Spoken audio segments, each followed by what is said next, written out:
It seems we still have a problem of connection with South Africa, so we are re-establishing the connection with South Africa. In the meantime, I welcome to speak next His Excellency President Xi Jinping, President of the People's Republic of China. Excellency, you have the floor.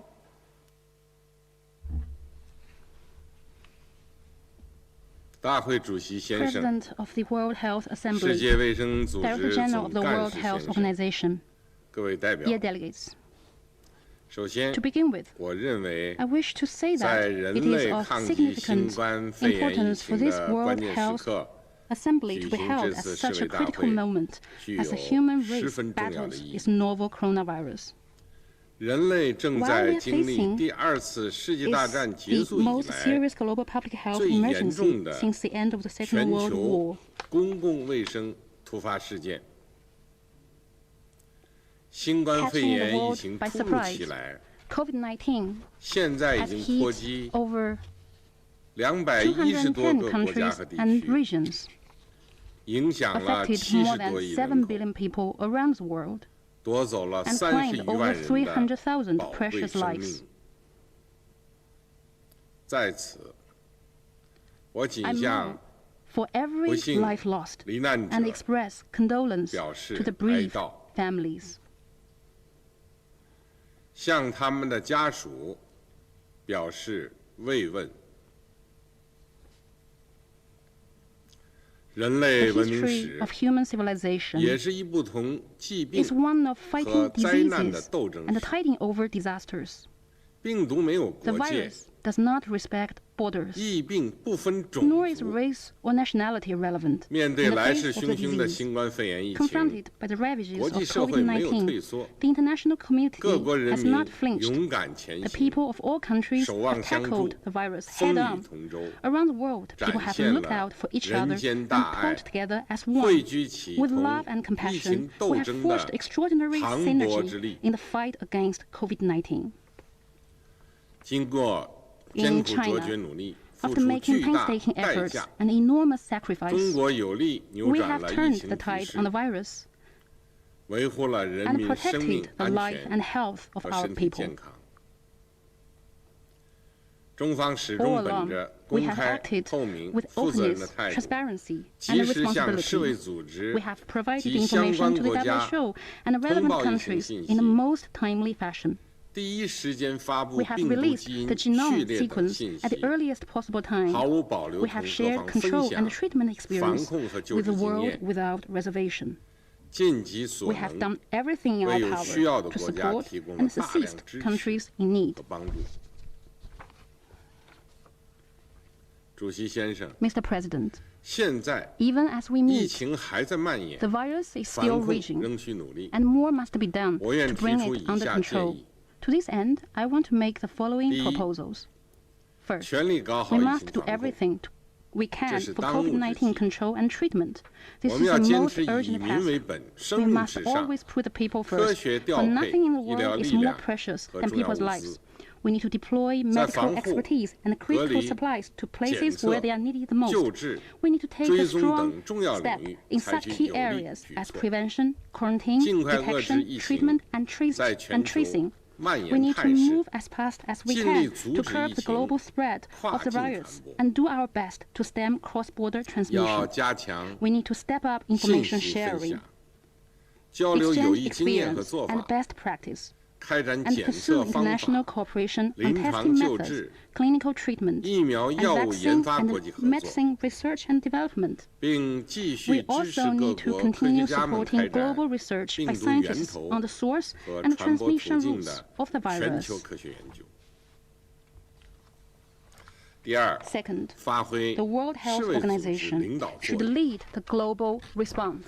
Under the leadership of Dr. Tedros, WHO has made a major contribution in leading and advancing the global response to COVID-19. His good work is applauded by the international community. At this critical juncture, to support WHO is to support international cooperation and the battle for saving lives as well. 支持挽救生命。China calls on the international community to increase political and financial support for WHO so as to mobilize resources worldwide to defeat the virus. Third, we must provide greater support for Africa. Developing countries, African countries in particular, have weaker public health systems. Helping them build capacity must be our top priority in COVID-19 response. The world needs to provide more material, technological, and personal support for African countries. China has sent a tremendous amount of medical supplies and assistance to over 50 African countries and the African Union. 5 Chinese medical expert teams have also been sent to the African continent. In total, in the past 7 decades, over 200 million people in Africa have received care and treatment from Chinese medical teams. At present, 46 resident Chinese medical teams are in Africa, helping with COVID-19 containment efforts locally. Fourth, we must strengthen global governance in the area of public health. We human beings will eventually prevail over the coronavirus. Yet, this may not be the last time a major health emergency comes knocking at our door. In view of the weakness and deficiencies exposed by COVID-19, we need to improve the governance system for public health security. We need to respond more quickly to public health emergencies and establish global and regional reserve centers of anti-epidemic supplies. China supports the idea of a comprehensive review of the global response to COVID-19 after it is brought under control, to sum up experience and address deficiencies. This work should be based on science and professionalism, led by the WHO and conducted in an objective and impartial manner. Fifth, we must restore economic and social development while working on an ongoing basis to contain the virus. Countries where conditions permit may reopen businesses and schools in an orderly fashion in observance of WHO's professional recommendations. In the meantime, international macroeconomic policy coordination should be stepped up, and global industrial and supply chains be kept stable and unclogged if we are to restore growth to the economy of the world. Sixth, we must strengthen international cooperation. Mankind is a community with a shared future. Solidarity and cooperation is our most powerful weapon for defeating the virus. This is the key lessons the world has learned from fighting HIV/AIDS, Ebola, avian influenza, H1N1, and other major epidemics. And solidarity and cooperation is a sure way through which we, the people of the world, can defeat this novel coronavirus. Mr. President, China stands for the vision of building a community with a shared future for mankind. China takes it as its responsibility to ensure not just the life and health of its own citizens, but also global public health. For the sake of boosting international cooperation against COVID-19, I would like to announce the following. China will provide $2 billion over 2 years to help with COVID-19 response. And with economic and social development in affected countries, especially developing countries.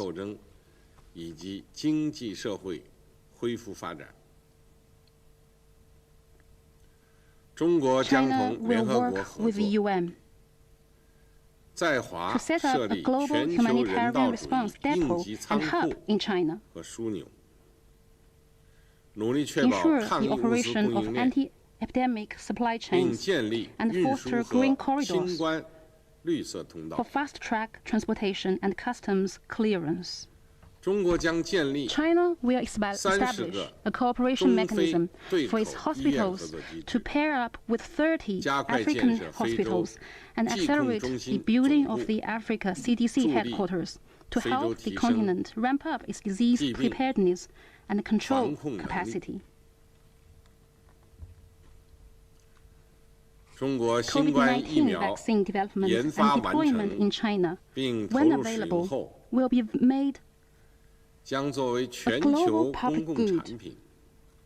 This will be China's contribution to ensuring vaccine accessibility and affordability in developing countries. China will work with other G20 members to implement the debt service suspension initiative for the poorest countries. China is also ready to work with the international community to bolster support for the hardest hit countries under the greatest strain of debt service so that they could tide over the current difficulties. To conclude, I call on all of us to come together and work as one. Let's make concerted efforts to protect the health and life of people in all countries. Let's work together to safeguard planet Earth, our common home. Let's work together to build a global community of health for all. I thank you.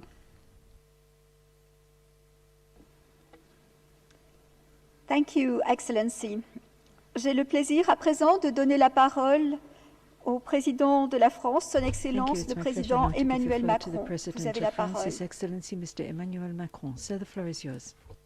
Monsieur le Président de l'Assemblée mondiale de la santé, Monsieur le Secrétaire général des Nations unies, Mesdames et Messieurs les chefs d'État et de gouvernement, Monsieur le Directeur général de l'OMS, je veux vous remercier de m'avoir invité à ouvrir avec vous cette 73e Assemblée mondiale de la santé. Cette session est sans nul doute l'une des plus importantes de l'histoire de l'Organisation mondiale de la santé. Elle doit être un moment d'unité, de solidarité, mais aussi de lucidité et d'action face à la crise mondiale inédite que nous traversons. Souvenons-nous de ce qui a présidé à la fondation de l'OMS en 1948, bâtir un monde nouveau où chacun pourrait jouir d'une meilleure santé, parce que c'est le droit fondamental de tout être humain. Souvenons-nous des progrès aussi accomplis de tout ce que nous avons su faire ensemble avec l'OMS, avec tous les acteurs de la santé mondiale, au service de cet objectif. L'augmentation de l'espérance de vie, le recul de la mortalité infantile, l'éradication de maladies meurtrières comme la variole, le combat qui reste entier contre la tuberculose, le paludisme, le VIH, pour l'élargissement de l'accès aux médicaments, à la vaccination, pour le renforcement des systèmes de santé. La pandémie de Covid-19 a bouleversé nos vies, nos sociétés, a mis nos économies à l'arrêt, a aussi révélé nos vulnérabilités à tous, elle nous a rappelé aussi, s'il le fallait, toute la valeur de la santé humaine et de ceux qui en prennent.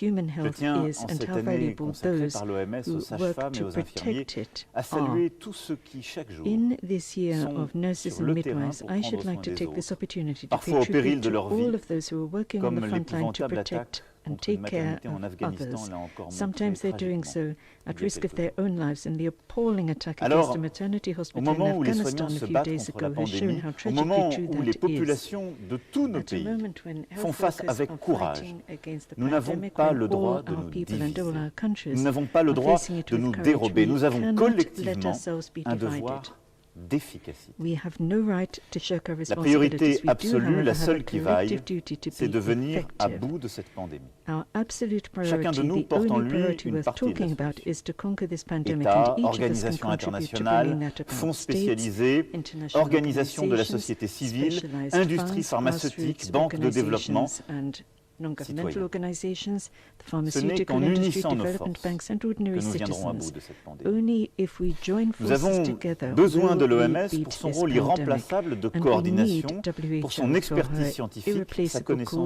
coordinating role, Nous for avons her besoin scientific d'une OMS expertise, for forte her knowledge of the face au situation on the Covid-19. ground. Et We l'OMS, need a strong c'est nous. WHO to Ce sont tackle COVID-19, and the WHO is us. De lui permettre de jouer tout son rôle dans la réponse internationale. C'est la raison pour laquelle la France a décidé il y a quelques jours de renforcer substantiellement le soutien financier apporté à notre organisation.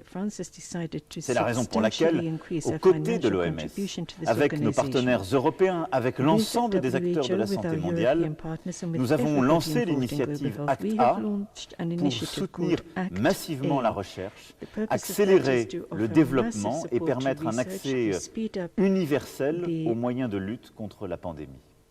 Parce que oui, un vaccin, s'il est découvert face au Covid-19, sera un bien public mondial auquel chacun devra pouvoir avoir accès. Against COVID-19, it will be a global public good and everyone must have access to it. This is a question of effectiveness, really. As long as the disease remains a threat to a few, it will remain a threat for everybody. It's also, however, a question of principle. Human health cannot be quarreled over, cannot be appropriated, and cannot dans la construction de la réponse internationale à la pandémie.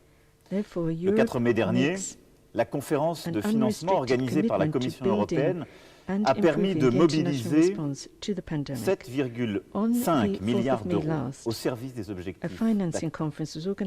Avec ses partenaires internationaux, l'Europe porte dans cette session une réponse solide pour renforcer l'application du règlement sanitaire international, améliorer les systèmes d'alerte et de réaction aux urgences, renforcer la recherche, mieux comprendre en toute transparence et avec un esprit de coopération la crise à laquelle nous sommes confrontés et en tirer tous les enseignements et donc mieux y répondre. Nous devons regarder en face avec lucidité, avec exigence, ce qui a fonctionné et ce qui n'a pas fonctionné dans la gestion internationale de la crise. Nous avons l'occasion d'apporter une réponse unie à la pandémie, sans complaisance, sans accusation non fondée. Single, united response to the pandemic, free of complacency and unfounded accusations. We need to be united, J'appelle l'ensemble des membres de cette Assemblée à la responsabilité et à l'action. Au nom de ce qui a présidé à la fondation de notre organisation et au nom d'un droit fondamental de l'humanité.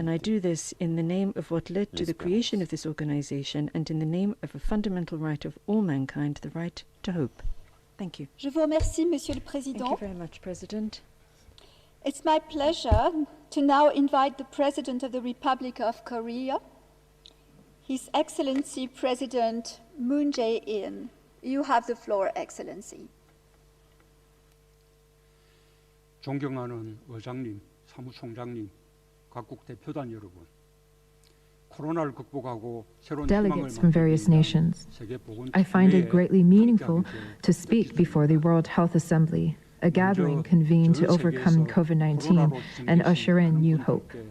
First of all, I would like to offer my deepest condolences and words of comfort to the victims of COVID-19 all over the world.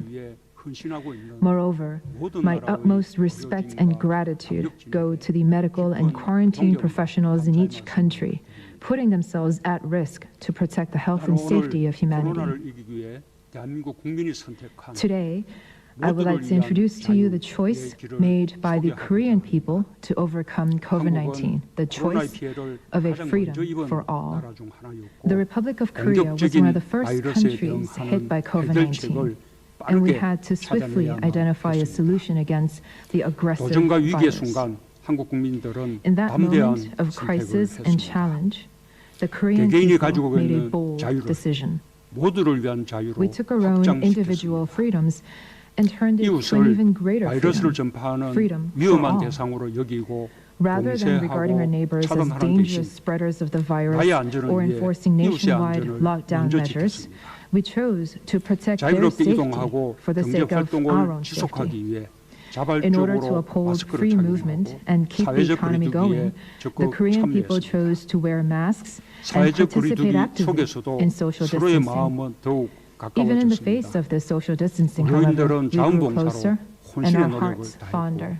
Healthcare workers gave their all through volunteer service, while citizens 전국 단위의 encourage them through various 총선거에서는 acts of sharing. 엄격한 방역 절차에도 In the recent 불구하고 nationwide general 2,900만 명이 elections, despite the 넘는 rigorous 유권자가 quarantine procedures in place, 참여했습니다. over 29 million Korean voters 평상시보다 went to the 더욱 ballots. 높은 투표율을 기록하면서도 As a 한 result, 명의 we had a true 감염자 없이 celebration of 민주주의의 democracy, 축제를 all without a single 만들어냈습니다. new infection, with an even higher 이웃의 voter 범위는 turnout than 국경 usual. 너머로까지 확장되었습니다. This idea of protecting our 국경을 막지 neighbors 않고 developed further 여론을 to include the 계속하는 neighbors 한편 beyond 형편이 our 허용하는 borders. 대로 We kept our borders open and maintained our ties of exchange, while also providing diagnostic kits, face 높은 masks, 시민의식으로 and other 모두를 supplies as 위한 much as we could. 자유의 정신을 The Korean people 실천하며 displayed the 방역의 highest 주체가 form 되어준 of civic 국민들 virtues 덕분에 to practice the spirit of freedom for all and 투명성, voluntarily 민주성의 participated in 3대 quarantine 원칙이 efforts. 힘을 This was what 발휘할 really 수 enabled the 있었습니다. three main principles of 정부도 openness, 신속하고 광범위한 transparency,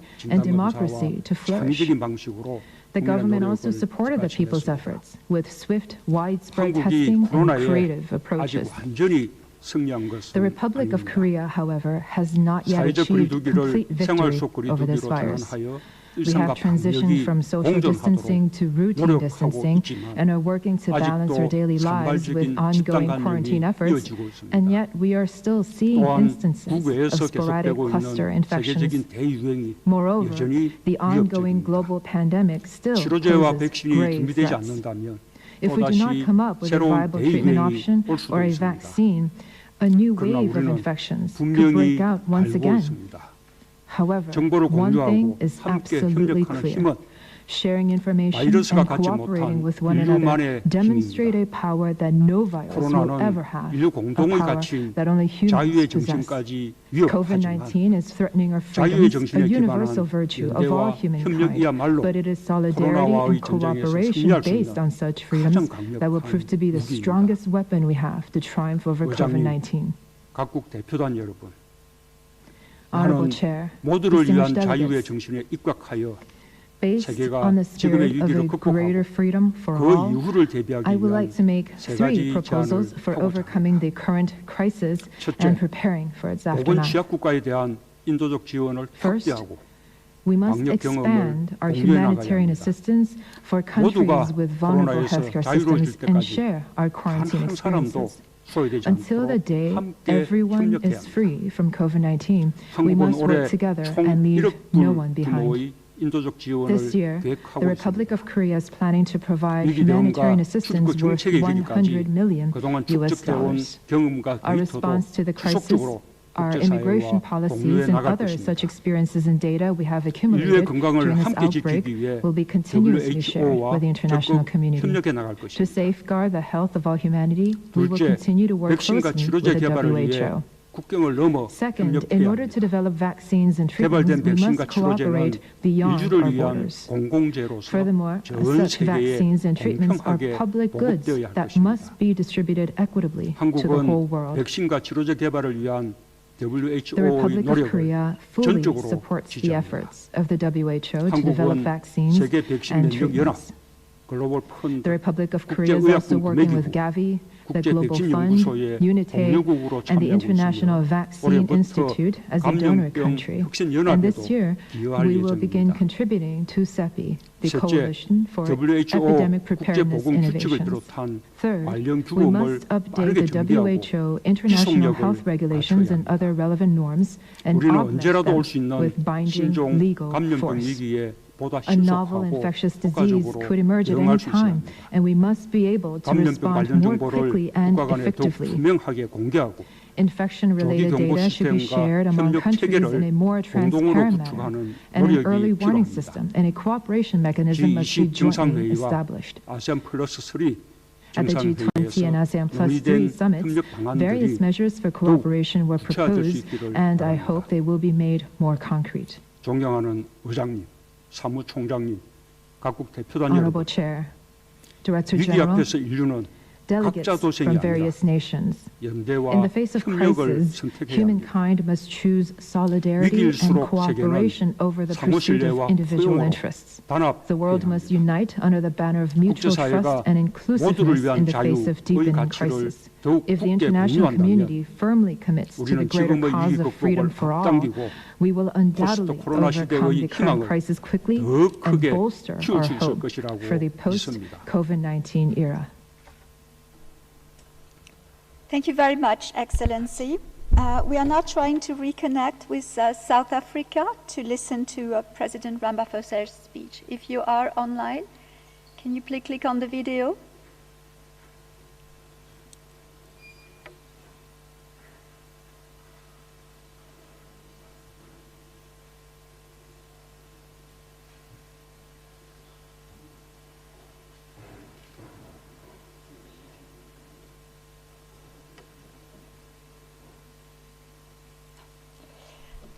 I think we still have connection problems, so I will ask our next guest. Our next guest speaker is no stranger to the Health Assembly. Please join me to welcome the Chancellor of the Federal Republic of Germany, Angela Merkel. Your Excellency, you have the floor. Sehr geehrter Herr Generaldirektor Tedros, Exzellenzen, sehr geehrte Damen und Herren, wir erleben eine globale Krise. Fast 5 Millionen Menschen weltweit, die sich Stand heute mit dem Coronavirus infiziert haben und ebenfalls Stand heute rund 300.000 Todesfälle weltweit, außerdem geschlossene Grenzen und herbe Einschnitte im Wirtschafts- und Alltagsleben zeigen, dass kaum ein Land von der Pandemie und ihren Folgen verschont bleibt. Diese Krise kann kein Land allein lösen. Wir müssen gemeinsam handeln. Daher danke ich Ihnen allen, die Sie an der Weltgesundheitsversammlung teilnehmen, um gemeinsam nach Lösungen zu suchen. Dabei kann uns helfen, dass die Ebola-Epidemie in Westafrika im Jahre 2014 zu notwendigen Reformen der Weltgesundheitsorganisation geführt hat. Auch die G7 und die G20-Staaten haben das Thema Gesundheit zu einer Priorität gemacht. Und auf der UN-Generalversammlung im letzten Jahr haben wir den globalen Aktionsplan für ein gesundes Leben und das Wohlergehen aller Menschen verabschiedet. Gleichwohl zeigt die Coronavirus-Pandemie noch einmal besonders nachdrücklich, dass wir weltweit noch mehr tun müssen. Für bessere Frühwarnmechanismen und Präventionsmaßnahmen, für mehr Forschungskooperation, für stärkere Gesundheitssysteme. Die Weltgesundheitsorganisation ist die legitimierte globale Institution, bei der die Fäden zusammenlaufen. Weil das so ist, müssen wir immer wieder prüfen, wie wir die Abläufe in der WHO weiter verbessern können. Dazu gehört auch, für ein nachhaltiges Finanzierungssystem zu sorgen. Am dringendsten aber ist jetzt natürlich die Coronavirus-Pandemie einzudämmen. Hierfür bedarf es weltweit geeigneter Diagnostika und Therapeutika. Außerdem gilt es, einen Impfstoff zu entwickeln, der natürlich für alle zugänglich und bezahlbar sein muss. Nicht zuletzt müssen wir die vielfältigen wirtschaftlichen und sozialen Folgen der Pandemie gemeinsam abfedern. Wie wir mit der Herausforderung umgehen, wird unsere nationalen Gesellschaften wie auch die internationale Gemeinschaft prägen. Ich bin überzeugt, dass wir die Coronavirus-Pandemie überwinden werden. Je mehr wir global gemeinsam daran arbeiten, umso schneller und besser wird uns das gelingen. Ich ermuntere alle, sich daran zu beteiligen, und ich danke allen, die zum globalen Gemeinwohl beitragen. More rapidly. So I'd like to thank all those who contribute Thank you very much, Madam Chancellor. Well-being. Thank you. I have the pleasure to welcome the Prime Minister of Barbados, Her Excellency Mayor Amo Motley. You have the floor, Excellency. Good afternoon, Mr. President and distinguished delegates. Today I join with the defenders of democracy across the Caribbean Community region, the wider Americas, and indeed the small island developing states of the world, who recognize the importance of fearless, robust leadership. I speak to you from this region of the Caribbean, CARICOM as we're known, a region that is characterized by developing health systems that suffer from the same vulnerabilities as many of our countries. Low numbers of ICU beds per capita, few intensivist doctors and critical care nurses, few ventilators per capita. And regrettably, our people have a higher rate of NCDs and obesity than we would like. We have watched how COVID has decimated rich and powerful nations with strong curative care systems, killing their people, overrunning their healthcare systems, and halting business. And so early on, CARICOM decided that we cannot fight the illness and that we had to delay the arrival of COVID-19 into the region as far as possible. We mobilized all of our regional agencies, those that dealt with public health, like the Caribbean Public Health Agency, CARFA, or the modeling, like the University of the West Indies, or with our disaster preparedness and mitigation, like SEDIMA, or with the tracking and the movement of persons through our borders, like the Joint Regional Communications Center of CARICOM.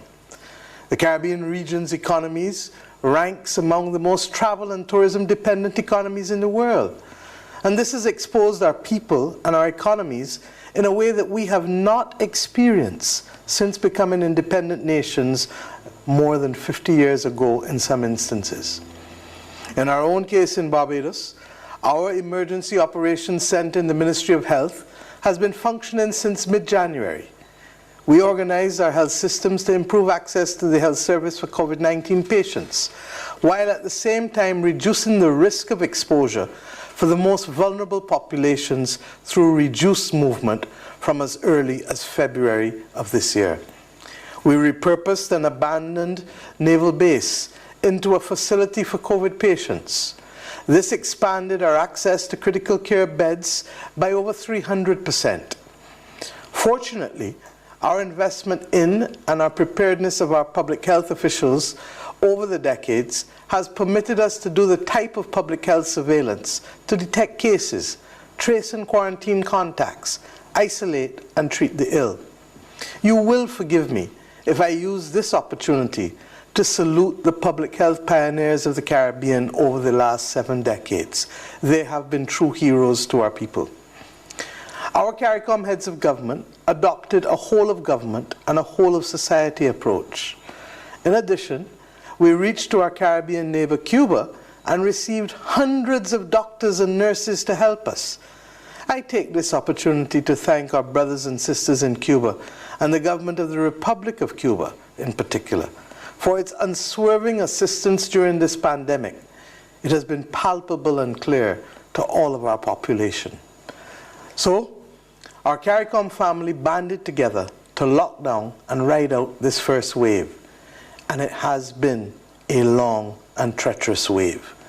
The closing of our borders and the trebling of unemployment and the reduction of our government revenues by half have created grave challenges for many of us. Similarly, the psyche of people in our hemisphere has been disturbed. For the majority of persons under the age of 70 in the Caribbean, many of whom have never had to confront grave challenges, the world appears to be on autopilot. They wonder who is in control and where is the leadership? Where is the global cooperation that they so expected? And for too many of our citizens globally, life has become a game of roulette, betting on numbers and colors and ignoring the science that needs to underpin our actions. Nations rich and poor are seeking inspiration. This is a crisis, therefore, that strikes not only at the heart of our humanity, but also at the organization of our human societies. It is a crisis that calls for global leadership that will allow us to rebuild our humanity, our environment, and the equity so badly needed in our societies and our economies. COVID has brought many of us closer than we have ever been with each other. It has equally cast a brighter light on the inequities in our society, but then it has also allowed the earth to breathe yet again. It is why we have contended that nothing short of coordinated global leadership, not just of governments, but also from people of influence, whether from the religious or faith-based organizations or in other areas of the society, that they ought to be involved. We need a global leadership initiative that is rooted in moral leadership, more so than ever. Moral leadership that recognizes that 75 years after the United Nations was formed, it is not good enough for us to accept that people or countries can fall through the cracks. That in particular, as we reflect on the events of the last 3 months, were it not for the Pan American Health Organization, PAHO, or CARFA, the Caribbean Public Health Agency, and more recently the WHO, we would believe that we were living in the wild, wild west that we see in movies, where only those who are strong and well endowed should survive. It is the intervening hand of these agencies that I just mentioned that has sought to move us as a region closer to a level playing field. But my friends, there is still much work to be done. Moral leadership that will finally recognize that the use of historic per capita income to determine access to concessional funds or grant funds, or indeed, as I mentioned earlier, to determine fair access to the procurement of goods is unacceptable. As I have said many times, it is the equivalent of taking my blood pressure reading from 2 years ago and using it today to determine my vulnerability to a stroke. A completely useless exercise. Even when our circumstances deteriorate, there has been no review that takes into account the inherent vulnerability to which we are exposed and which prevents us from being able to access critical money or goods. In addition, the use of certain proxy criteria to access technologies, medicines, vaccines, or concessional funds would exclude vulnerable countries such as ours in the Caribbean, some in Latin America, and even in the Pacific. Why? Because we are using criteria that are more relevant to fighting problems that have little or no relevance to our current vulnerabilities and challenges. For example, we are less than 2 weeks away from the beginning of the hurricane season. Tropical Storm Arthur has already formed off of the Bahamas, well in advance of that start. Many of us are already confronting droughts and the presence of sargassum weed as a result of the climate crisis, and it is wreaking havoc in our societies.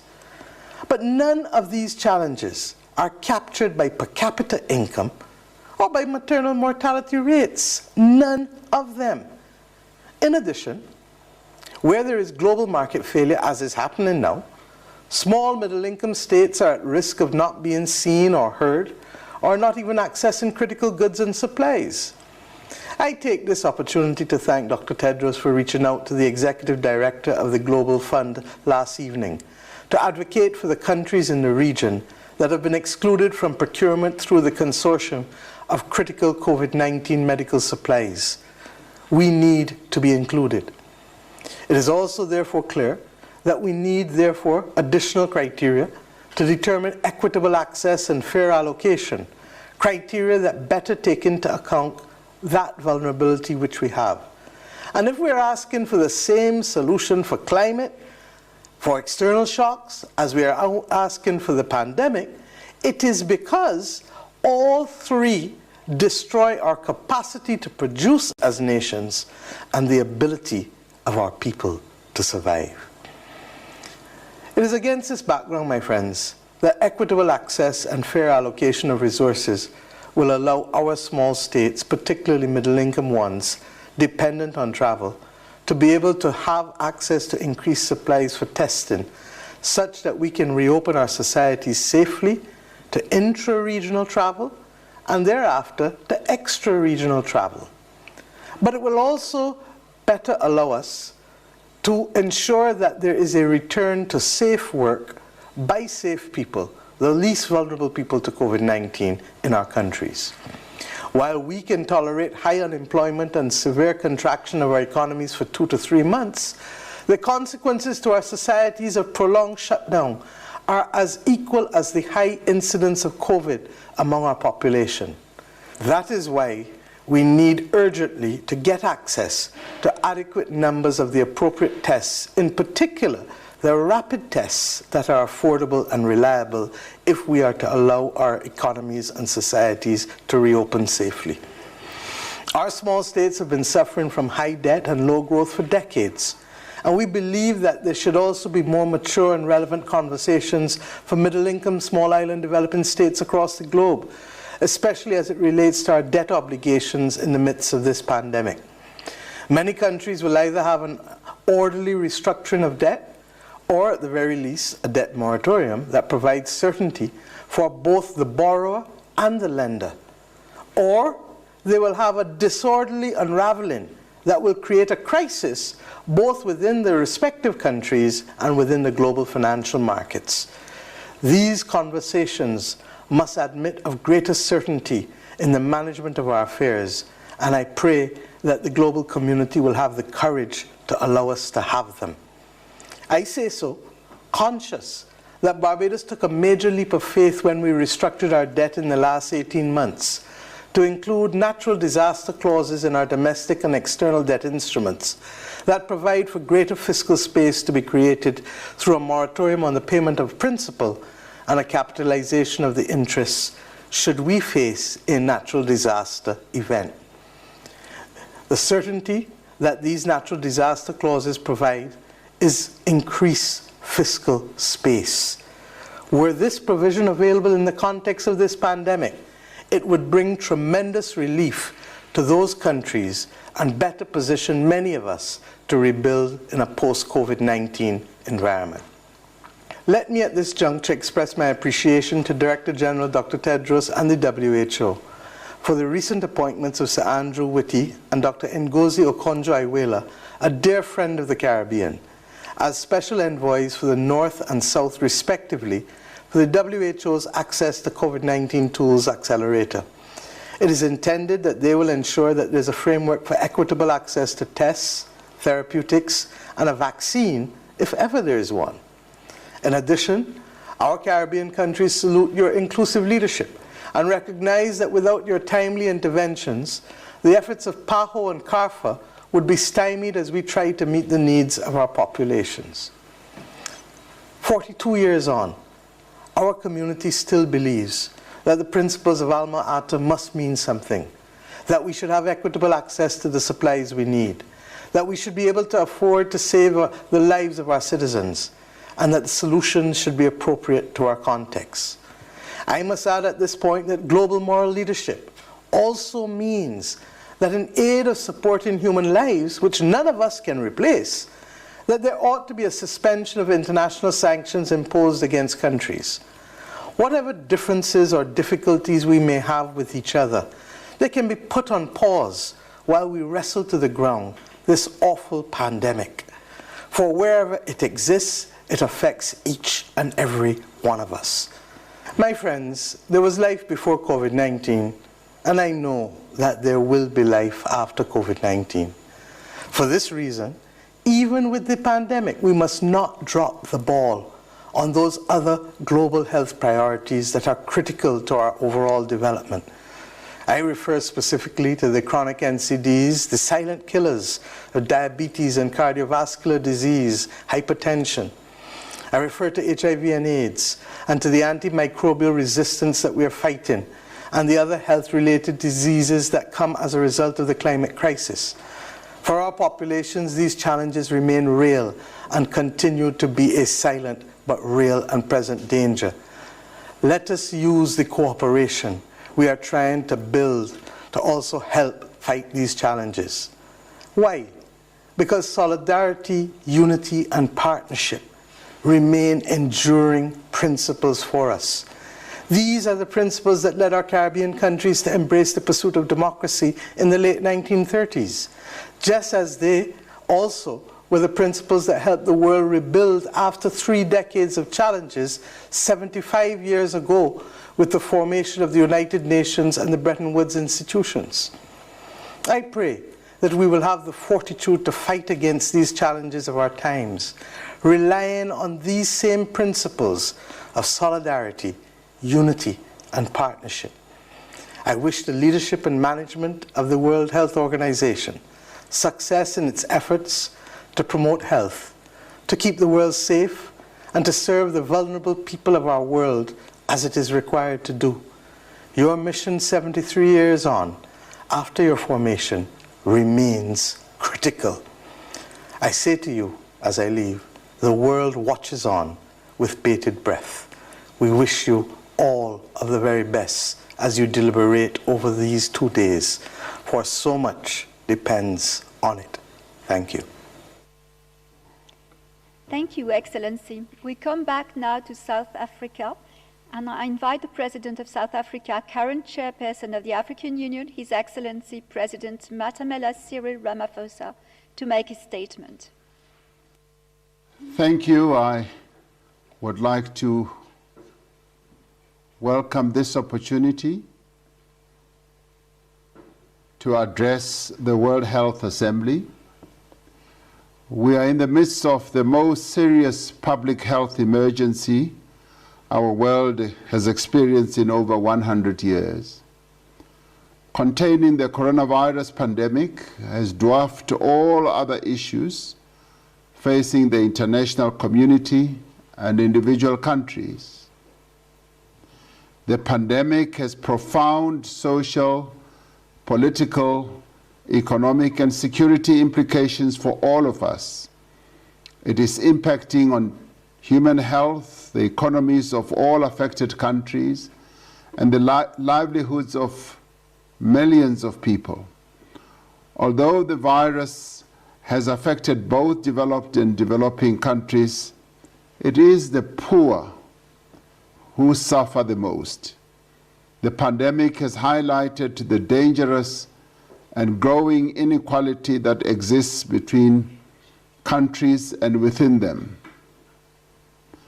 The healthcare systems of many countries are struggling to cope. Some have been weakened by underfunding and neglect. Others are under pressure because they were designed to serve the select few. The pandemic has devastated the livelihoods of millions of people in many countries. The global recovery depends on our ability to accept the reality that this virus will be with us for some time and that we need to prepare to adapt accordingly. The social distancing, hygiene, and other protocols recommended by the World Health Organization must become part of our everyday lives. Africa affirms its full support for the World Health Organization, which has been key in guiding the international response to the pandemic. The World Health Organization has been instrumental in providing guidance and support to African governments. Africa is extremely vulnerable to the ravages of this virus and needs every possible support and assistance. The African Union has taken very deliberate steps to respond to the scourge. The African Union has made a call for developing countries to be assisted in their efforts to combat the pandemic and to rebuild their economies. This assistance needs to include debt relief. It also needs to include assistance with regard to diagnostic and therapeutic medical supplies. To turn back the frontiers of the pandemic, we must also deepen international collaboration as well as solidarity around issues like research and development and investment.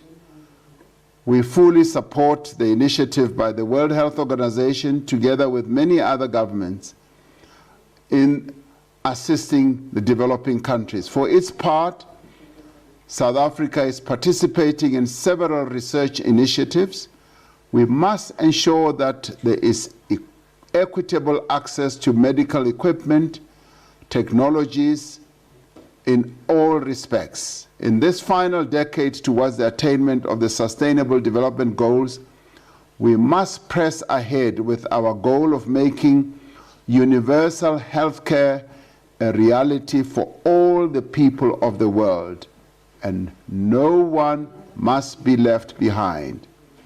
The virus has demonstrated the essential value of universal health coverage, and this is where we need full solidarity. Let us continue to be bold and courageous in confronting this pandemic. Let us continue to collaborate and act in solidarity in the interest of the millions of people around the world. I thank you. Thank you, Excellency. It is my honor to now give the floor to the Director General of the World Health Organization, Dr. Tedros. You have the floor.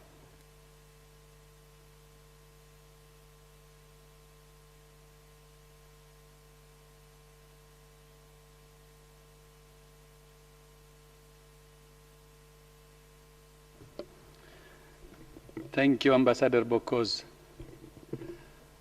President Sommaruga, President Ramaphosa, President Xi, President Macron, President Moon, Chancellor Merkel, Prime Minister Motley, Mr. Secretary General, President of the World Health Assembly, Excellencies, colleagues, and friends. I would like to start by thanking all of our distinguished guests for their support today. Thank you for taking the time to address this important assembly.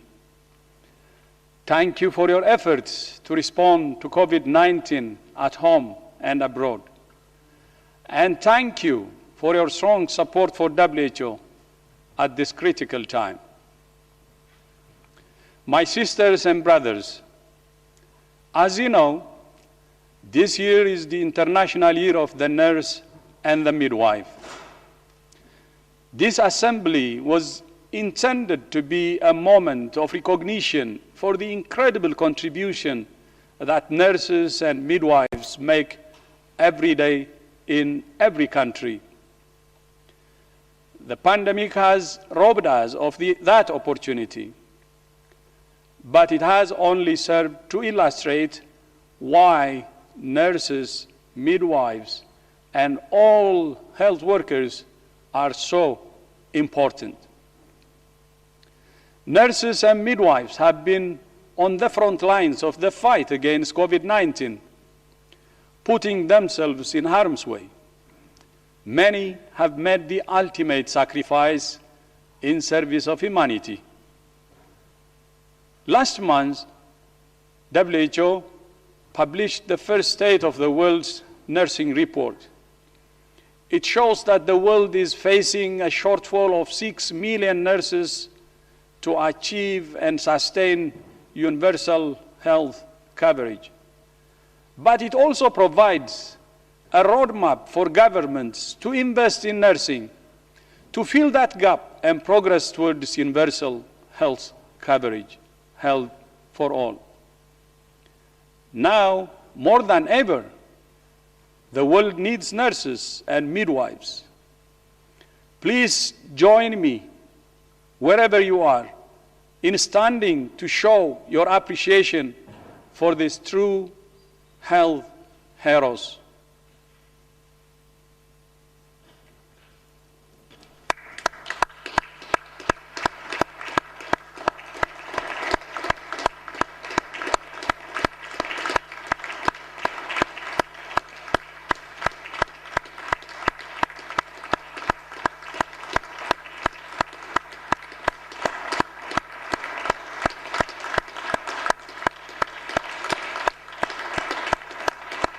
Thank you.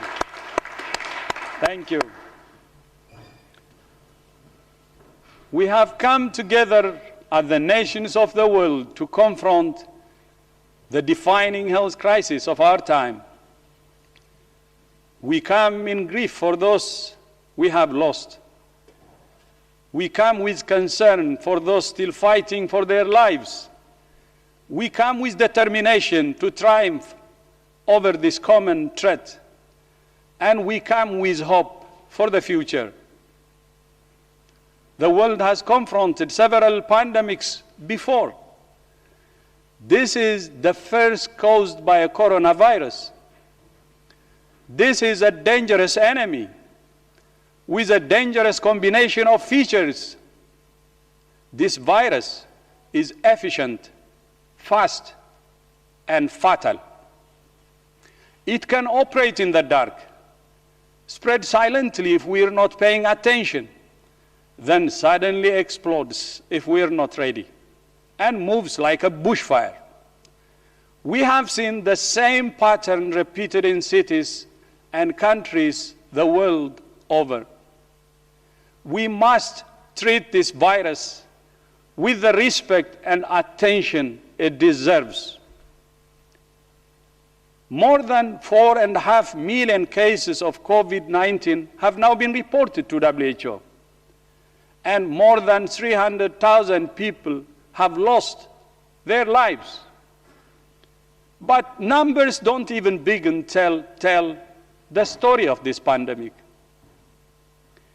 Each loss of life leaves a scar for families, communities, and nations. The health impacts of the pandemic extend far beyond sickness and death caused by the virus itself. The disruption to health systems threatens to unwind decades of progress against maternal and child mortality, HIV, malaria, tuberculosis, non-communicable diseases, mental health, polio, and many other of the most urgent health threats. And yet, this is so much more than a health crisis. Lives and livelihoods have been lost or upended. Hundreds of millions of people have lost their jobs. Fear and uncertainty abound. The global economy is headed for its sharpest contraction since the Great Depression. The pandemic has brought out the best and worst of humanity, fortitude and fear, solidarity and suspicion, rapport and recrimination. This contagion exposes the fault lines, inequalities, injustices, and contradictions of our modern world. It has highlighted our strengths and our vulnerabilities. Science has been hailed and scorned. Nations have come together as never before, and geopolitical divisions have been thrown into sharp relief. We have seen what's possible with cooperation and what risk without it. The pandemic is a reminder of the intimate and delicate relationship between people and planet. Any efforts to make our world safer are doomed to fail unless they address the critical interface between people and pathogens and the existential threat of climate change that's making our Earth less habitable. For all the economic, military, and technological might of nations, we have been humbled by this very small microbe. If this virus is teaching us anything, it's humility. Time for humility. 6 months ago, it would have been inconceivable to most that the world's biggest cities would fall early quiet, that shops, restaurants, schools, and workplaces would be closed, that global travel would grind to a standstill, that simply shaking hands could be life-threatening. Terms once used only by epidemiologists like reproduction number, physical distancing, and contact tracing have become common parlance. In less than 5 months, the pandemic has encircled the globe. All countries have faced challenges in coming to grips with this virus, rich and poor, large and small. Low-income countries, small island developing states, and those suffering from violence and conflict are trying to confront this threat in the most challenging of circumstances. How do you practice physical distancing when you live in crowded conditions? How do you stay at home when you have to work to feed your family? How do you practice hand hygiene when you lack clean water? Some countries are succeeding in preventing widespread community transmission. Some have issued stay-at-home orders and imposed severe social restrictions to suppress community transmission. Some are still bracing for the worst, and some are now assessing how to ease the restrictions that have exacted such a heavy social and economic toll. WHO fully understands and supports the desire of countries to get back on their feet and back to work. It's precisely because we want the fastest possible global recovery that we urge countries to proceed with caution. Countries that move too fast without putting in place the public health architecture to detect and suppress transmission run a real risk of handicapping their own recovery. Early serology studies are painting a consistent picture. Even in the worst affected regions, the proportion of the population with the telltale antibodies is no more than 20%, and in most places, less than 10%. In other words, the majority of the world's population remains susceptible to this virus. The risk remains high, and we have a long road to travel. Over the past few months, we have learned an enormous amount about how to prevent infections and save lives. But there is no single action that has made the difference. No testing alone, no contact tracing alone, not isolation, quarantine, hand hygiene, or physical distancing alone. The countries that have done well have done it all. This is the comprehensive approach that WHO has called for consistently. There is no silver bullet. There is no simple solution. There is no panacea. There is no one-size-fits-all approach. It takes hard work, fidelity to science, learning, adapting as you go, and difficult decisions, of course. But there are many common components that must be part of every national strategy. A whole of government and a whole of society response that engages and empowers people and communities to keep themselves and others safe.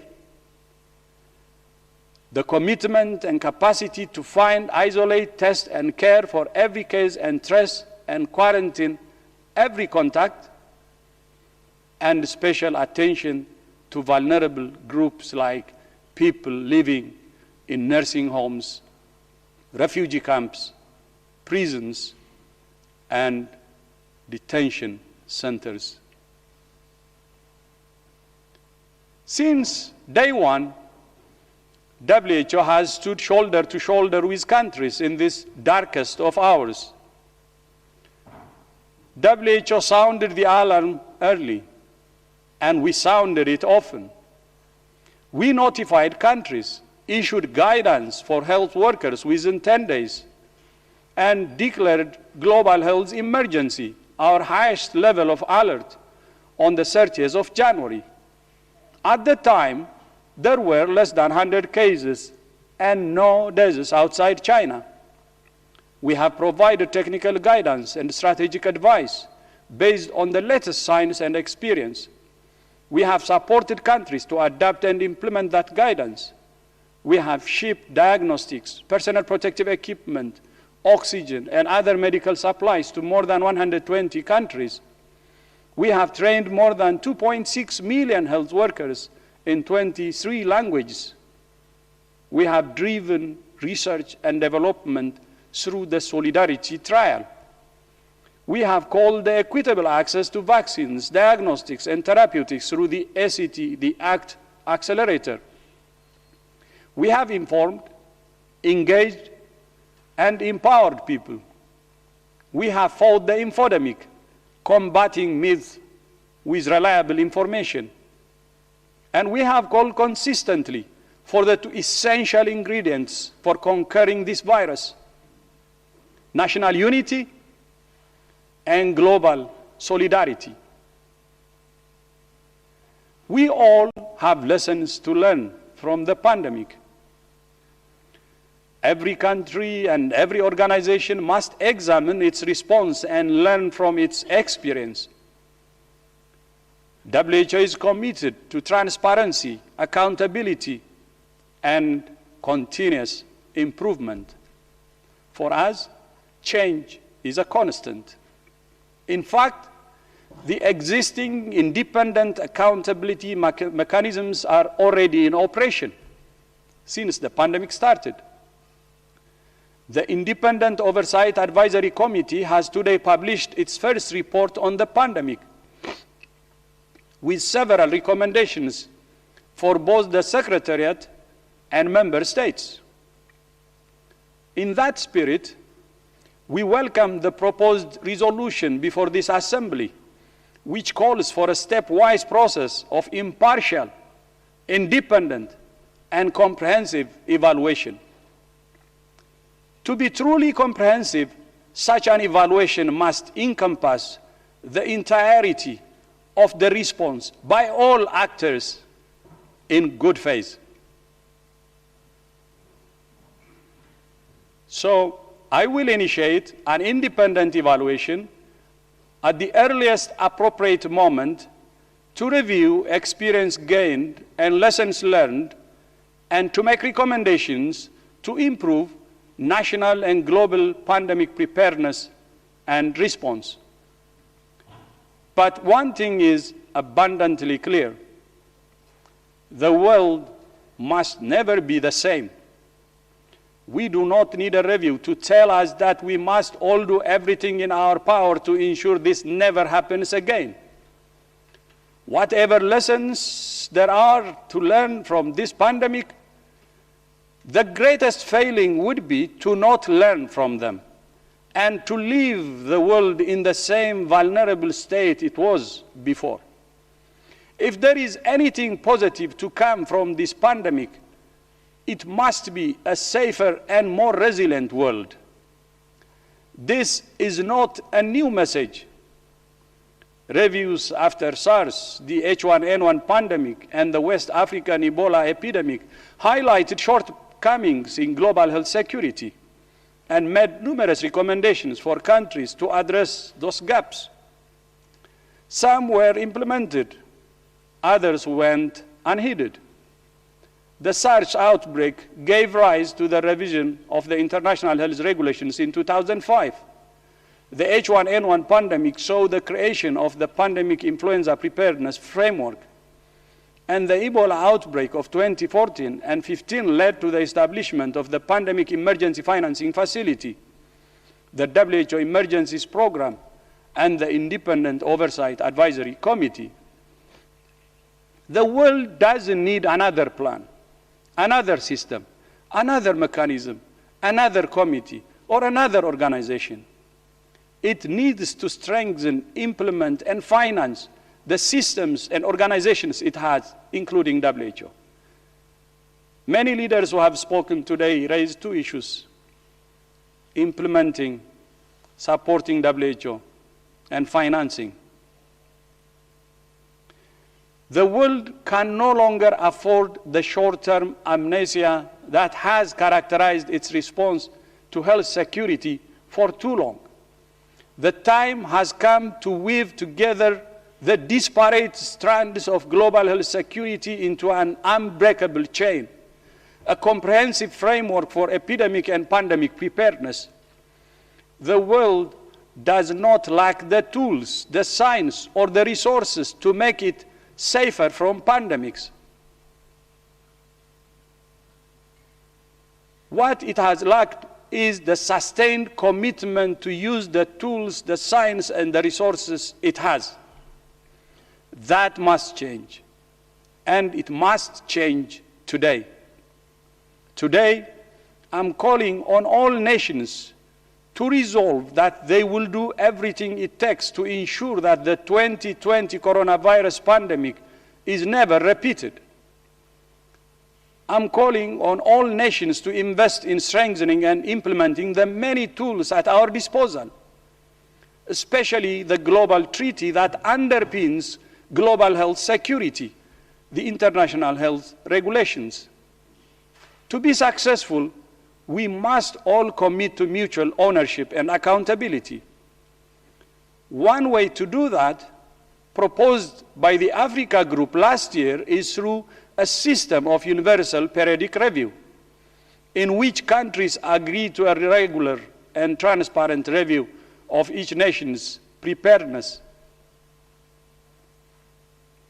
Since my election at this assembly 3 years ago, I have made a priority of transforming WHO into an organization that's agile and responsive, focused on outcomes and impact.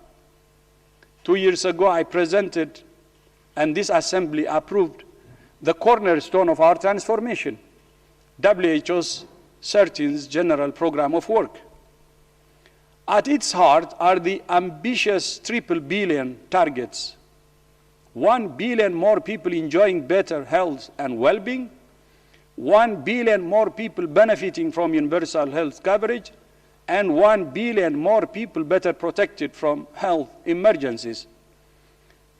These are the targets that the world has set itself to achieve by 2023 to get on track and stay on track for the Sustainable Development Goals. The WHO results report launched today provides a comprehensive picture of what WHO, its member states and partners have achieved in the past 2 years. On healthy populations, we have made important progress to improve the air people breathe, the food they eat, the water they drink, the roads they use, and the conditions in which they live and work are the most important actually in bringing health. On universal health coverage, the world came together last year to endorse the political declaration on UHC, an unprecedented commitment to the ideals of health for all. We have expanded access to prevention, testing, and treatment for HIV, TB, malaria, hepatitis C, hypertension, diabetes, cancer, and more. And to keep the world safe, WHO has investigated, when necessary, responded to more than 900 events in 141 countries. That includes coordinating a huge and complex response to the Ebola outbreak in the Democratic Republic of the Congo, complicated by violence, a mobile population, and a weak health system.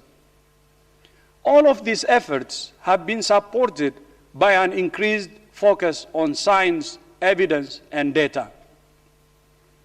In the coming year, we will launch the WHO Academy to provide training for millions more health workers around the world.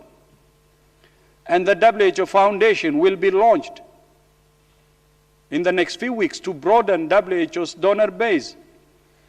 I am proud of the progress WHO has made in this and many other areas. However, much work remains to be done. Even before COVID-19, the world was off track for the SDGs. The pandemic threatens to set us back even further.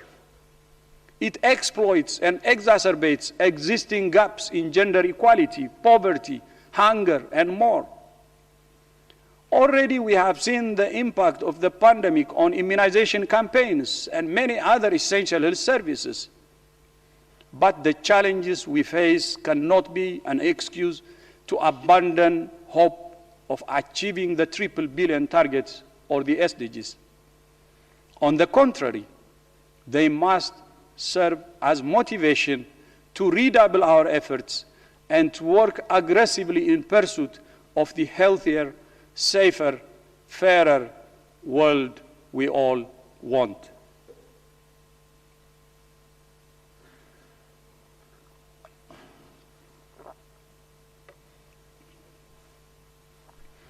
Although COVID-19 is rightly the focus of the world's attention now, we must not lose focus on sustaining and accelerating other initiatives that have saved millions of lives in recent years, like the work of Gavi, the Vaccine Alliance.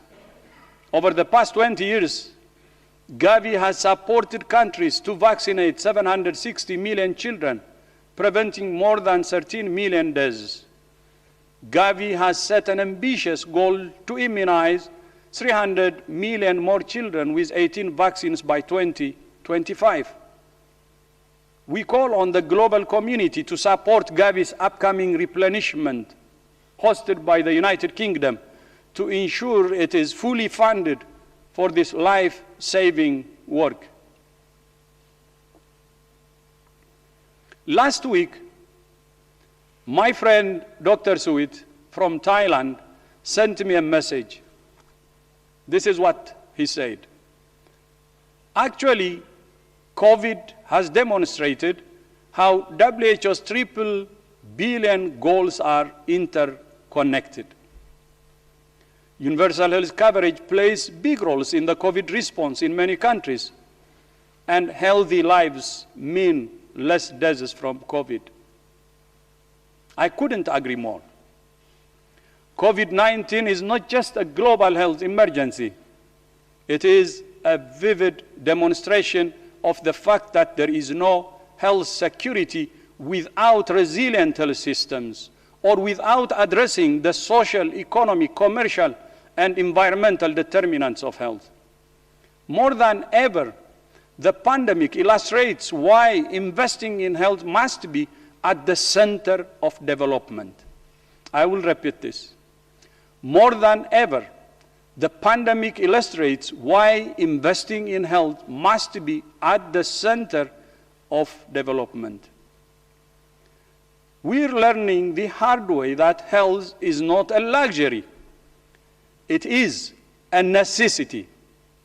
It is a necessity. Health is not a reward for development. It is a prerequisite. Health is not a cost. It's an investment. Health is a pathway to security, prosperity, and peace. My brothers and sisters, 40 years ago, the nations of the world came together under the banner of WHO to rid the world of smallpox. They showed that when solidarity triumphs over ideology, anything is possible. The COVID-19 pandemic is posing a similar threat, not just to human health, but to the human spirit. We have a long road ahead in our struggle against this virus. The pandemic has tested, strengthened, and strained the bonds of fellowship between nations, but it has not broken them. The COVID-19 pandemic is asking us two fundamental questions. What sort of world do we want? And what sort of WHO do we want? The answer to the first question will determine the answer to the second. Now, more than ever, we need a healthier world. Now, more than ever, we need a safer world. Now, more than ever, we need a fairer world. Healthy, safe, and fair. And now, more than ever, we need a stronger WHO. There is no other way forward but together. I thank you. Thank you so much.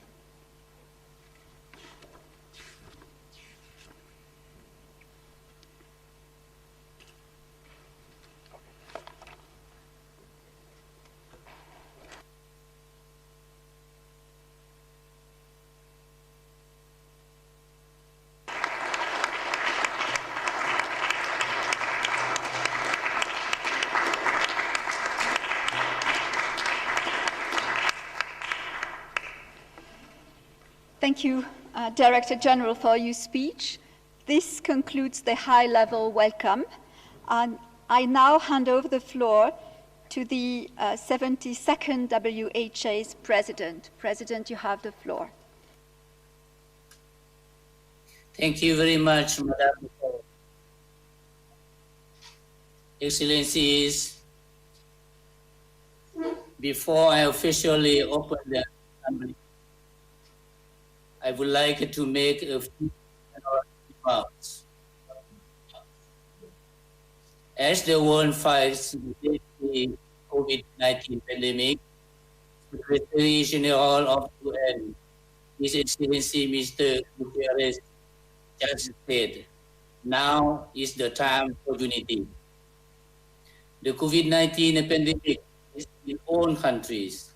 It affects every person in the global community for all aspects of life, regionally, nationally, and globally.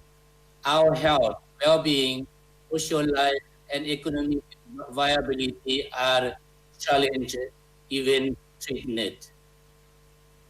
Our lockdown is necessary to keep COVID under control, but hampers our ability to conduct our routine work. Furthermore, we expect economic recovery to take a long time, while we advocate to maintain domestic and international support for health and social programs and expect to reduce fiscal space for them globally. Because of lower and middle income countries have less reserves, we will bear the weight of the slow economic recovery disproportionately. At the same time, we phasing out of various programs that support improving the livelihood and routine activities. For example, we are in the transition period for Gavi graduates. Together, these all with our reaching the Sustainable Development Goal and other international targets. Thus, we are requesting flexibility during this transition period. We have heard today from a broad cross-section of leaders in their fight against COVID-19. Evident were the struggles we all face, both domestically and in distribution to address the global pandemic, from France, Germany, and Switzerland in Europe, to the Republic of Korea in our own region, across South Africa, and from a small island state, Barbados. The message from President Xi Jinping has inspired us so much to fight the pandemic. And we are so pleased to learn from the success of the Chinese in handling the COVID-19 pandemic in the country, as well as its participation and mobilization of global efforts to fight against the novel virus. Furthermore, China has played a significant role in providing the valuable assistance in the medical equipment and expertise to developing countries. They have also supported to the World Health Organization to take charge of the global efforts and solidarity that is needed more than ever at this critical time. We highly evaluate the concept of community of health for mankind raised by President. This has demonstrated the true spirit of global partnership for humanity that China has undertaken, and we really appreciate that. Excellencies, Honorable Director General, ladies and gentlemen, with this spirit, I would like now to welcome you to the 73rd World Health Assembly. Let us now turn to election of the President. In accordance with the rules of the rules of procedure, at each regular session, Health Assembly shall elect and 5 vice presidents who shall hold the office when their successors are elected. In advance of the Health Assembly, a white paper has been created which contains names of candidates proposed for consideration following consultations within their respective regions as well as their respective countries. To consider the nomination for the office of the President of the 73rd World Health Assembly, I recall that in accordance with the practice of regional rotation, which the Assembly has followed for many years, the President of the 73rd World Health Assembly is chosen among the members of the Vision of the Americas. I understand that Her Excellency Ms. Ben, permanent representative of Bahamas to the United Nations Office, Geneva, is proposed for office of President of the 3rd World Health Assembly. Is this proposal acceptable? In the absence of any, and as it appears that there are no other proposals, I suggest, in accordance with the rule of the rules of procedure, that the Assembly approve the nomination and elect President by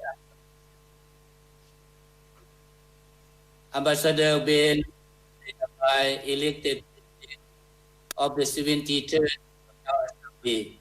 Congratulations, Ben.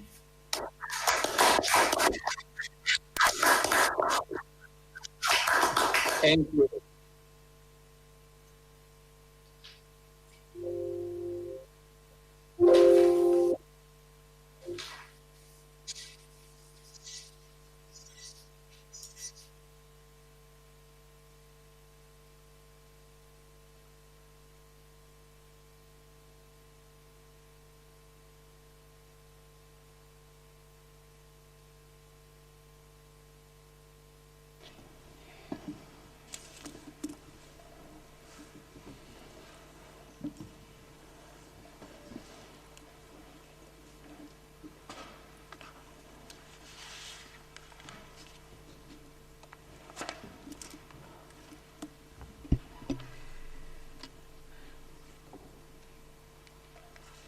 Your Excellencies, Honorable Ministers, Ambassadors, Delegates, Director General, I would like to thank this august Assembly for their trust in electing me as the President of the 73rd World Health Assembly.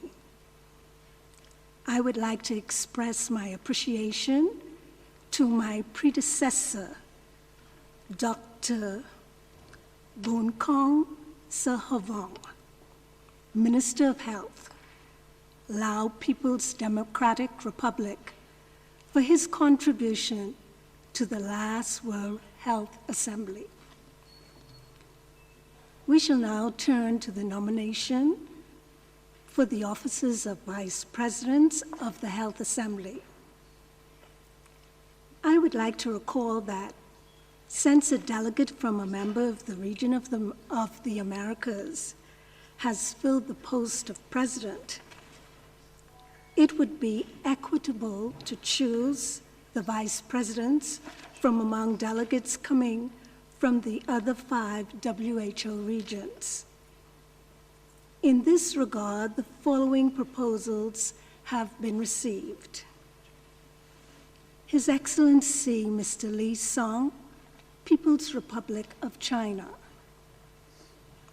Mrs. Jacqueline Lydia Mukulu, Congo. Mr. Roberto Shibata, San Marino, Dr. Akimram Elton, Sudan, Dr. Varaz Tencharo Onsa Tiem, Thailand. Before I put the proposal to decision,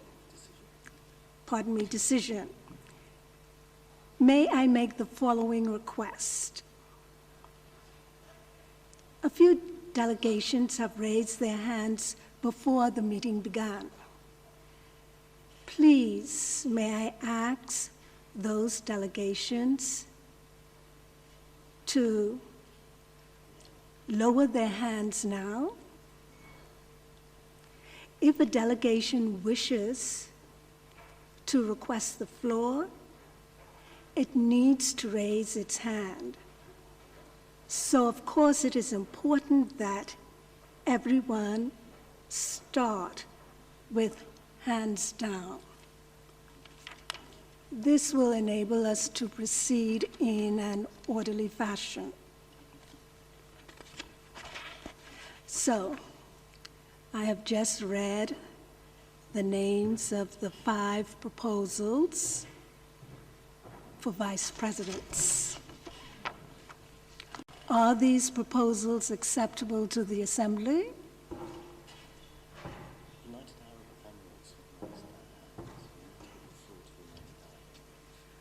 I understand that the United Arab Emirates has raised their hand.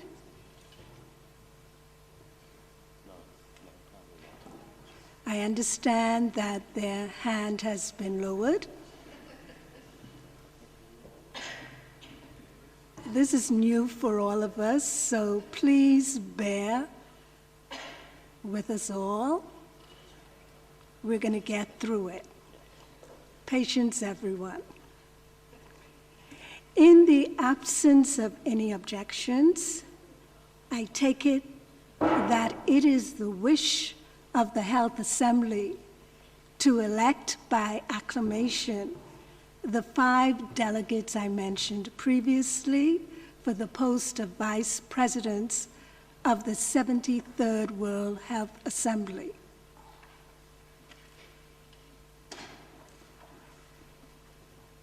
I take this opportunity to congratulate the Vice Presidents on their election.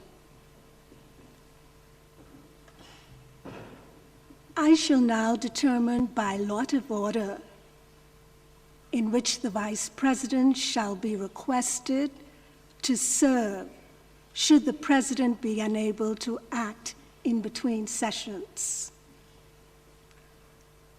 The names of the 5 Vice Presidents who I referred to earlier have been written down on 5 separate paper slips, which I'm going to draw by lot.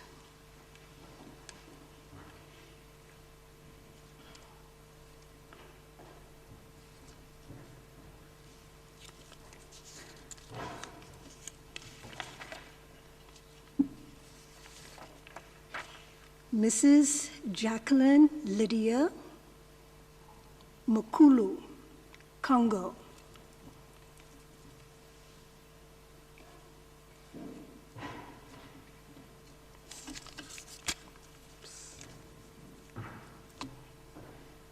Mr. Roberto Shibata, San Marino.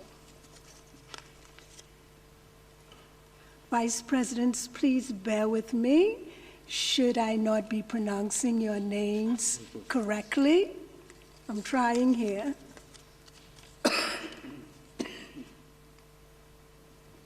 Dr. Viraj Tencharadon Ansanthiam, Thailand. I'm getting there.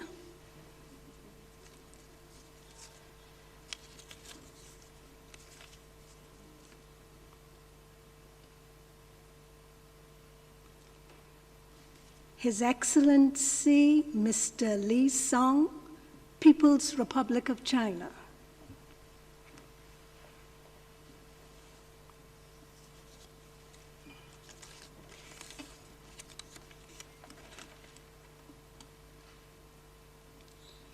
Dr.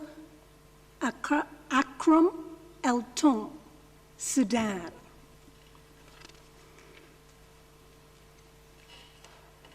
Now, it is my pleasure to deliver the presidential address.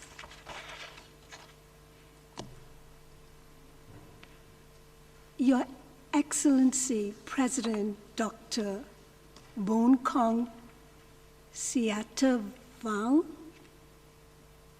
Director General, Dr. Tedros Adhanom Ghebreyesus, Honorable Ministers and Heads of Delegation, ladies and gentlemen. I join the Assembly in congratulating Dr. Sihavong, Minister of Health of the Laos People's Democratic Republic, for the poise, eloquence, and order he brought to the chair of the President during the 72nd World Health Assembly. In these uncertain and challenging times facing the global community, the resolute and inspiring leadership of the Director General remains certain, and we commend you and this organization, Dr. Tedros, which requires the global mantle for a healthier, safe, and fairer world. This presidency has great meaning for the people of the Commonwealth of the Bahamas, and indeed the Caribbean community and diaspora. I would like to take this opportunity to personally thank the government and people of the Commonwealth of the Bahamas for the confidence they have shown in selecting me to serve in this post at such an historic time. It is indeed an honor and privilege.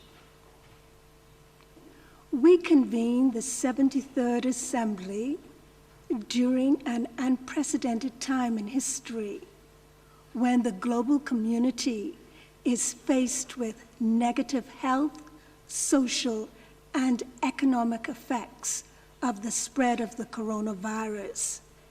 And the Assembly convened virtually, bringing together participants from across the globe. The public health community has faced challenges in the past. Global health issues transcend national boundaries and governments and call for action on the part of the global forces that determine the health of people. However, at no time in our recent memories has there been such a global impact of a disease, placing the lives, livelihood, and learning of so many in peril, disrupting supply chains, and bringing economies to a grinding halt. Statistically, in terms of numbers, the burden of COVID-19 has risen to over 4 million confirmed cases and close to 300,000 deaths in all 6 regions of the World Health Organization. In the wake of COVID-19, we have witnessed stock markets tumbling, unemployment rising in historic highs, conditions in fragile settings exacerbated, and peace and social cohesion threatened. Over the centuries, global action has yielded countless successes for global health, improving not only longevity, but also the quality of life. Ancient Babylonian civilization herald the sewage systems designed to protect water supply from contamination and disease. The discovery of pasteurization in the 1860s was a turning point in securing the safety of food supplies. The post-World War II era gave the global health community the tuberculosis vaccine. The past 25 years have witnessed a particularly golden era of unprecedented health achievements. Child mortality cut by 47%, maternal mortality reduced by 45%, and reversals in the spread of HIV and AIDS, malaria, and other diseases. This era of COVID-19 ushers in new technology. It requires new knowledge, new innovations, flexibility, meaningful, respectful country interactions, as well as new and greater global partnerships. The role of the World Health Organization in this time of crisis reminds us that we live in an interdependent and interconnected world, where health and well-being are shaped by circumstances, decisions, and events occurring in distant places. Bacterial and viral threats travel almost as quickly and unencumbered as email messages, Twitter, and money flows. The World Health Organization must be steadfast in guiding the response to COVID-19, and at the same time, exact a balance with its mandate to meet the challenges that threaten the survival of many people, including those with chronic non-communicable diseases. The mere nature of our explorative spirit and our humanity suggests we will overcome these challenges. We will find solutions to these current realities that confront us now and in the aftermath of COVID-19. We will embrace new lifestyles that promote good health. We will repurpose and maximize our resources. We will establish a new balance between the economic, the physical, and the psychological welfare of our citizens. While we have lost a generation of elder citizens and those with comorbidities due to COVID-19, we must be resolute to preserve those who are with us. Juggling the health welfare with the social and economic pressures confronting us signals the complexity of the moment. But we are up to the task. Successfully negotiating COVID-19 and the post-COVID era requires that we shift, we recalibrate, and make key investments. It requires that we invest more in new technologies which are accessible to the majority of the people, that we take measures to protect the most vulnerable during the epidemic, and that we address the economic aftermath of worsening inequities. The Assembly would recall that in September 2020, Hurricane Dorian, a Category 5 climatic event, mercilessly brought mass devastation on the islands of Abaco and Grand Bahama, two of the more northern islands in our archipelagic chain. For us, Dorian amassed 74 official deaths, but it displaced thousands and exacted an economic toll of $3.4 billion in damages and losses. The Bahamas has yet to recover from Dorian and does not have the luxury of dismissing COVID-19. the Bahamas must delicately strategize to mitigate the human, social, environmental, and financial fallout of Dorian and COVID-19. This is no small task, but we will not be daunted. We will rebuild strong. Our resilience continues to propel us to new strengths. Despite the financial challenges, the Bahamas, as evidenced by its modeling approaches, has demonstrated the positive impact of public health measures for COVID-19. To date, the Bahamas has confirmed 96 cases of COVID-19 and 11 deaths. The number of recovered cases are at 43. There are 7 hospitalized cases. 1,814 tests have been completed. I salute the millions of healthcare workers who valiantly stood in the gap as we fought the spread of the virus and its impact on the global community. Some lost their lives. Others endured substantial emotional and mental strains, but all continue to give their best for mankind. In conclusion, the bedrock of public health remains constant. Equity, quality, whole of society approach, collaboration, and solidarity across boundaries and borders.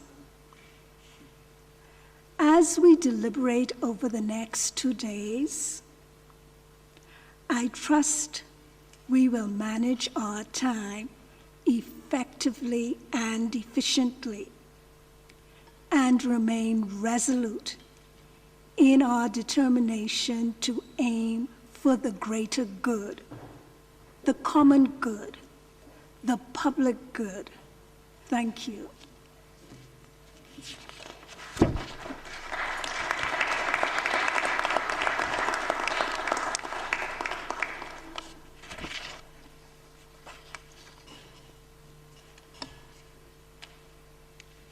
The Assembly will now consider the special procedures to regulate the conduct of the virtual de minimis meetings of the World Health Assembly, which are contained in Annex 1 of document A73/33.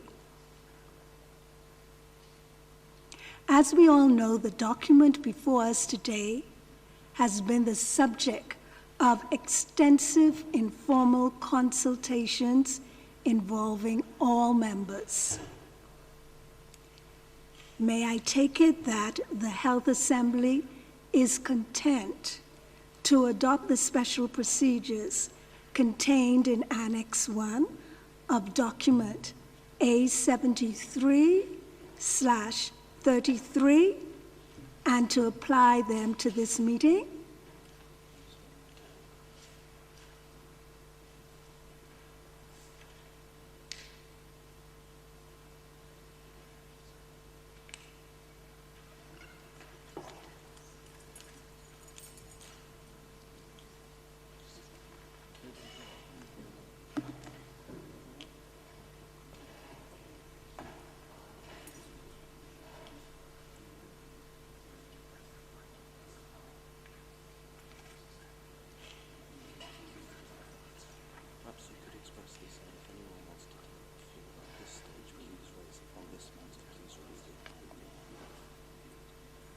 Should any delegation wish to take the floor on this particular matter, could you please indicate now by raising your hand?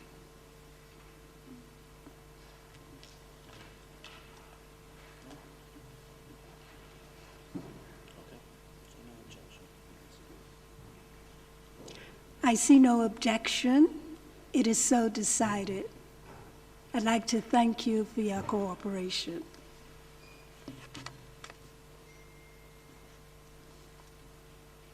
Now, turning to the matter of credentials, and in line with the special procedures just adopted, I would like to invite Her Excellency, Ms. Socorro Flores Lira, Permanent Representative of Mexico to the United Nations Office in Geneva, to present the report. Her Excellency, I give you the floor.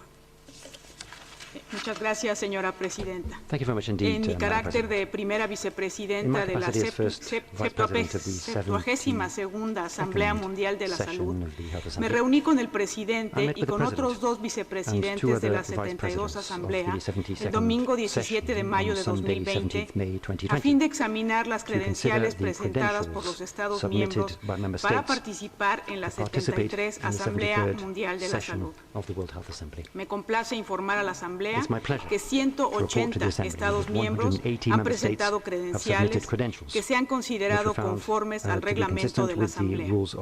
Por consiguiente, recomiendo a la Asamblea que se acepte que los 180 Estados miembros mencionados presentaron credenciales de conformidad con dicho reglamento. Además de este informe oral, he sido informada que desde la reunión de ayer con los miembros de la mesa de la 72 Asamblea, otros 6 Estados miembros presentaron credenciales. No ha sido posible sostener otra reunión con los miembros de la mesa de la 72 Asamblea, pero de conformidad con la práctica seguida durante las reuniones ordinarias, el presidente de la 72 Asamblea examinó las credenciales de estos 6 Estados miembros y consideró que se encuentran conforme al reglamento de la Asamblea. Por consiguiente, recomiendo también a la Asamblea que se acepte que los 6 Estados miembros mencionados presentaron credenciales de conformidad con el reglamento. Quiero mencionar también que en las últimas horas los siguientes Estados miembros presentaron credenciales que han sido consideradas conformes con el reglamento de la Asamblea de la Salud. Estos estados son Comoras, República Centroafricana, República Democrática del Congo y Gambia. Por lo tanto, recomiendo a la Asamblea que Comoras, República Centroafricana, República Democrática del Congo y Gambia sean aceptados por haber presentado credenciales de conformidad con el reglamento de la Asamblea de la Salud. Por último, señora presidenta, informo a esta Asamblea que los siguientes Estados miembros no presentaron credenciales y por lo tanto no estarán representados en esta Asamblea: Guinea-Bissau, Niue, Samoa y Sudán del Sur. Con esto concluyo mi informe. Muchas gracias. And that concludes my report, President. Thank you.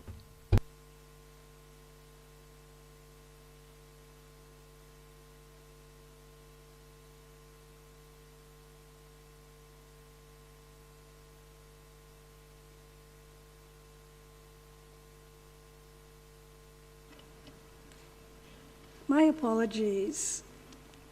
Thank you, Her Excellency. May I take it that the Assembly agrees to Her Excellency's report?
In this age of technology, I see no objections. It is so decided.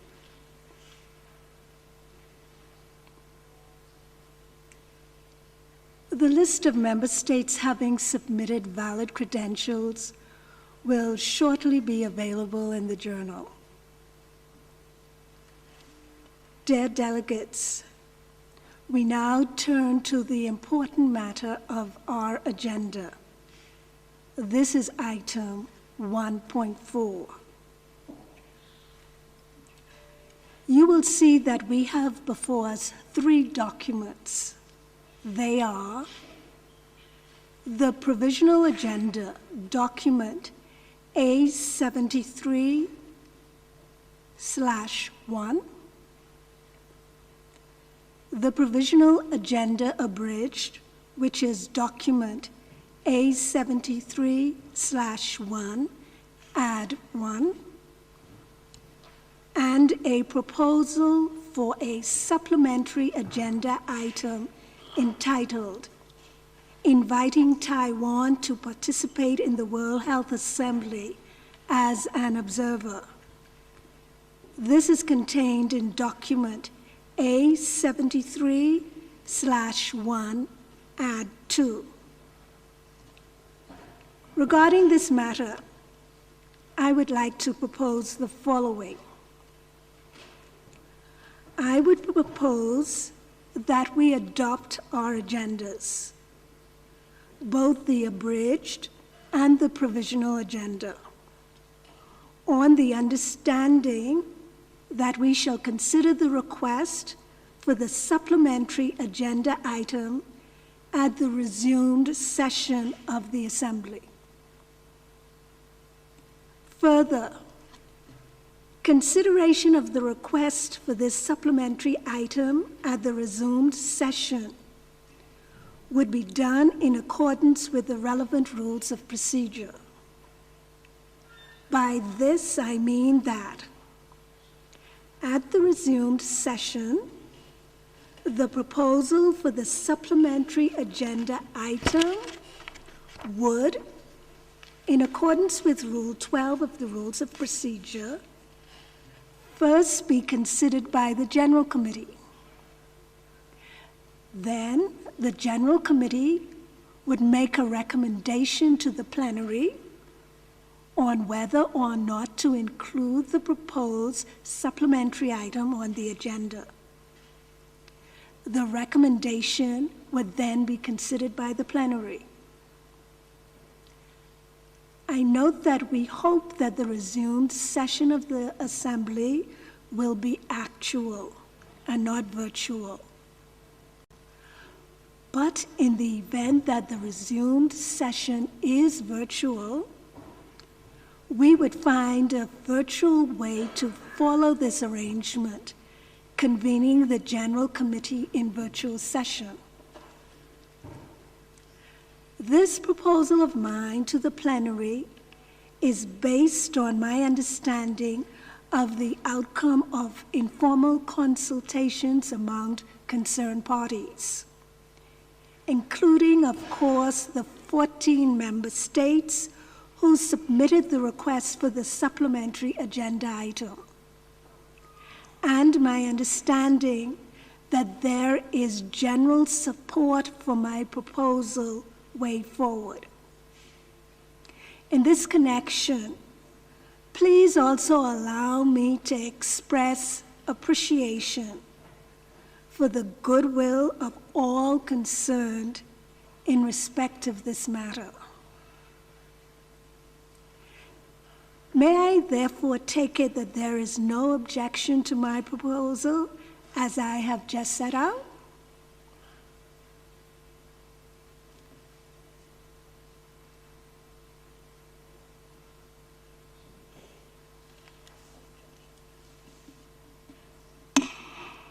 I see no objection. It is so decided. Thank you for this decision. Accordingly, the agendas are hereby adopted. and the proposal for a supplementary item shall be considered at the resumed session in accordance with the relevant rules of procedure.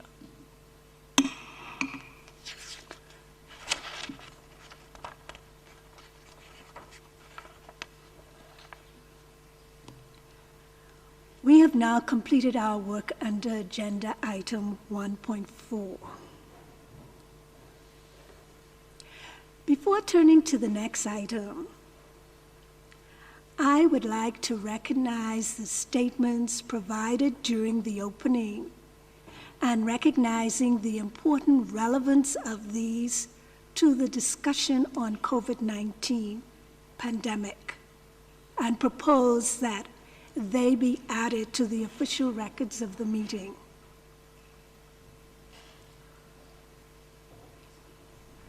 May I take it that the Assembly agrees with this proposal?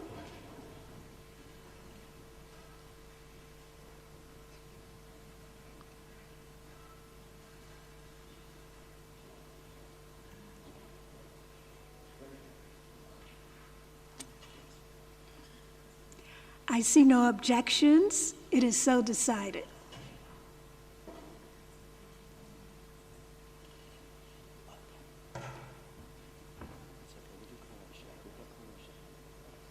Croatia? I understand that Croatia would like to take the floor. Croatia, you have the floor.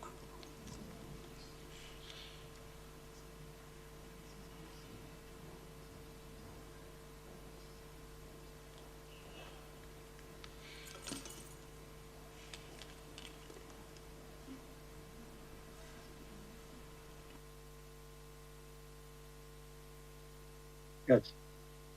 Thank you, Chair. The European Union works closely with the World Health Organization on a wide range of subjects, both within the European region and on a global level. As agreed in the exchange of letters of 2000 between the WHO and the European Commission concerning the consolidation and intensification of cooperation and without the prejudice to any future conclusion of a general agreement between the WHO and the European Union, European Union delegation attended the World Health Assembly as observer. As in previous sessions, we asked the Assembly to kindly agree that the European Union delegation be also invited to attend and participate also in the deliberations of meetings and some committees, drafting groups, or other subdivisions thereof pressing matters failing within Union competence in the 73rd session of the World Health Assembly. Thank you.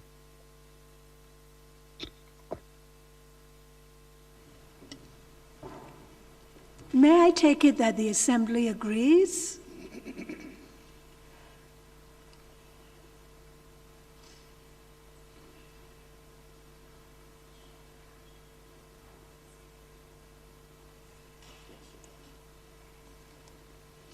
It is so decided.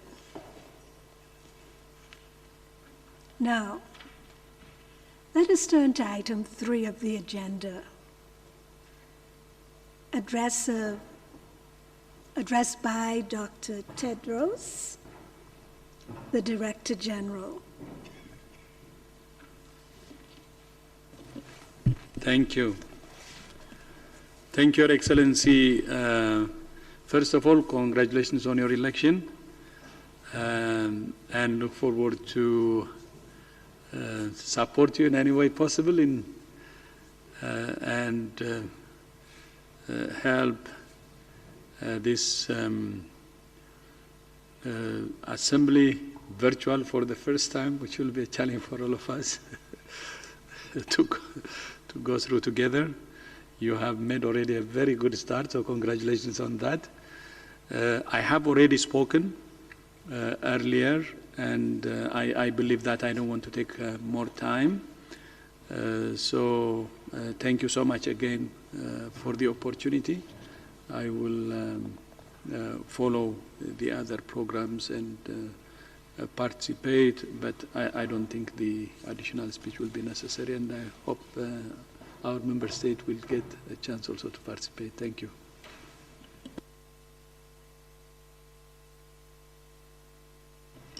Thank you, Dr. Tedros. Now we shall turn to the statements of delegations, which will be provided under item 3.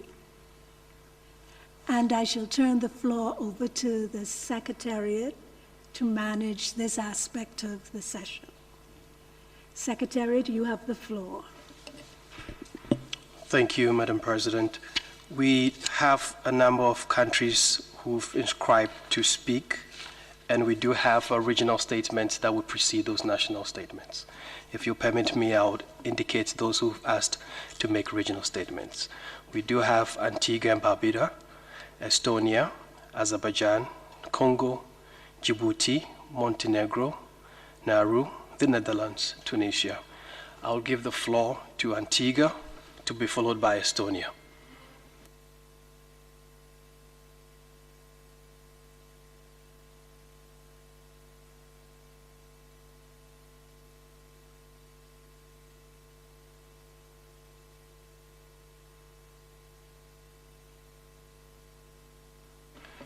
It appears we don't have Antigua yet. We would go to Estonia and then to Azerbaijan. Estonia, you have the floor.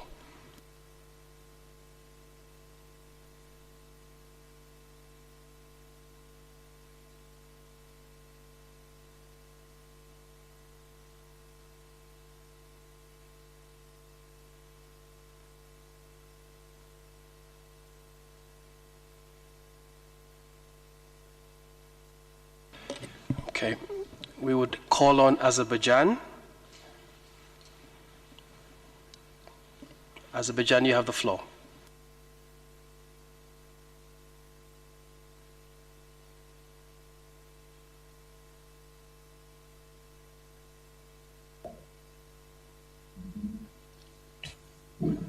Hello, everybody. This is the statement of the Ministry of Health on behalf of the non-aligned movement at the 73rd Assembly. Madam President, Mr. Director General, I have the honor to deliver this statement on behalf of the non-aligned movement. This year, the international community has been faced with a pandemic which has disrupted lives and livelihoods of millions of people, thus creating a state of paralysis in societies and economies. The non-alignment movement expresses its concern at the global threat posed by COVID-19 and emphasizes that the control of the pandemic relies on preparedness, prevention, resilience building, and the greater national, regional, and international collaboration and actions to address this challenge in an effective and timely manner. Upon the initiative of Azerbaijan's NAM chairmanship, the contact group to combat coronavirus was set up, and on May 4th, year 2020, the online summit of this contact group has been held. In the declaration adopted by summit, the heads of the states and the governments expressed their full support to the WHO while recognizing its critical role, guidance, and leadership in ensuring the effective response of the international community.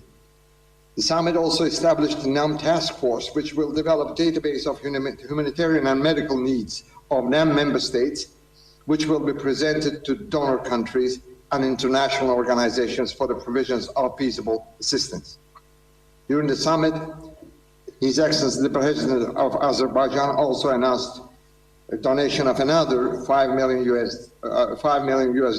to WHO to support the most affected NAM member states. The non-alignment movement reiterates its traditional support for multilateralism with the United Nations at its core, expresses full support to UN Secretary General initiatives to fight the pandemic, and acknowledges that preserving and strengthening the values of multilateralism and international cooperation is fundamental to promoting and supporting all three pillars of the United Nations. We also express our strong condemnation at the promulgation and application of unilateral coercive measures against member states of the movement that are applied in violation of the Charter of United Nations and international law. Further express our support in accordance with international law to the states affected by such measures and urge the international community to adopt urgent and effective measures to eliminate the use of such measures that are inconsistent with the principles of international law or the Charter of the United Nations, with a view of ensuring the effectiveness of national responses to COVID-19 pandemic. The non-member states express their gratitude to medical personnel and reiterate their readiness to continue collaborating with the WHO in ensuring that one of the fundamental rights of every human being, the enjoyment of highest attainable standards of health, is ensured, that no one is left behind. Global efforts are rightly focused on countering the immediate and devastating impacts of COVID-19. However, going forward, the international community needs to shape a global health agenda that responds effectively to the future pandemics. That would require adequate resourcing and, where appropriate, policy space for the WHO. Equitable access, fair distribution, and affordability of diagnostics, therapeutics, and vaccines for COVID-19 are important priorities for the developing countries, which should be responded to. There is also a need for exploring new instruments to regulate R&D for pharmaceutical products guided primarily by health consideration. The non-member states reiterate their commitments to achieving universal health coverage and health-related sustainable development goals by year 2030 to ensure health security and emergencies, particularly to integrated surveillance, building long-term capacities, and promoting progressive self-reliant strategy based on local production and affordable quality medicines and the development of health technologies. In line with the principle of health for all, the member states call upon the WHO to strengthen their support to governments in their efforts to effectively respond to COVID-19 by providing unhindered assistance and an inclusive and sustained manner during and after the pandemic. In this context, helping the most vulnerable people, including the people under the foreign occupation, including detainees, should enjoy the special attention in line with respect and dignity and leaving no one behind.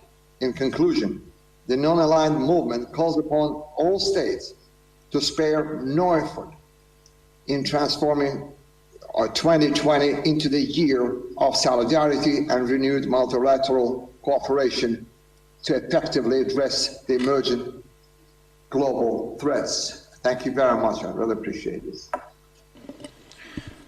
Thank you very much. I will now call on Croatia, who will be speaking on behalf of the European Union and EU member states. You have the floor, Croatia.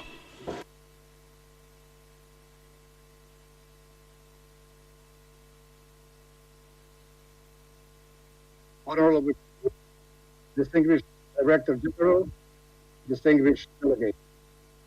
I have the honor to speak on behalf of the European Union and its member states.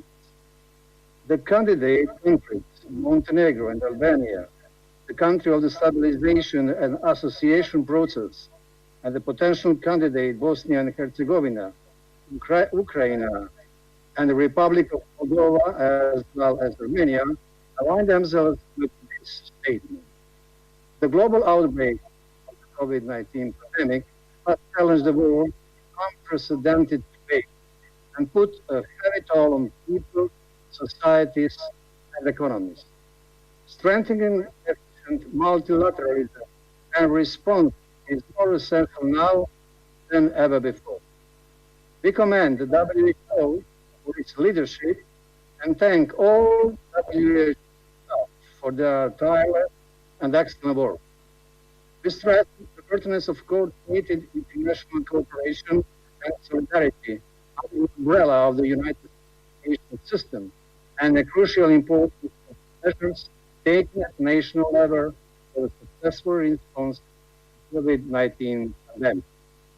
We acknowledge the incredible dedication of all frontline workers who are crucial to the COVID-19 response.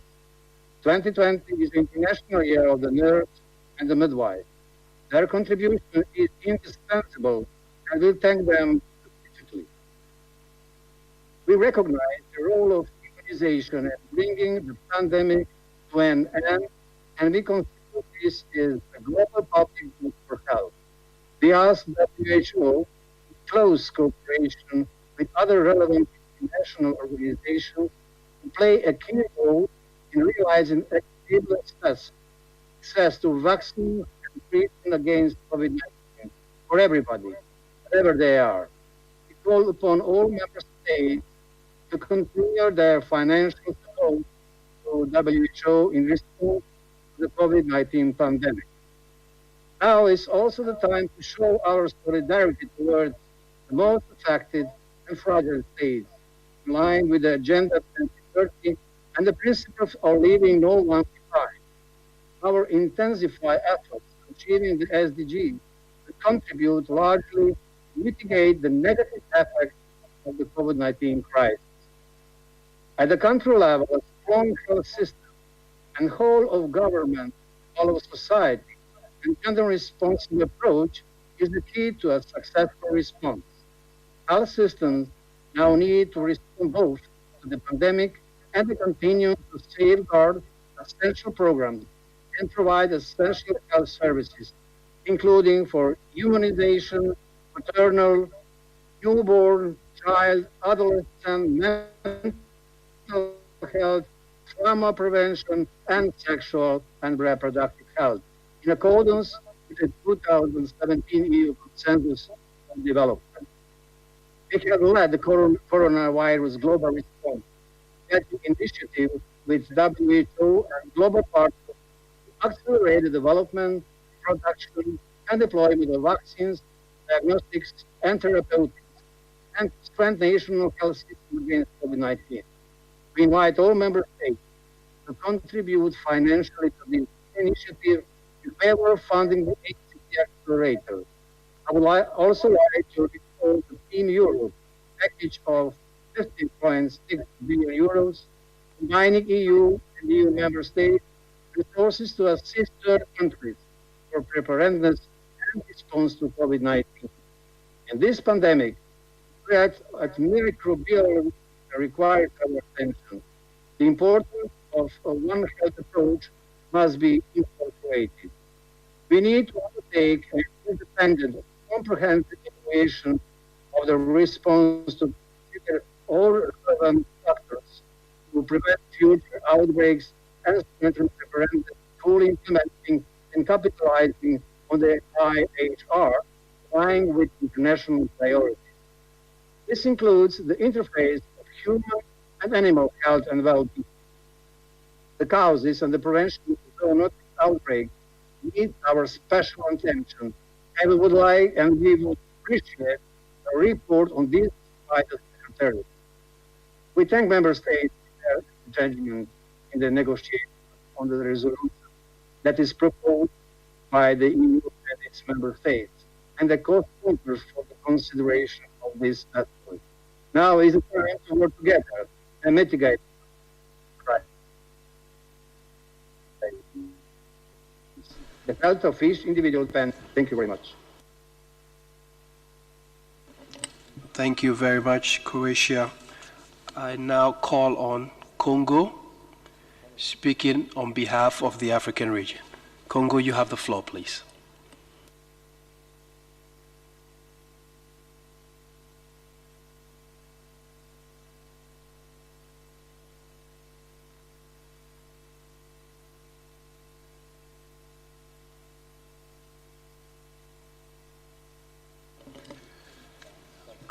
We do not appear to have Congo online.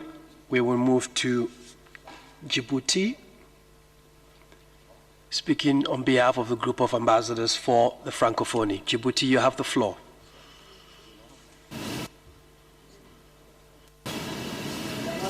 En ces circonstances si particulières, marquées par une crise sanitaire sans précédent, permettez qu'à l'entame de mon propos, je rende hommage à toutes les victimes du Covid-19 dans le monde.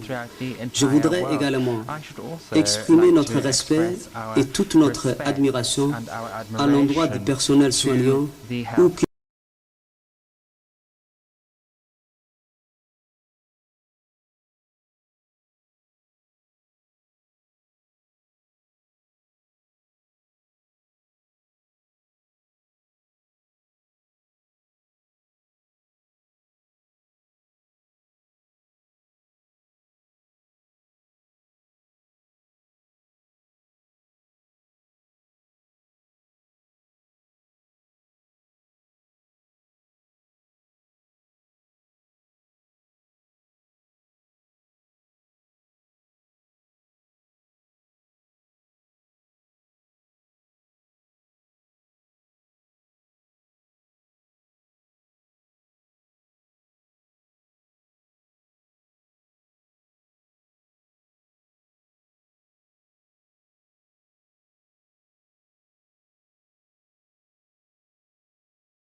l'Organisation mondiale de la santé et les efforts considérables menés dans le cadre de cette lutte contre cette pandémie. Restons unis et solidaires. Je vous remercie. Thank you very much, Ambassador. Could I ask Estonia to take the floor? Estonia on behalf of the Nordic and Baltic states. Estonia, you have the floor, please.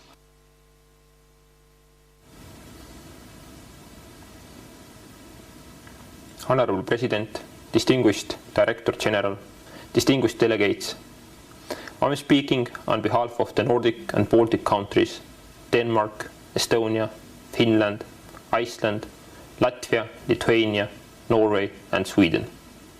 The Nordic and Baltic countries would like to express our gratitude and full support to the World Health Organization in leading the global health response in this crisis, which is challenging our health systems, societies and economies. The COVID-19 crisis has demonstrated how crucial multilateral cooperation is to our collective health, prosperity and security. Now more than ever, we need to act together as a global community and leave no one behind. In particular, global coordination is needed when it comes to the availability of new vaccines, diagnostics and treatments. We call on global solidarity and a global agreement among all actors to secure equitable and fair distribution once they become available. The pandemic has both direct and indirect impact on the well-being of people. In all societies, the poor are hit the hardest, widening the already existing health and social inequalities. We must take action to counter these ill effects of the pandemic. We call on governments to make measures to protect the vulnerable, to increase supportive frameworks and social protection. Further, we would like to emphasize the importance of addressing the gendered impacts of the COVID-19 pandemic. The health, social and economic consequences have a disproportionate effect on women and girls. Women constitute up to 70% of frontline health workers and are facing an increased risk of exposure to the virus, while access to essential health services, including sexual and reproductive health rights, is limited during the crisis. Evidence shows that there is an increase in maternal and child mortality and violence against women. At the same time, the disease has been particularly serious in older men and they make up a large percentage of mortality. We therefore encourage all countries to apply a gender lens in their COVID-19 response and recovery plans. The escalation of COVID-19 cases in conflict areas, among refugees, migrants and other vulnerable people in countries with weak health systems is a real concern and might have a detrimental impact on global well-being and stability. We very much welcome the United Nations consolidated appeal as part of COVID-19 Global Humanitarian Response Plan and highly valued work of World Health Organization and all the health and humanitarian workers in the front line. Finally, we support an independent and comprehensive evaluation of the international health response to the current pandemic.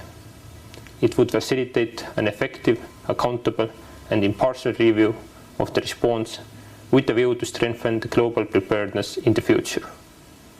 There are certainly many lessons to be learned. This evaluation should, however, not divert our attention from the current efforts at the global level to put an end to the ongoing pandemic. The right to health is a fundamental human right. The commitment of World Health Organization and the member states to achieving the Sustainable Development Goals and leaving no one behind should be our guiding light going forward. Thank you. Thank you, Estonia. I shall now call on Nauru to make a statement on behalf of the Pacific Island countries. Nauru, you have the floor, please.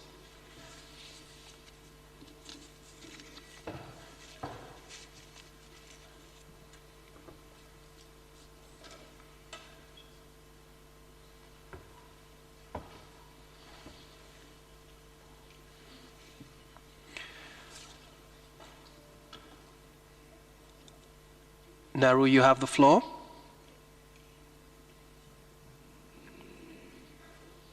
Very well. We don't seem to have Nauru. May I kindly invite the Netherlands to make a statement on behalf of the Global Health Agenda Group, to be followed by Tunisia. Netherlands, you have the floor, please.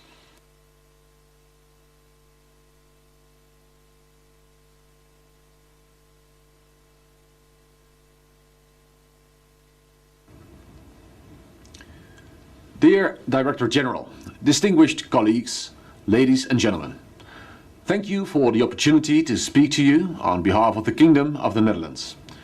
We align ourselves with the statement made by Croatia on behalf of the European Union. We express our support and appreciation for the World Health Organization.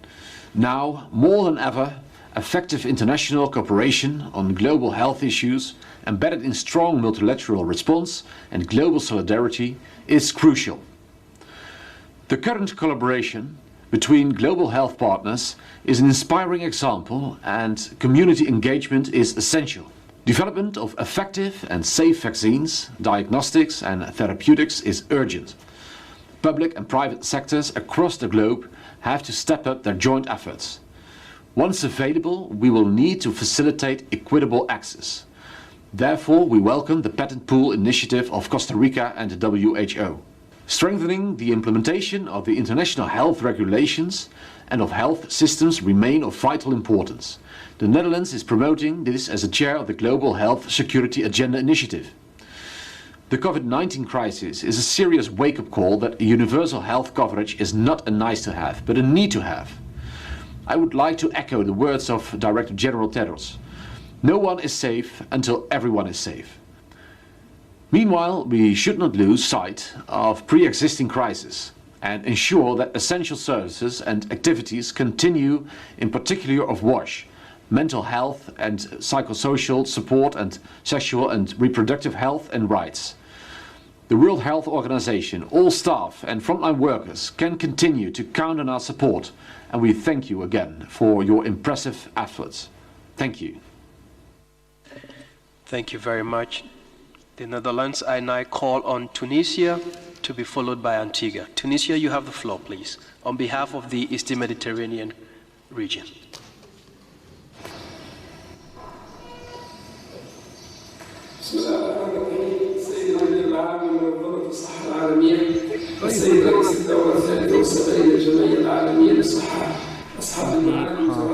On the name of God, the gracious, the merciful, ladies and gentlemen, Director General, allow me to say to you that I am delighted to address you today as we hold the 73rd session of the World Health Assembly. In troubling times in the history of our humanity, therefore, I should like to thank the DG, Dr. Tedros, for his enlightened work within the WHO. At a time when we are at a crossroads, he has helped us to deal with the crisis and to come up with appropriate responses to this crisis. I should also like to thank the regional director as well within for the efforts that have been done at within our region. We think that a strategic plan to deal with Corona was one of the essential steps that was done within our region. Moreover, in March 2020, there was a meeting and we noted the first cases of Corona in Tunisia. Thousands of cases were recorded. There were some deaths in our region as well. President, colleagues, ladies and gentlemen, the current situation requires us to learn lessons for the long term. We need to adopt appropriate policies in terms of prevention. We also need to organise ourselves better and plan things better in order to manage this crisis now and in the future, and also to protect public health in general. Allow me once again to say to you to what extent I'm grateful to the WHO, and I think that the WHO plays an essential and key role. The WHO must allow the healthcare workers to be appropriately equipped in order to deal with this epidemic. Thank you very much. Thank you very much for your kind attention. I will now call on Congo to deliver a statement on behalf of the African region. Congo, you have the floor, please.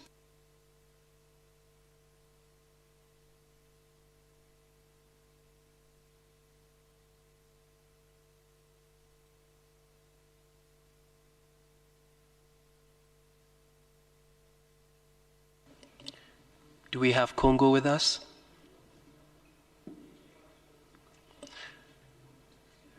Okay. Madam President, that concludes for the regional statements. We will move now to national statements, if you permit me. We have Côte d'Ivoire, Singapore, Denmark, United Kingdom, and Argentina. Côte d'Ivoire, you have the floor, please.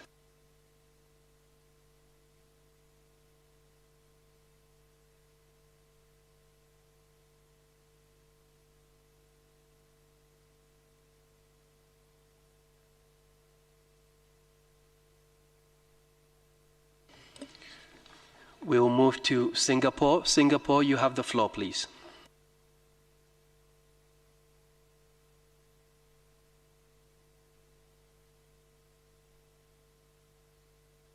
Excellency, Madam President, Director General, chief guests, and colleagues. COVID-19 is the greatest challenge our generation faces. It has infected almost 5 million people worldwide. Our thoughts and prayers are with those who have been infected and their family members. We would also like to express our gratitude towards the healthcare workers who have been taking care of our patients. Each member state faces different challenges and adopts a different strategy to fight the pandemic, but all with the same goal of keeping their people safe. In Singapore, we introduced a set of measures called the circuit breaker measures since 7th of April to suppress community transmission. These measures have shown promising results. The daily number of new community cases averaged about 3 in the past week, our lowest since mid-March. On the other hand, we are proactively managing the COVID-19 cases in our migrant worker dormitories, and the situation has stabilized. Overall, our case fatality rate remains one of the lowest in the world at 0.08%. As COVID-19 will be with us for some time, perhaps until an effective vaccine is available, we must adjust the way we work and live as we move forward. Singapore, like many countries, are now planning to roll back some of the stringent measures we introduced earlier. We need to preserve people's livelihoods while at the same time continue to protect their lives and well-being.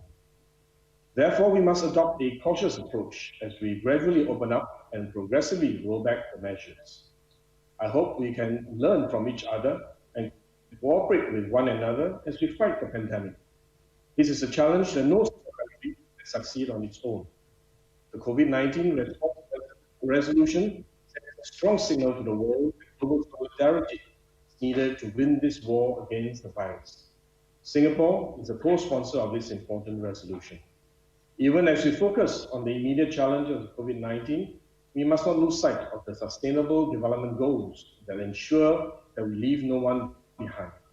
We must continue to support the public health efforts and address these health priorities identified in the SDGs alongside our COVID-19 response plans.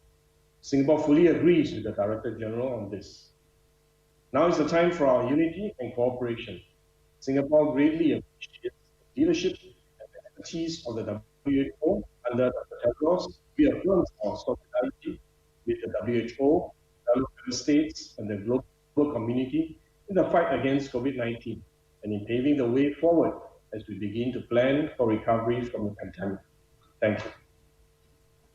Thank you, Singapore. I would call on the next 4 countries to deliver their statements: Denmark, United Kingdom of Great Britain and Northern Ireland, Argentina, and the Philippines. You have the floor, Denmark. Dear delegates, dear Director General, Denmark supports the statement made by Croatia on behalf of the EU and its member states.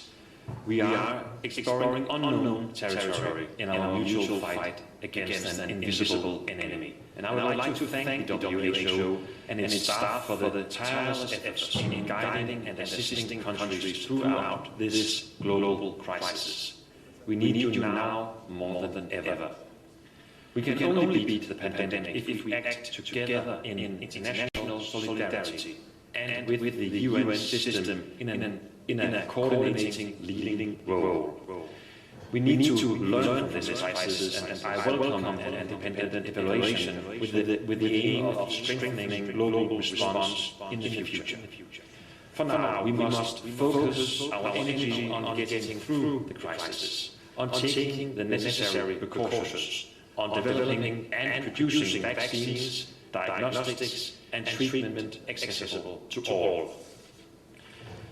COVID-19 has demonstrated the catastrophic potential of communicable diseases and the importance of the availability of effective medicines. In this regard, the crisis also highlights the importance of our effort in relation to AMR. Denmark stands ready to contribute to support the development of concrete One Health solutions. A pandemic also has a severe impact on access to health services, including sexual and reproductive health and rights. Evidence shows that during crisis there is an increase in maternal and child deaths, sexual and gender-based violence, and a decrease in family planning services. So let us use this unique situation to accelerate progress, and let us do so together through strong multilateral cooperation. Thank you for your attention. Thank you, Denmark. We have the United Kingdom with Great Britain and Northern Ireland.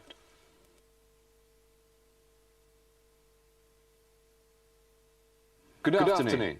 Today's World Health Assembly is so important because coronavirus does not care about nation states. It is a shared challenge, and we can only defeat this invisible killer through a collective response. And if we work together to fight this common threat, I'd like to thank health and care workers across the world for the important work they're doing on the front line, and to thank the World Health Organization and Dr. Tedros for your work. It is so important that all relevant administrations are included in this forum, so discussions on global health security benefit from their valuable experience and expertise. Of course, as with any emergency, there will be lessons to learn from coronavirus, not only for the World Health Organization, but for the wider international system and for all member states. And so we support the need for a review of the global response at the appropriate point. As the international health regulations set out, we all have a collective responsibility here. But for now, we must all remain focused on the fight against the virus. And of course, a vaccine will be our best weapon in this fight.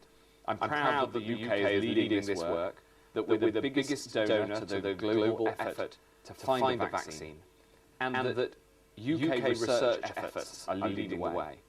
To build on this, the UK will be hosting a global vaccine summit on the 4th of June. This will be an important event. Not only do we want to boost efforts to develop a coronavirus vaccine, but we also want to raise the funds so Gavi can immunise 300 million more children and save up to 8 million lives from preventable diseases. I hope that you'll be able to lend your support, because ultimately we are all on the same side of this battle, and it is in all of our interests to succeed. Thank you very much, United Kingdom. And I call on Argentina to be followed by the Philippines. Argentina, you have the floor. Muchas gracias, señor presidente. Thank you very much indeed. Como ha expresado nuestro presidente As our President, Alberto Fernandez, has said, nobody will get out of this alone. And we are very aware of the socio-economic damage that is affecting the whole world. And that's why we need to work together with an integrated approach, attempting to implement measures to enable us to mitigate the negative impact on our communities. Protecting human life must be our primary focus. In order to work in a multi-sectoral manner, Argentina created the General Coordinating Agency for the Integrated Plan for Preventing Public Health Emergencies of International Concern, coordinated by our Chief of Cabinet and led by the Ministry of Health. Within that framework, we very quickly adopted health, social and economic measures to try to contain the spread and the impact of the new coronavirus. On the 22nd of January, just 1.5 months after the first case was registered, Argentina issued an epidemiological alert. And just a few days later, we started to check passenger arrivals and recommend isolation of passengers arriving from affected areas.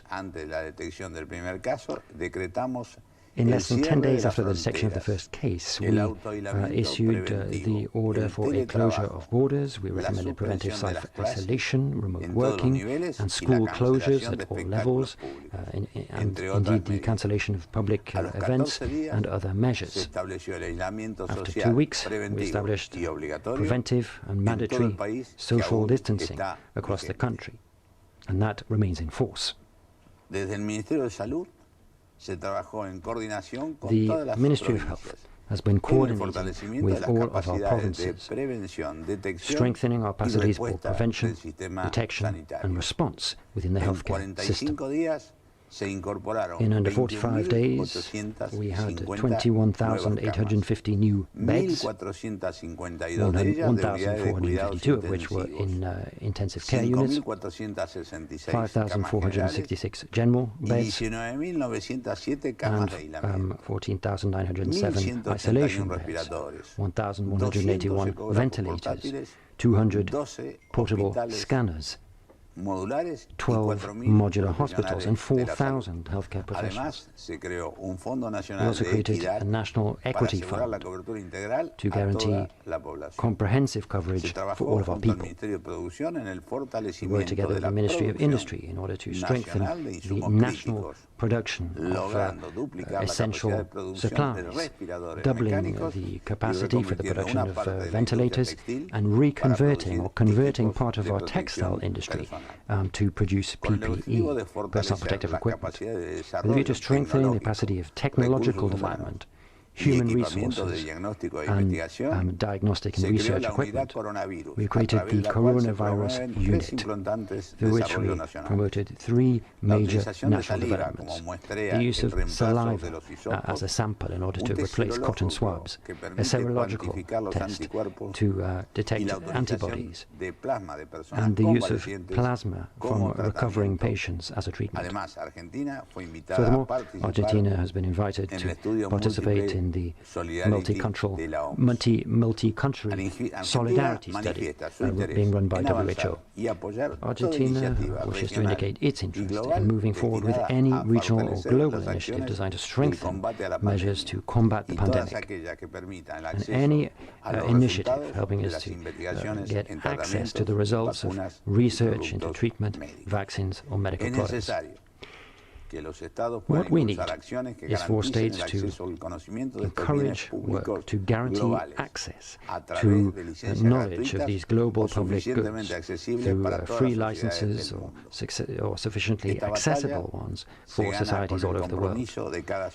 We will win this battle with the commitment of everybody. It's not just up to governments, it's a collective responsibility. And we are convinced that any measures being taken at national level must be in coordination with the international framework. In order to get out of this crisis and face this new reality, we need to design and sign up to a global solidarity pact. Thank you very much indeed. Thank you, Argentina. May I now invite the Philippines to follow by Belgium and Kenya. Philippines, you have the floor, please.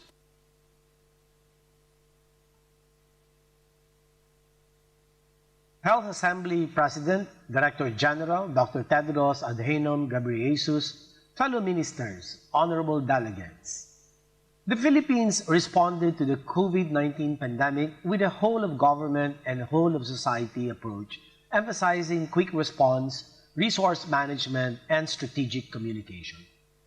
To guarantee health system resiliency on the road to national recovery, the Philippines is ramping up the country's testing capacity with increased licensed testing and mega-swabbing centers, clearly defining patient pathways for both COVID-19 and non-COVID-19 patients through province and citywide community-managed healthcare provider networks, defining the guidelines for mass repatriation and quarantine for migrant Filipinos, developing guidelines on non-pharmaceutical interventions as we transition to the new normal.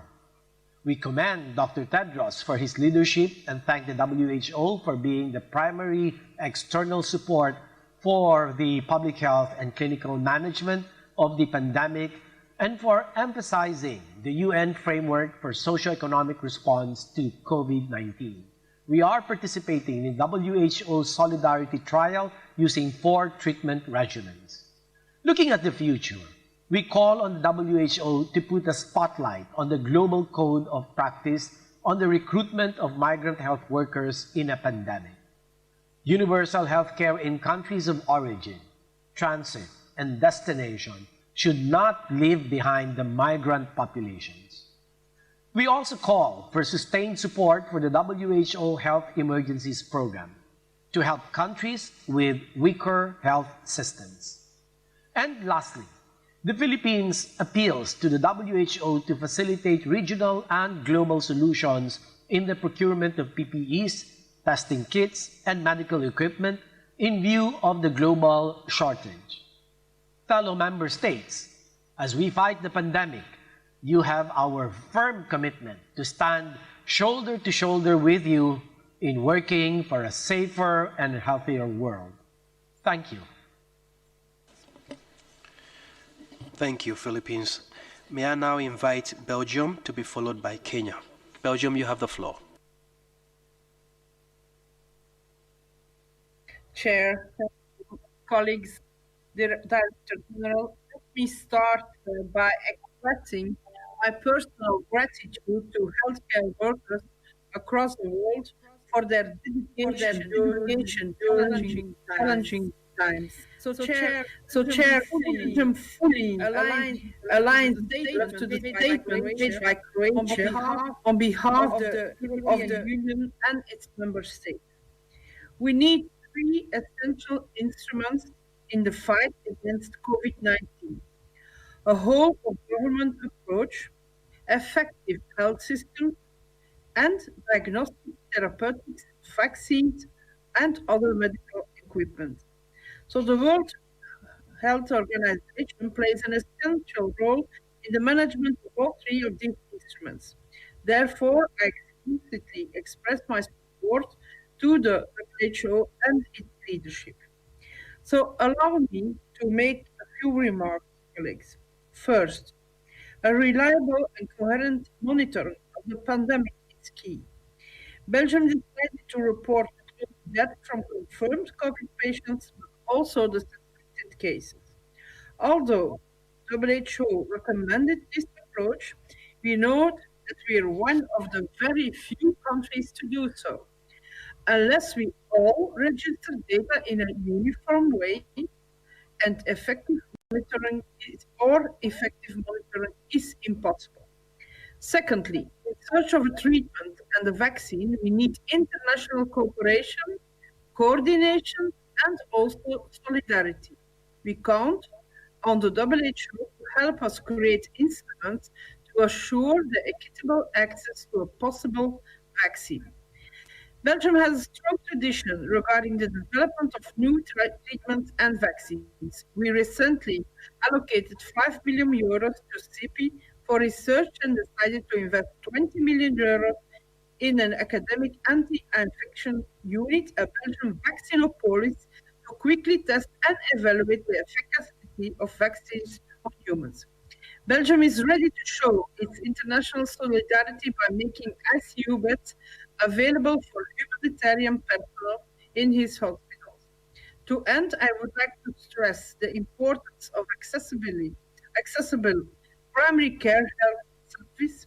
In order to mitigate the collateral damage of this crisis, we should avoid interruptions in essential initiatives on vaccination, sexual and reproductive health, HIV/AIDS, TB, malaria, and neglected tropical diseases. I thank you for your attention. Thank you, Belgium. I will now invite Kenya to be followed by Côte d'Ivoire and then France. Kenya, you have the floor, please.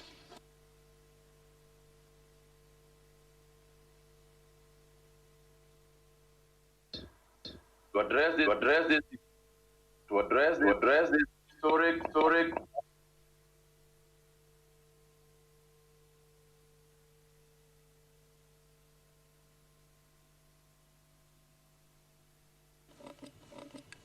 Honorable Minister, I'm afraid we cannot hear you.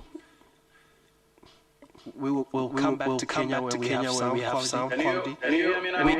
Please proceed, Honorable Minister.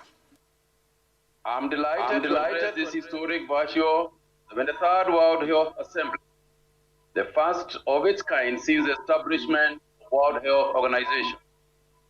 On behalf of the government of the Republic of Kenya, I wish to reaffirm our commitment to WHO and its leadership, led by Dr. Tedros, as it spearheads multilateral efforts in the response to COVID-19 pandemic. Kenya reported its first case of COVID-19 on March 13, 2020. As part of its preparedness, President Uhuru Kenyatta issued an executive order on February 28, establishing the National Emergency Response Committee on COVID-19. Since then, we have put in place economic, social, and public health measures aimed at interrupting the transmission of the virus within and beyond our geographic borders. Madam President, Kenya is making significant and very progress towards flattening the curve. We have learned many lessons along the way and continue to apply mitigating measures day by day. Planning for the current situation as well as COVID-19, we aim to build greater resilience in our health systems through increased investments in primary healthcare and health commodity security as critical pillars towards the attainment of universal health coverage. Lessons learned from this crisis has reaffirmed the need for regional, global, and multilateral solidarity and cooperation. We now know that no nation can succeed in isolation. We are particularly encouraged by the demonstrations of unity and humanity shown both within countries and application of information technology. We thank all those who continue to support and collaborate with Kenya. Kenya therefore joins efforts aimed at ensuring universal, timely, and equitable access to COVID-19 tools as global public good for health. There is urgent need for the business community, including the pharmaceutical industry, to pay the profit motive and support the response to this pandemic. Otherwise, should we continue to behave normally, the pandemic will treat us abnormally. Recognizing that 2020 is the year of nurses and midwives, Kenya appreciates the critical role played by nurses and midwives in frontline health during this pandemic. Fortunately for us, so far, Kenya has not lost any workers to the disease. Let us all work together to end this pandemic. We march together, leaving no one behind. I thank you. I thank you, Kenya. I will now invite Côte d'Ivoire to be followed by France and then Bahamas. Côte d'Ivoire, you have the floor, please.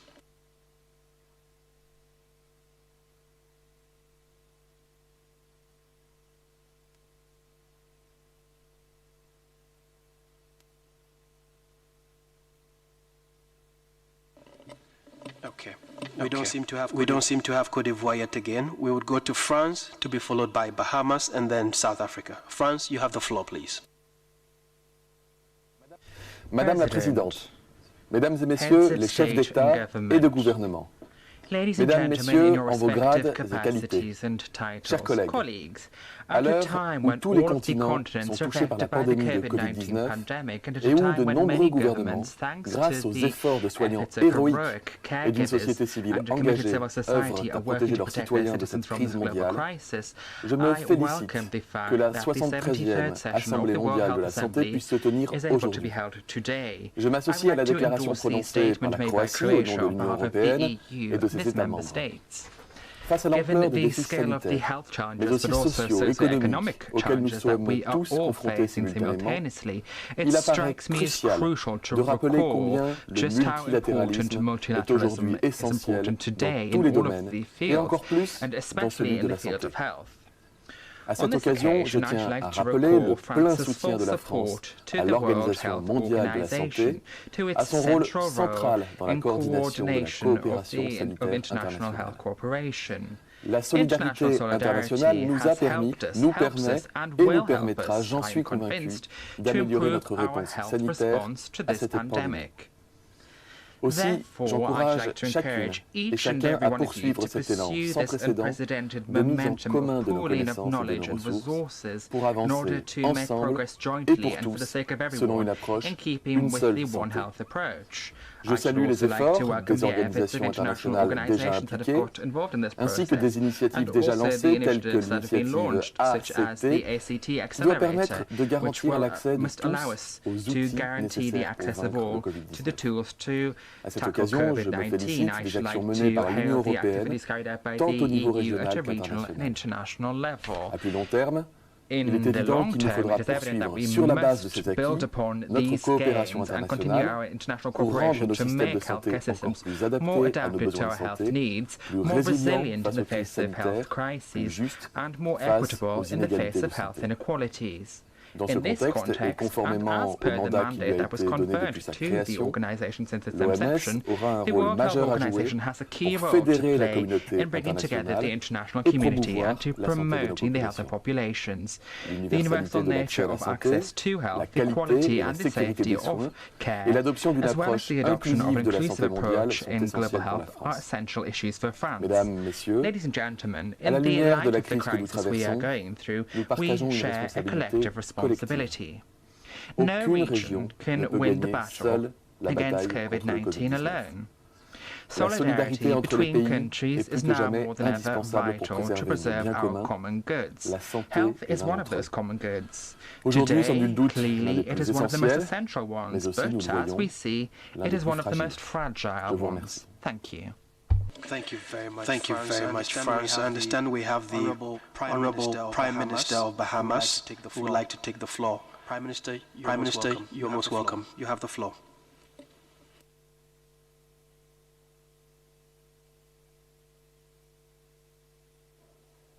Mr.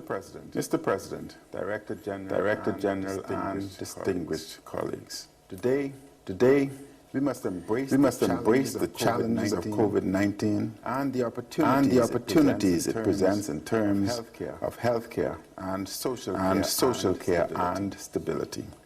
We must chart a new course. We must acknowledge the new realities that are upon us as we develop and adopt innovative and relevant technologies to manage our societies and daily activities. The Bahamas wishes to bring to your attention the health challenges we continue to overcome and the dire economic situation that is upon us as a primarily tourism-based economy. At least 50% of our GDP is derived from tourism, which employs directly or indirectly up to 60% of the working population.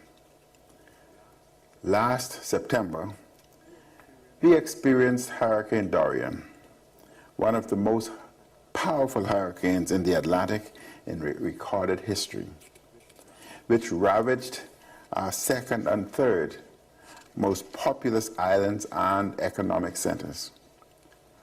Now, COVID-19 has closed our borders and destroyed our tourism-dependent economy.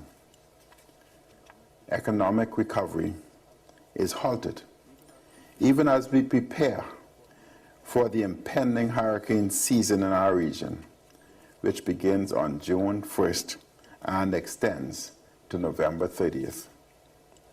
The twin unprecedented events of Hurricane Dorian and the COVID-19 pandemic threaten to destabilize our health response and our public health gains.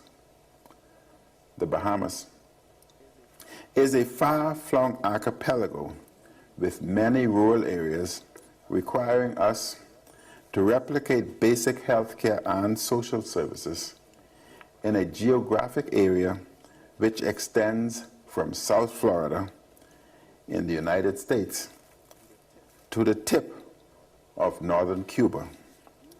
These two seismic events threaten to widen inequalities and increase the burden of non-communicable disease. We benefited greatly from the application of WHO tools, particularly when testing capacity was limited. We support the draft resolution that addresses timely access to quality, safe, affordable, and efficacious diagnostic, therapeutic, medicines, and vaccines. We thank our partners who donated personal protective equipment and medical devices, training materials, and technical support. I wish to reiterate what I noted at the UN General Assembly last year, soon after Hurricane Dorian devastated two of our major islands. For many years, the Bahamas and countries with similar characteristics have urged an alternative to per capita gross national income as the sole indicator of a country's level of development and eligibility for concessionary financing. I also noted in my 2018 address to the General Assembly, we remain concerned and disappointed that the use of the distorted matrix of GDP per capita as a measurement of national wealth and viability causes the Bahamas to be assessed more favorably than it should be for contributions to international organizations and for the receipt of grants and international assistance when disaster strikes.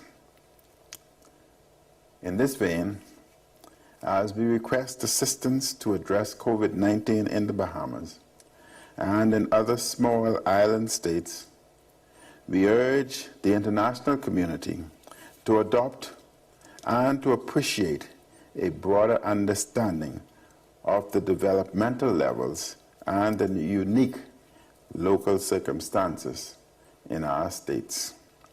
Thank you and good afternoon. Thank you very much, Most Honorable Prime Minister. We will now invite South Africa to make their statement, followed by Algeria and then Poland. South Africa, you have the floor, please.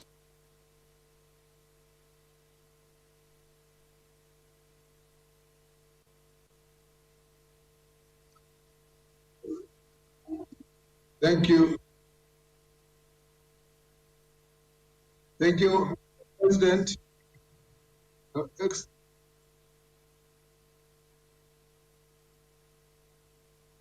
Please proceed, South Africa.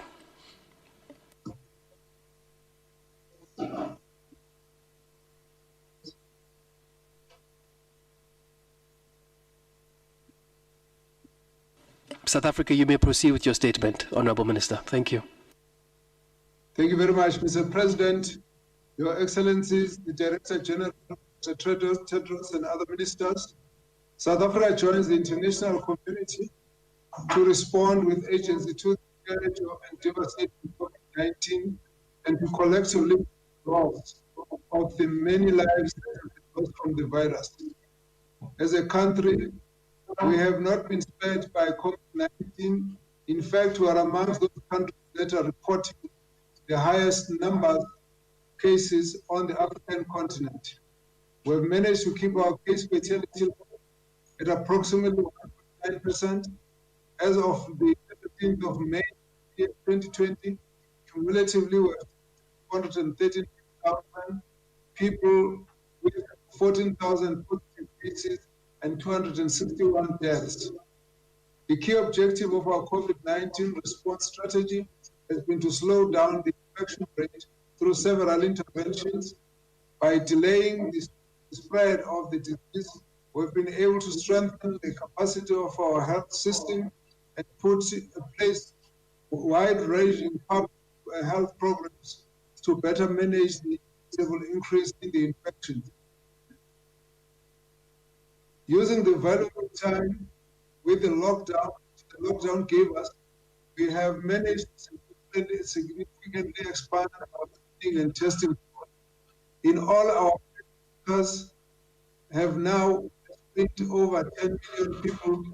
We have referred 132,000 for further testing. Our strategic approach is based on saving the lives and preserving livelihood. Like other countries, we are also experiencing challenges the following, such as the limited production, distribution, testing, and extraction by international suppliers. Personal protection in the form of masks, body suits remain a challenge, and balancing the need to save the lives and the economy, and our people are also not destitute. From the very beginning, our response has been guided by the advice from the world experts and from our country and across the world. We must take the opportunity to appreciate the guidance, the technical experts, the WHO, further commend the leadership of the WHO, in particular Dr. Tedros, in these difficult times for the entire globe. As South Africa, we are pleased to be participating in the solidarity trial and look forward to using our franchise to also conduct research on vaccines. We wish to highlight His Excellency as the current chair of the joined the global people's vaccine statement, which emphasized that vaccine should be available to on the basis of need and ability to pay when the vaccine was produced. This is the real essence of universal health coverage at a global level and example of real global solidarity. We as other nations have tested to the fullest the pandemic, both from the health system and perspective. We have, however, become stronger and wiser. If we will collectively rise again as a nation, a family of nations across the globe, and will overcome these things. I wish to therefore thank you, Mr. President. Thank you very much, Honorable Minister. I'm advised that we have now Congo, who is ready to make a statement on behalf of the African region, and we did play the video of Tunisia in their national capacity rather than in the regional statement that they had been also ready to present. So I'll call on Poland, and then I'll give the floor to Congo, to be followed by Tunisia. Poland, you have the floor, please.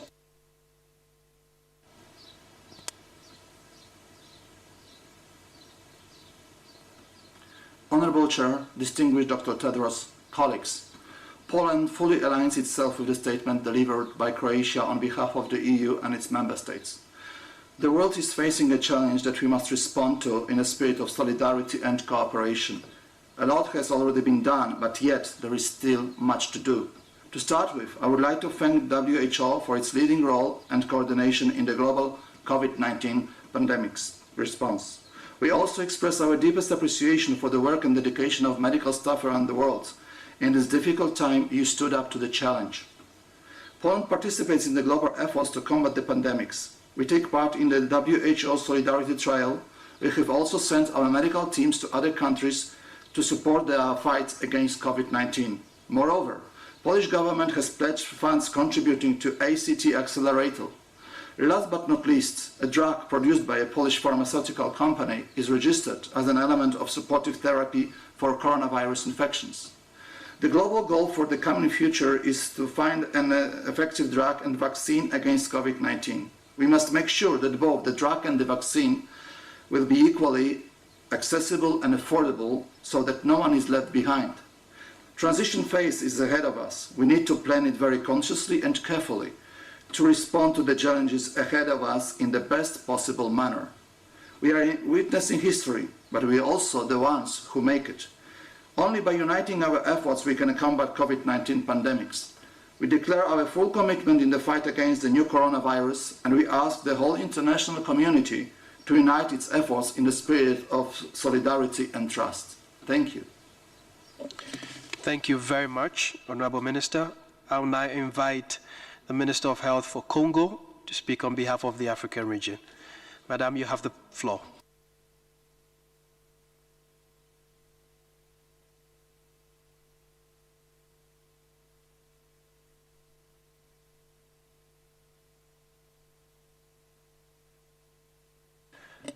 Honorable Minister from Congo, you have the floor.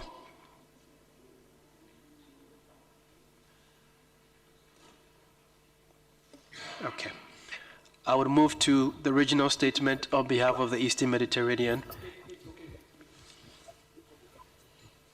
I understand Congo is back. Honorable Minister, you have the floor, please. Madame la Présidente de la 65e session de l'Organisation mondiale de la santé, Mesdames et Messieurs les ministres de la Santé, Monsieur le Directeur général de l'Organisation mondiale de la santé, distingués participants, la République du Congo a l'honneur de The Republic of Congo has the honor of making this statement on behalf of the African group members of the WHO at this 73rd session of the World Health Assembly. taking place for the first time in its history in virtual mode as a result of the COVID-19 pandemic. The world has been struggling with this pandemic, which is putting the resilience of our healthcare systems to the test. All of the healthcare workers in our respective countries are fighting as hard as they can to combat the pandemic. We wish to thank the World Health Organization for its leadership in this response, and we pay tribute to all healthcare workers all over the world for their sterling work.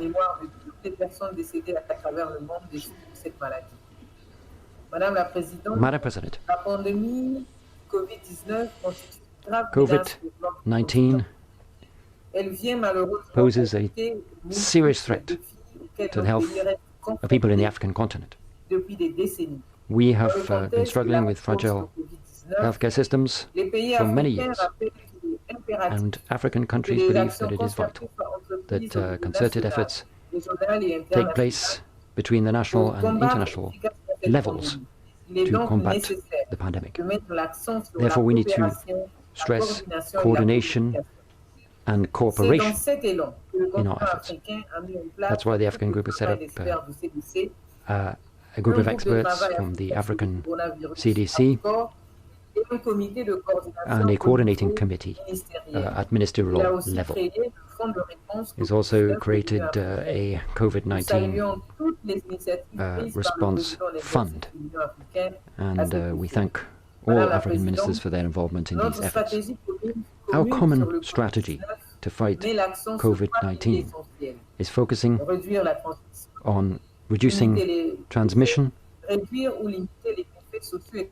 and trying to mitigate the socio-economic impact.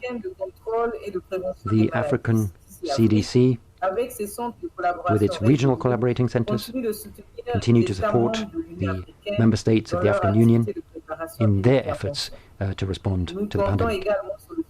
And we also have been enjoying the support of WHO and all of our other partners. Madam President, the African region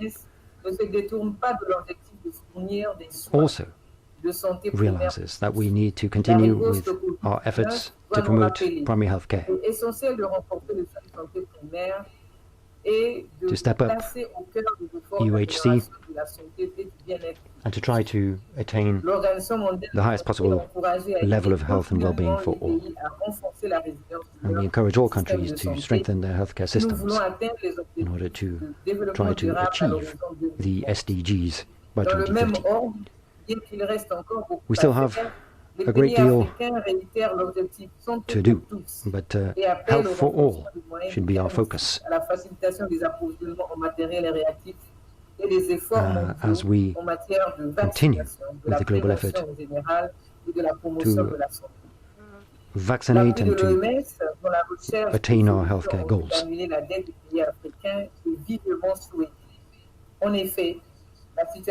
The socio-economic and health situation of Africa is, of course, threatened by COVID-19, and once again,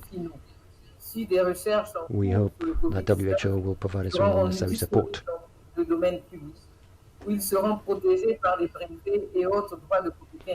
we hope that the IP system will play its role. And we hope that countries can make full use of flexibilities in the context of the IP system.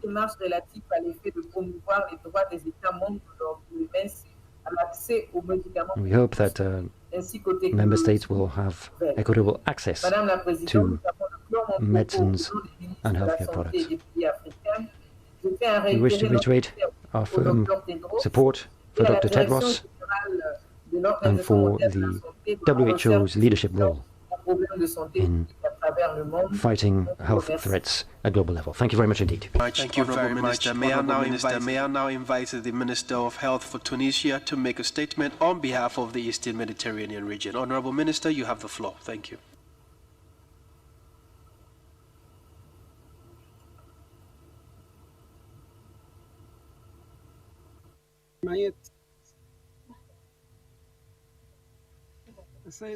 Mr. Director General of the WHO, and dear delegates, member states of the WHO, ladies and gentlemen, we thank the Director General and WHO on behalf of the Eastern Mediterranean region for the effort to support member states in responding to COVID-19. We face an immense global health challenge. The situation demands coordinated, decisive, and innovative action from all of us. The Eastern Mediterranean region faces humanitarian emergencies on a colossal scale which have significantly weakened the health system in the region due to the continuation of armed conflicts in parts of our region.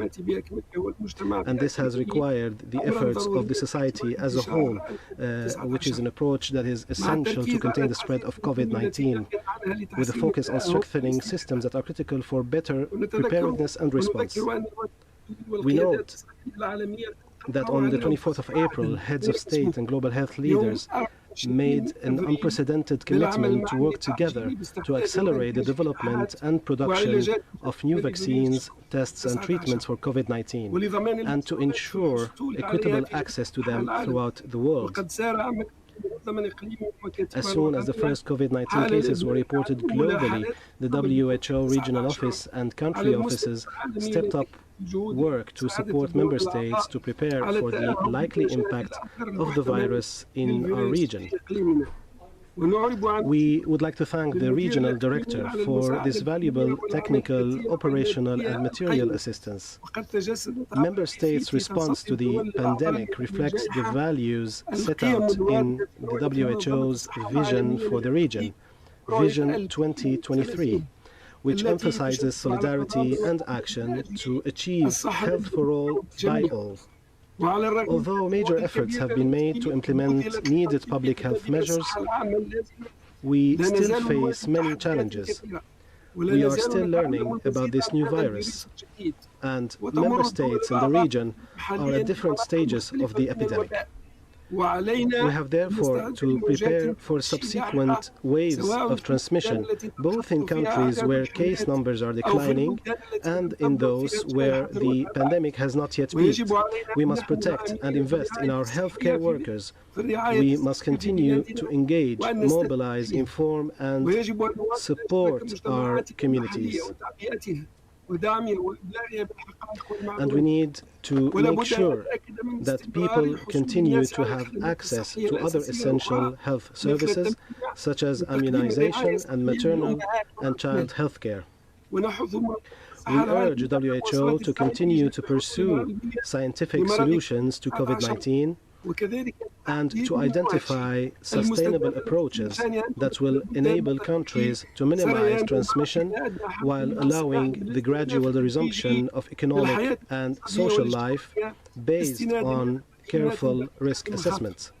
We further request that WHO and its partners continue to work with governments and others to help ensure the flow of vital medical supplies and other goods and services between countries. We acknowledge the ongoing work by the WHO and partners in establishing the interagency COVID-19 supply chain system. This is essential so as to allow low and middle income countries to effectively respond to the pandemic according to the international health regulations of 2005.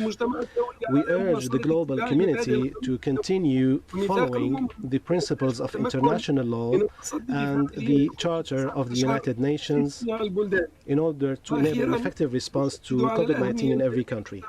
We finally emphasize the critical importance of global cooperation to contain the pandemic in furtherance of the right to health and to life, and we therefore reiterate the call by the United Nations Secretary General and the United Nations High Commissioner for Human Rights for an end to those unilateral sanctions which are impeding international collaborative efforts to curb the spread of the virus and treat patients in the targeted countries. Thank you for your attention.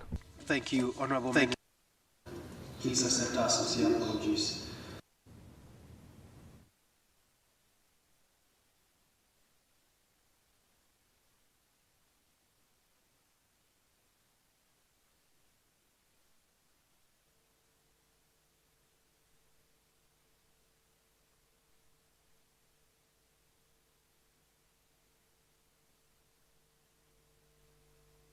Okay, we don't seem to have Algeria. We would now proceed to Botswana, to be followed by Zimbabwe, and then Germany. Botswana, you have the floor, please.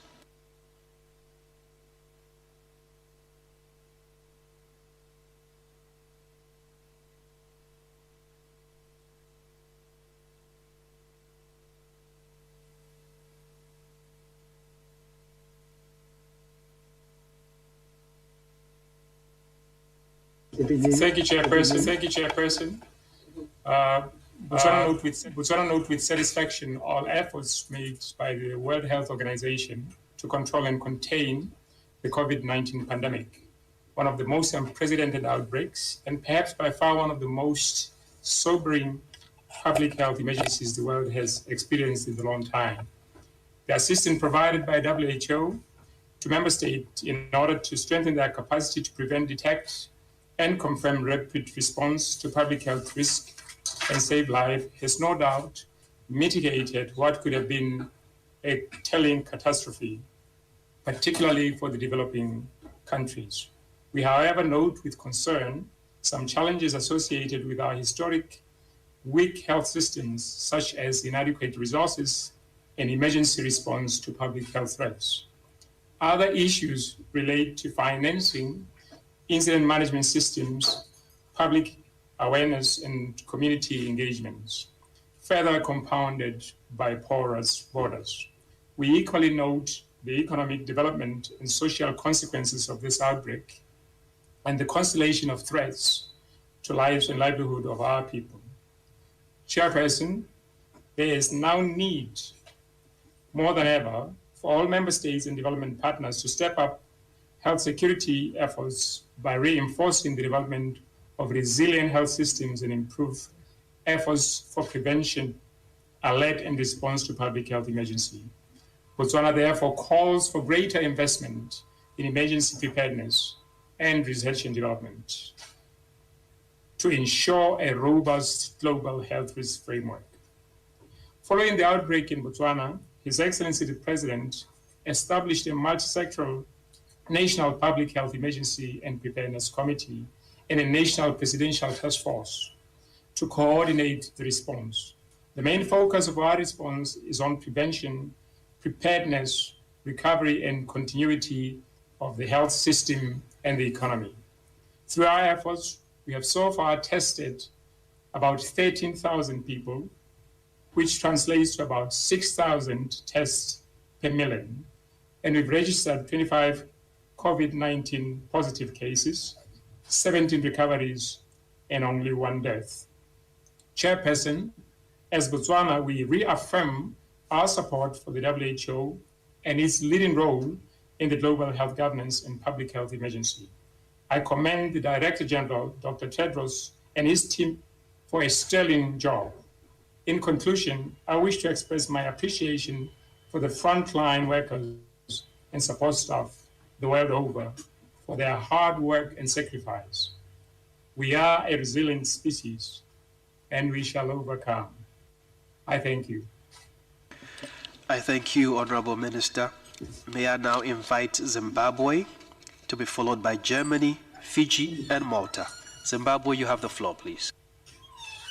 Accessibility shortcuts, 17 items, voice guide, off.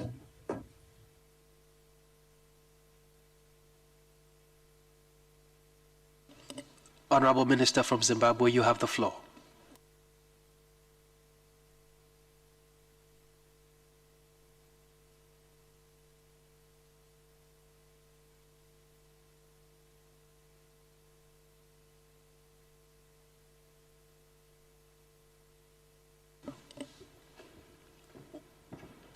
Okay, we would move to Germany and then come back to Zimbabwe when we have the feed.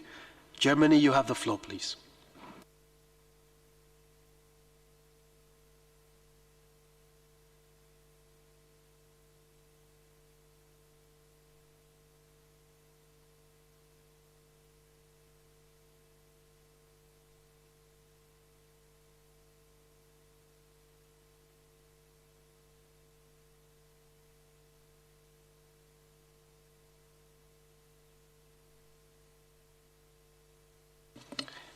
I'm afraid we still don't have Germany. We would go to Fiji and then Malta. Fiji, you have the floor, please.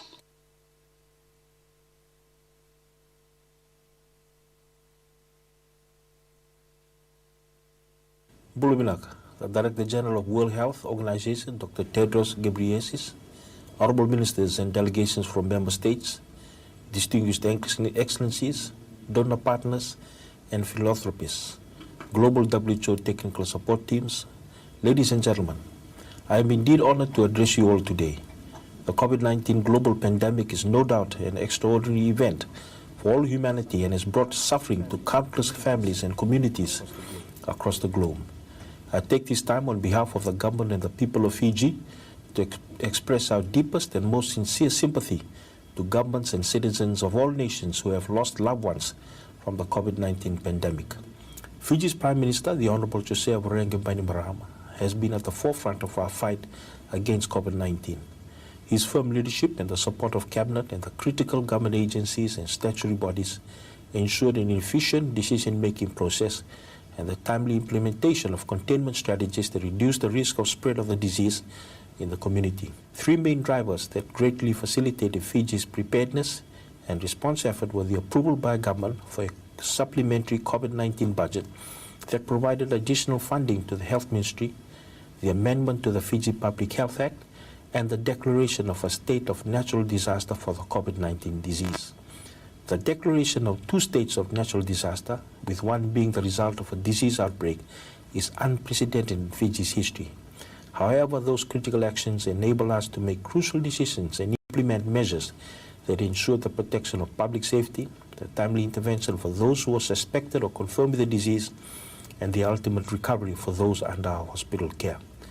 Our border control measures were instituted and rapidly escalated as the pandemic continued its global spread. Social or physical distancing measures that were implemented nationally included targeted community lockdowns, night curfews, and the closing of amusement centers like cinemas, liquor bars, nightclubs, gyms, and community swimming pools. Our contact tracing teams that include personnel from health, the military, and police force have followed up 100% of all close contacts of the confirmed cases and continue to follow them up to date. WHO assisted our laboratory testing capacity, firstly through the sending of samples to the reference laboratory in Melbourne, Australia, and later with the opening of our own RT-PCR testing facility at the Fiji Center for Disease Control on the 11th of March 2020. As I speak, Fiji has recorded 18 cases of COVID-19, 14 of which have recovered, and 4 are still active, and with an overall recovery rate at the moment at 78%. Fiji has successfully broken the chain of transmission within the community with strong and timely public health measures, and particularly with the early removal of every case and their close contacts into dedicated health facilities with monitored isolation. Fiji experience has shown that a whole-of-government approach is absolutely necessary, with decisive leadership and swift implementation of strategies are critical for lowering mobility and mortality from this pandemic. Fiji has also shown that in the presence of the impact of climate change, the ability of a small island nation to mount an effective response to an outbreak of infectious diseases will require a Herculean effort that will impact greatly on its resources for many years to come. I thank you. I thank you, Fiji. We understand Zimbabwe is online. We would give the floor to the Honorable Minister of Zimbabwe, and then we'll come to Germany and Malta. Zimbabwe, you have the floor, please.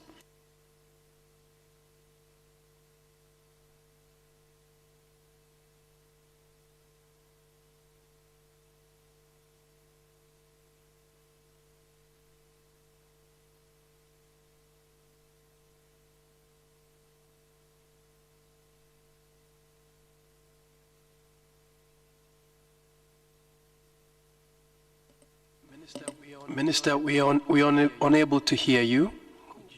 Could you?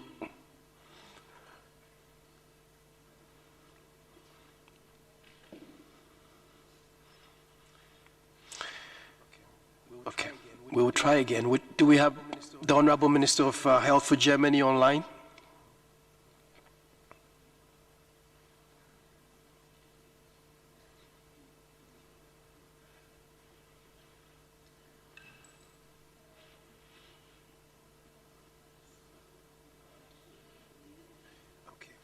Okay, we will move to Malta, to be followed by Thailand. Malta, you have the floor, please.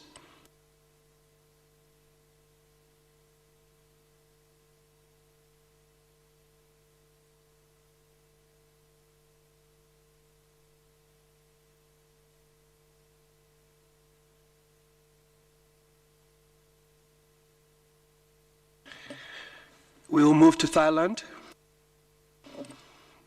We will move to Thailand and then Colombia. Thailand, you have the floor, please.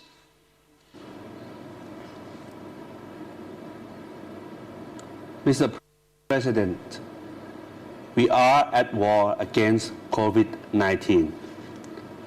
Thailand has hammered down the epidemic and is cautiously moving into the dancing stage. We have learned important lessons. First, we have survived only the first few battles. Before the war is over, we must remain vigilant and should not yet declare victory. Second, this war requires the leadership of the head of state or government to ensure effective multi-sectoral actions. As the battlefield is nationwide, more than 1 million Thai village health volunteers and leaders of local governments have been actively involved. Third, a wide range of mandatory and voluntary measures is needed. Their success requires strong public awareness, engagement, and cooperation. Fourth, although fighting COVID-19 requires political decisions, we must quarantine politicizing COVID-19 to ensure solidarity. Finally, COVID-19 proves the value of long-term investment on universal health coverage and health systems, manned by well-trained and committed health workers, especially nurses. Our USC covers all health services of COVID-19 for everyone on Thai soil. We do not and will not leave anyone behind. We do not have other options. We only have to fight, and we will win. Thank you, Mr. President. Thank you, Honorable Minister. May I now invite Colombia to be followed by Australia and Indonesia. Colombia, you have the floor, please. Un saludo especial al presidente de la Asamblea, a la mesa directiva, al personal de la OMS y a las demás delegaciones de países asistentes. Queremos agradecer al director general y al personal de la OMS por todo el arduo trabajo realizado durante los últimos meses, brindando asistencia técnica a los países fight the epidemic. The COVID-19 pandemic has put all of our health systems to the test, as well as our epidemiological surveillance systems, and has required great technical and economic efforts in order to face the epidemic. The quarantine period also allowed for us to strengthen our healthcare services, our responsiveness, our care capacity, and our ability to take actions in order to develop and protect our population, given the health risk. Colombia, which is a country of 50 million inhabitants, has taken up a number of actions, which including isolating the population over 70 years of age, eliminating school for kindergarten and primary school, as well as actions meant to ensure physical distancing of people as fundamental strategies in order to face the epidemic. Colombia has carried out more than 150,000 tests to date. We have made an investment of almost $5.4 billion US dollars related to direct care and indirect care for the affected population, and we are trying to strengthen our capacity in order to give more tests, and also we are carrying out social and communitary efforts in order to protect people. Colombia as a country and a society has been able to create solidarity and also means for cooperation with neighboring countries in order to carry out joint actions in order to face the risk that is inherent in providing full-scale care for our population. We would like to particularly call upon all countries in the world, as well as those who are members of the Pan American Health Organization and the World Health Organization, in order to develop cooperation mechanisms which would allow for us to pool efforts and to develop protocols and strategies in order to deal with the epidemic, and also to relaunch our social, cultural, and economic situation. Thank you. Thank you very much, Colombia. I will now invite Australia to be followed by Indonesia. Australia, you have the floor.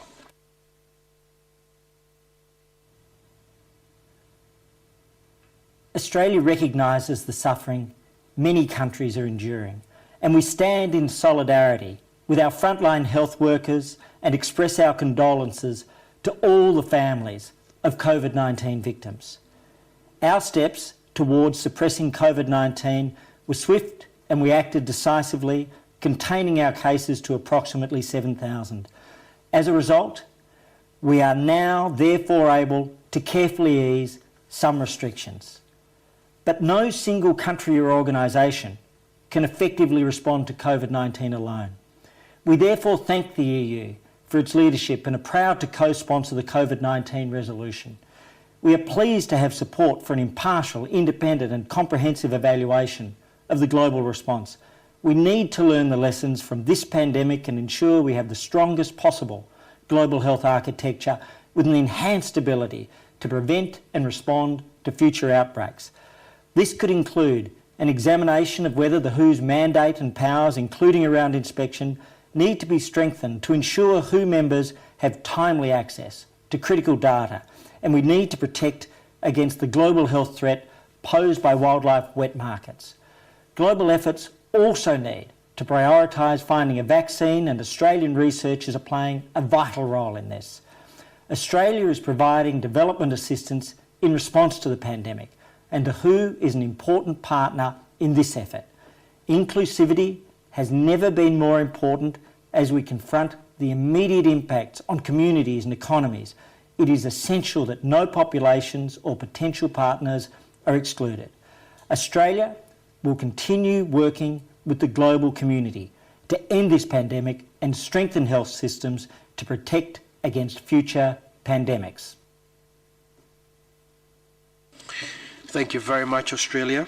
We will now invite Indonesia, and I understand that Germany is back online now, so we'll go to Germany after Indonesia. Indonesia, you have the floor, please. Excellencies, at the outset, our appreciation to the WHO for its continued support and effort in coordinating the global COVID-19 response. We extend our sympathy and condolences to all who has been affected. Today, the world come together to fight a common enemy that has impacted gravely the global social and economy to every country. Indonesia joined global effort to continue increasing concerted measures to prevent, detect and respond COVID-19. In its own part, Indonesia has formulated a series of policies to fight COVID-19 in all aspects of health, social, and economy through whole government and whole society approach. Allow me to stress out the importance for us to deliver a unified and synergized action to end COVID-19 by first, strengthening our political solidarity. Second, ensuring the global supply chain for accessing essential medicine and medical equipment for all countries remain open, and to ensure a mechanism for equitable and timely access to affordable medical and vaccine for COVID-19.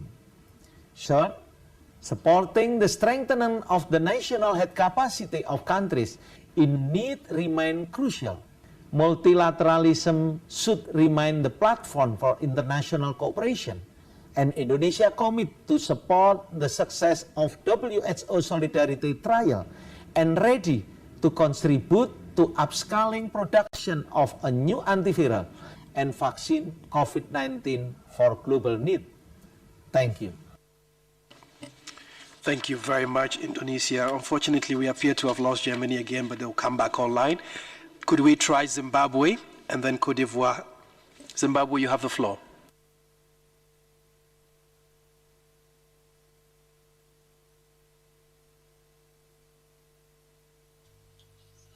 Thank you once again, President of the 73rd World Health Assembly, Ambassador and Permanent Representative of the Bahamas, Her Excellency Mrs. Kiva Bain, the Director General of the WHO, Dr. Tedros, distinguished guests. Let me begin by congratulating you, Madam President, and the Bureau on your election to preside over these proceedings. Allow me also to express our sincere condolences to the families who lost loved ones to COVID-19 and our solidarity with all countries.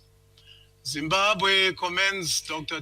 Tedros, the whole entire WHO staff, and the global health workforce for their hard work.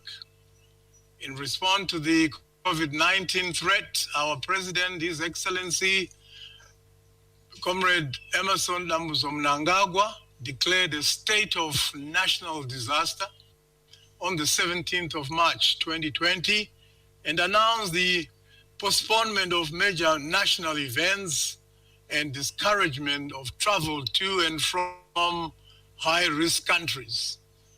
Zimbabwe recorded its first COVID-19 case on 21 March 2020 and introduced a national lockdown on the 30th of March 2020.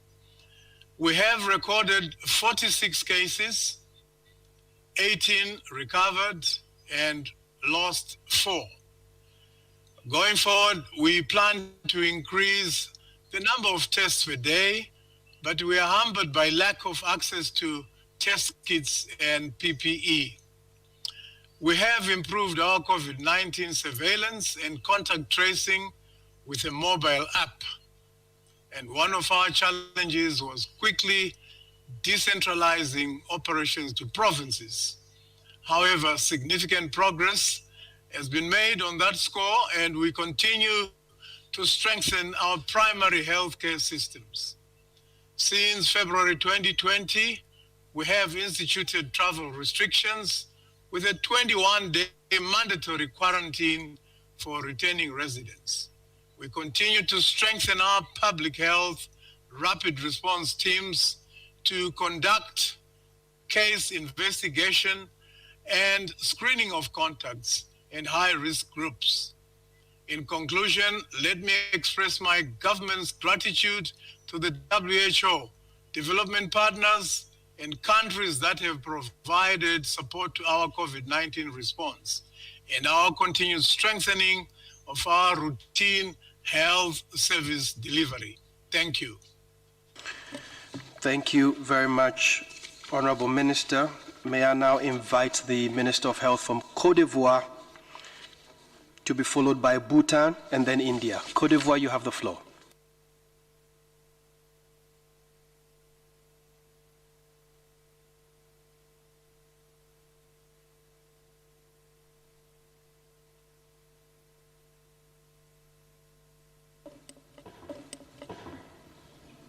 Honorable Minister, we don't seem to have a sound. We will come back to you when your sound is a bit more audible. Could we now invite the Minister of Health to be followed by India? Thank you. Bhutan, you have the floor. Bhutan, you have the floor. Thank you. Madam President, Excellencies, Honorable Ministers, distinguished delegates, first of all, I would like to convey the warmest greetings of His Majesty the King, the Royal Government, and the people of Bhutan to the 73rd World Health Assembly. The world now more than ever has realized the importance of investing in the health for all and health in all agenda. Today, as we convene the 73rd WHA, the world is faced with an unprecedented public health crisis. This global pandemic has reminded us of the critical need to invest in building resilient and sustainable health for all. Excellencies, ladies and gentlemen, we thank the Director General for the efficient leadership and progressive role of the organization in responding and coordinating with the member states and partners in our preparedness and response efforts in combating the current pandemic. Bhutan is pleased to note the global solidarity expressed by member states, and I convey my sincere prayers and goodwill to contain the global outbreak and restore peace and well-being. Excellencies, ladies and gentlemen, Bhutan's response to the COVID-19 pandemic is led by His Majesty the King, who himself is at the front line and continues to lead with compassion and wisdom. Guided by the wisdom of His Majesty, Bhutan's response has been a whole of a society approach to ensure that no individuals and families face any hardship due to the current pandemic.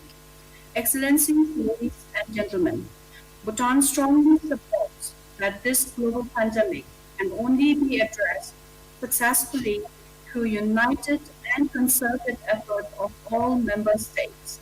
Therefore, we would like to add our voice to the long list of member states who have expressed their unwavering support to the united resolution to respond to COVID-19. Excellencies, ladies and gentlemen, Bhutan reaffirms our commitment to work collectively towards the benefit of not only the Bhutanese, but also the population around the world. We also wish to send a strong reminder to support and secure safety of our health professionals and other frontline workers who are directly at the forefront battling COVID-19. Lastly, I, on behalf of the government, would like to extend our support and cooperation for a successful deliberation with sincere prayers for good health and happiness for all. Tashidele, and I thank you. Thank you very much, Bhutan. We would now invite the Honorable Minister for Health for India and to be followed by Malta. India, you have the floor, please. Her Excellency, Ms. Keva Bain, President of the World Health Assembly, Dr. Tedros, Director General of WHO, and Excellencies, at the very outset, I wish to express my deepest condolences at the loss of lives across the world due to COVID-19. I also take this opportunity to express my sincere gratitude for the efforts of those who are in the front line of this battle. We in India undertook the COVID-19 challenge with the highest level of political commitment. Our Honorable Prime Minister, Shri Narendra Modi, personally monitored the situation and ensured a preemptive, proactive, and graded response, leaving no stones unturned to contain the deadly virus from spreading.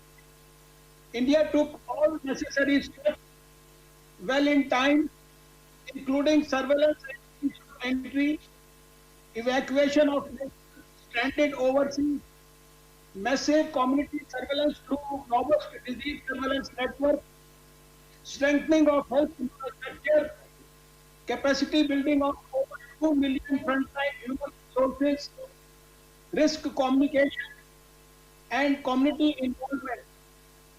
I think we did well, and we did well. We are learning and we are confident of doing better in the months to come. Excellency, today there are compelling circumstances that have forced us all to meet virtually. The 73rd World Health Assembly is the first ever virtual health assembly. It is unprecedented, but it's also perhaps the most important one ever. Because as we sit and discuss here, the pandemic continues to kill thousands of people and also causing a deep global recession. This is the time when humankind must come together. Today, I urge upon the governments, industry, and the philanthropy to prioritize the long term and pool their resources to ensure everyone benefits. On our part, India is playing a key role in fostering bilateral and regional partnerships. Under our Prime Minister's able leadership, India has supplied essential medicines to 123 nations as an expression of solidarity. Therapeutics, diagnostics, and vaccines for the whole world is the only way out of the pandemic. Global collaboration is paramount. Governments, industry, philanthropy must pool resources to pay for the risk, research, manufacturing, and distribution, but with the condition that the rewards should be available to everyone, regardless of where they have been developed. Today, in the two-day deliberations, we should share our learnings from how each one of us has tackled the catastrophe since January, how we can support the financial or technical gaps that some of our member states may have, and agree to continue R&D in an aggressive and collaborative way. In congratulating all those who are striving to save humanity, we welcome efforts to make all international institutions more reflective of 21st century realities. India will always stand with such efforts to foster meaningful and broad-based change.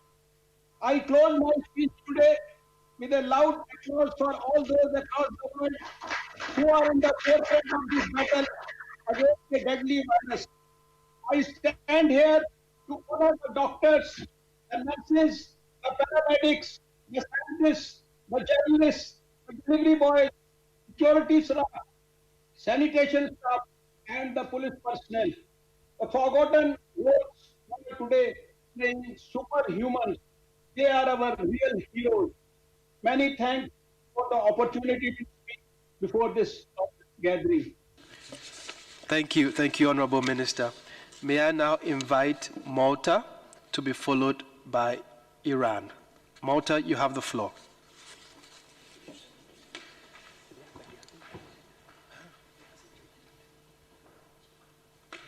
General Director, good afternoon. Malta aligns itself with the statement delivered by Cape on behalf of the Council of the European Union. If ever there was a time for nationalism and for solidarity between nations and between regions, now is that time.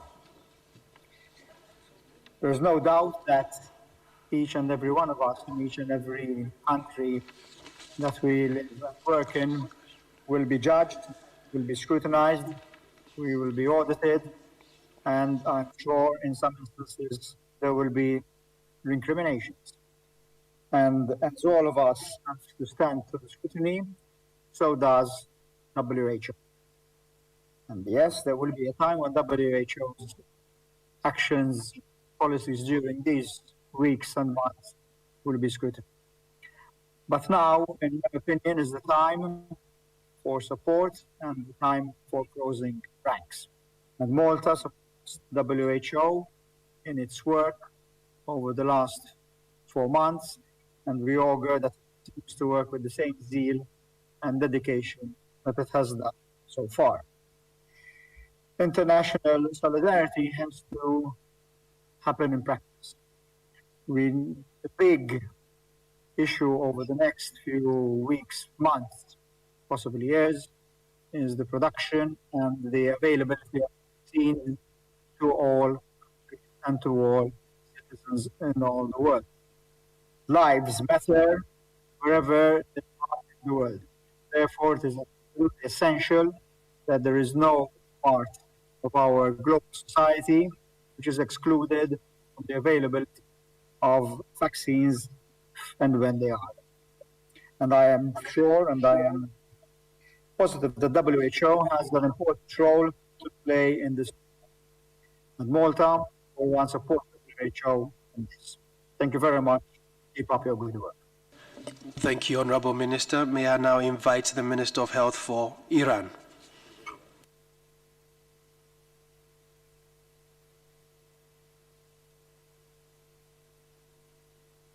For the mobilizing and coordinating our collective battle against the COVID-19 pandemic. The organization truly deserves to be supported, not pressured by any member state.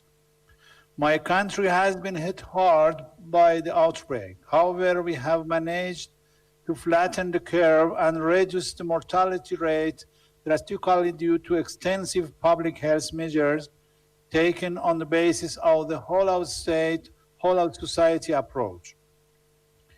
In our ambitious national campaign to curb the virus, more than 78 million people were screened using our strong PHC infrastructure in a stepwise referral system, which resulted in dramatic reduction in hospital admissions.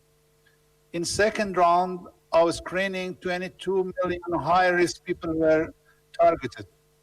We provided equal care for all based on needs, including elderly, poor, and even refugees. We expanded our laboratory capacities to outpatient clinics, focusing on contact tracing, isolation, and early treatment. To avoid further damage to the economy, in the framework of smart distancing, we decided a step-by-step reopening of businesses. I would like to underline the critical importance of global solidarity and international collaboration to overcome the pandemic and to ensure timely, affordable, and equitable access to medicines and vaccines.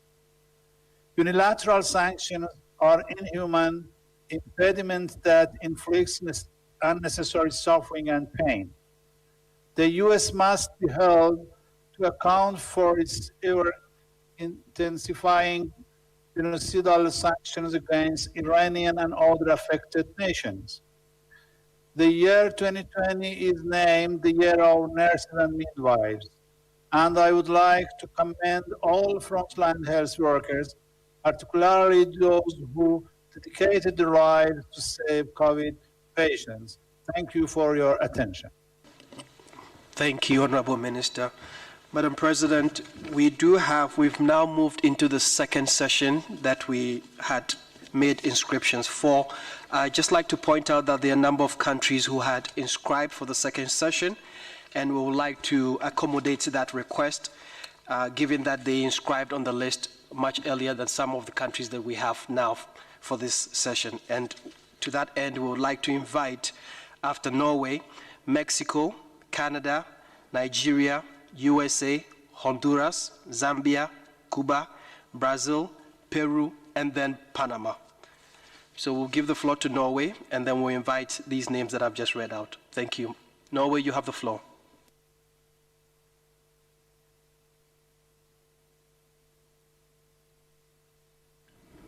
President, we are amidst one of the worst crises of our time.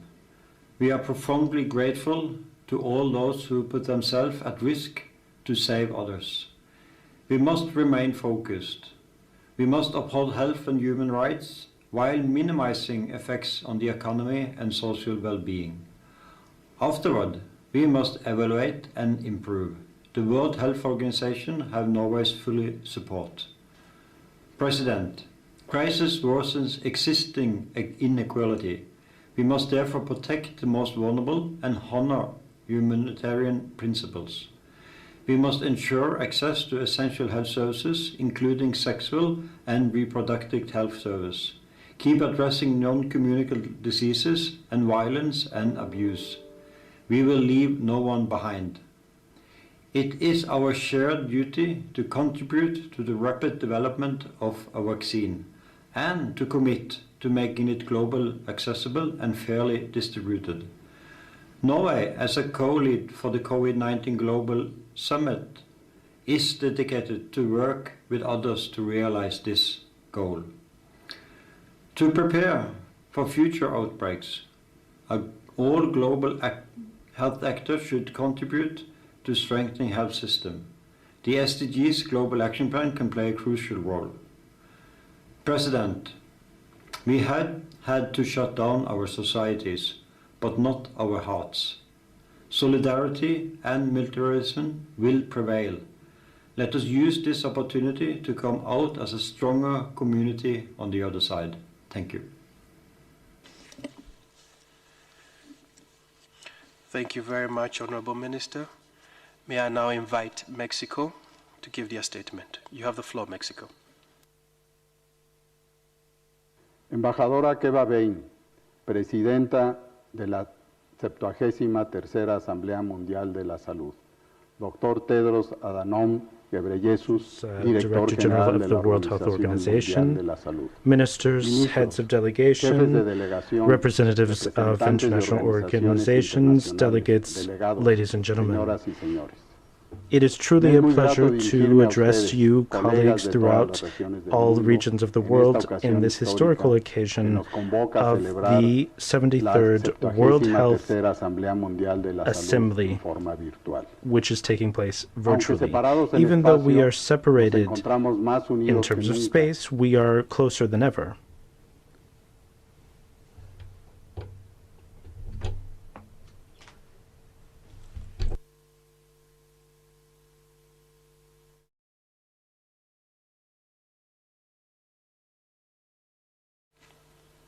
Okay, we will take that again. We will take that again.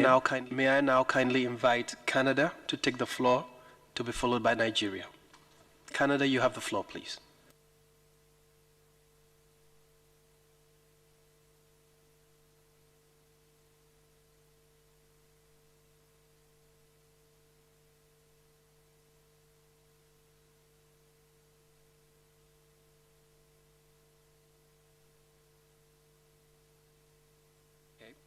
Okay, we would take Nigeria and then come back to Canada and Mexico. Nigeria, you have the floor, please.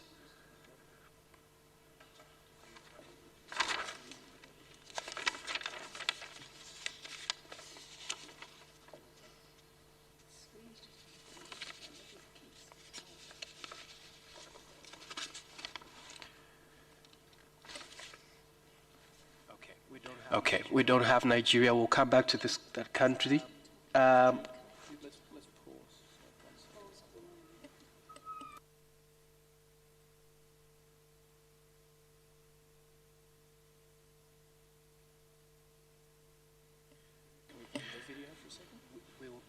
We will come back after a short recess. I think we have a slight technical challenge. We would. Is Mexico ready? Mexico, you have the floor.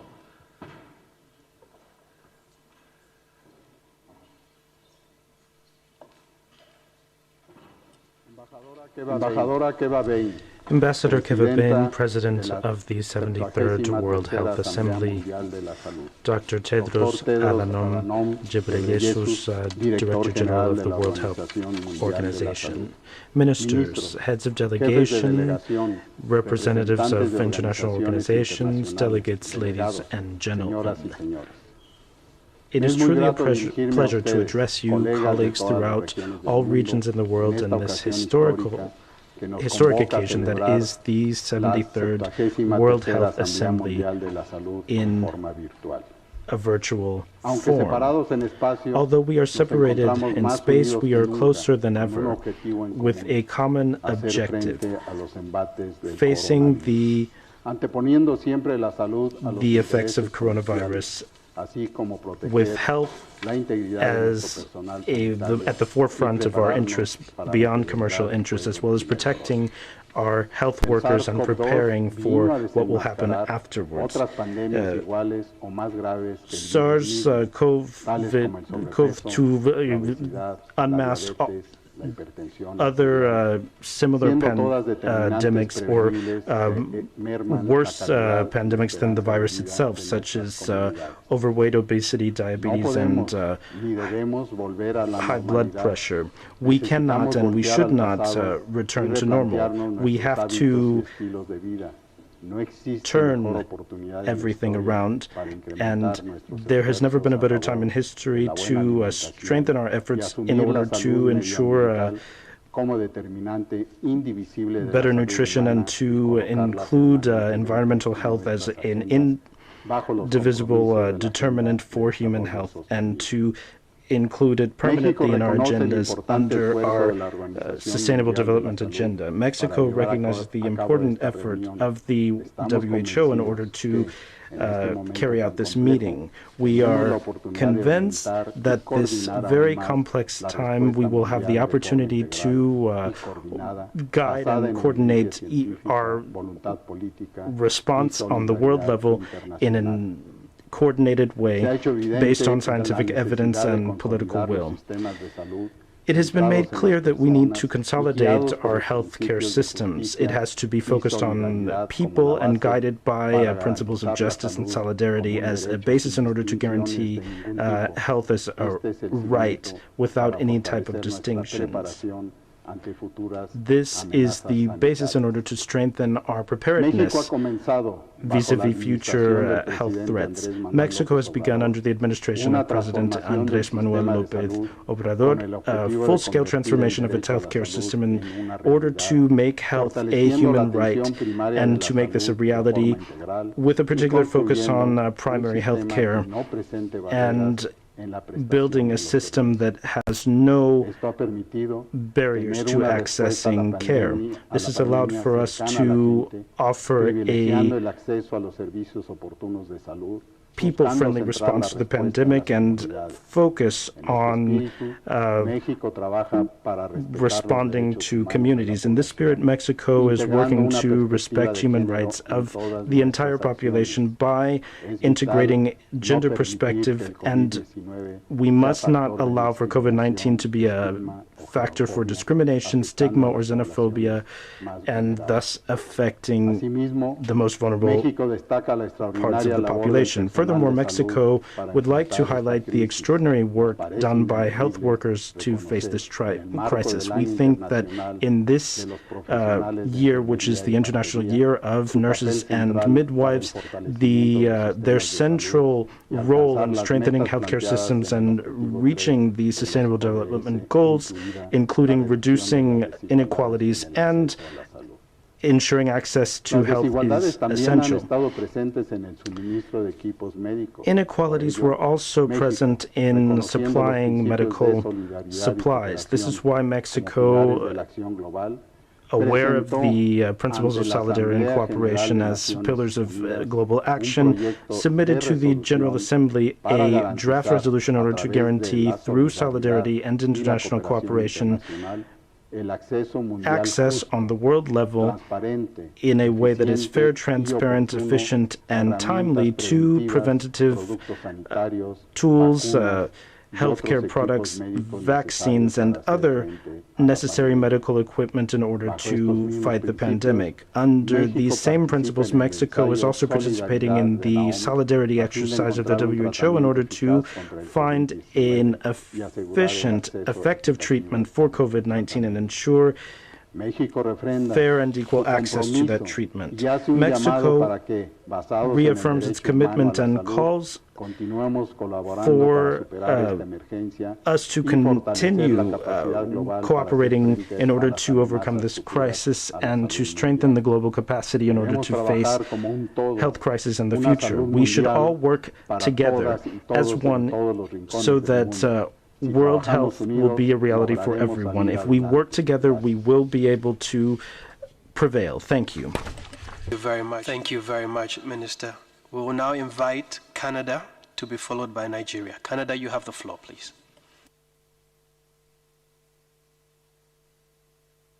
Honorable ministers, distinguished delegates, I'm honored to address the World Health Assembly on behalf of Canada. 2020 est l'année internationale de sages-femmes et du personnel infirmier. Year of nurses and midwives. So I would like to highlight the important role that they play, as well as all of the other frontline healthcare workers. The ever-evolving COVID-19 pandemic requires us to learn constantly, to share widely, and to act quickly to support an evidence-based response. Global cooperation on health has never been more important, and that's why Canada values the leadership of the World Health Organization. Our institutions are helping us accomplish together what we cannot do alone. This includes collaborative research and development efforts to make a future treatment or vaccine available, accessible, and affordable. The COVID-19 pandemic has reinforced the importance of working together to build a global health community where everyone is included. A world where we are better able to support the most vulnerable and at-risk populations. We must do better to reduce inequalities related to age, gender, and income that have been intensified by this pandemic. And we must continue to address mental health and well-being. No one should suffer in silence. Strong and resilient health systems and primary health care help us to prepare better, respond more quickly, and recover faster. We can and we will learn from this pandemic, including through a comprehensive post-crisis review, to ensure we are all better prepared the next time. As we build a new normal, Canada is ready to do its part. Thank you. Thank you, Canada. May I now invite the US to be followed by Nigeria and then Honduras. United States of America, you have the floor.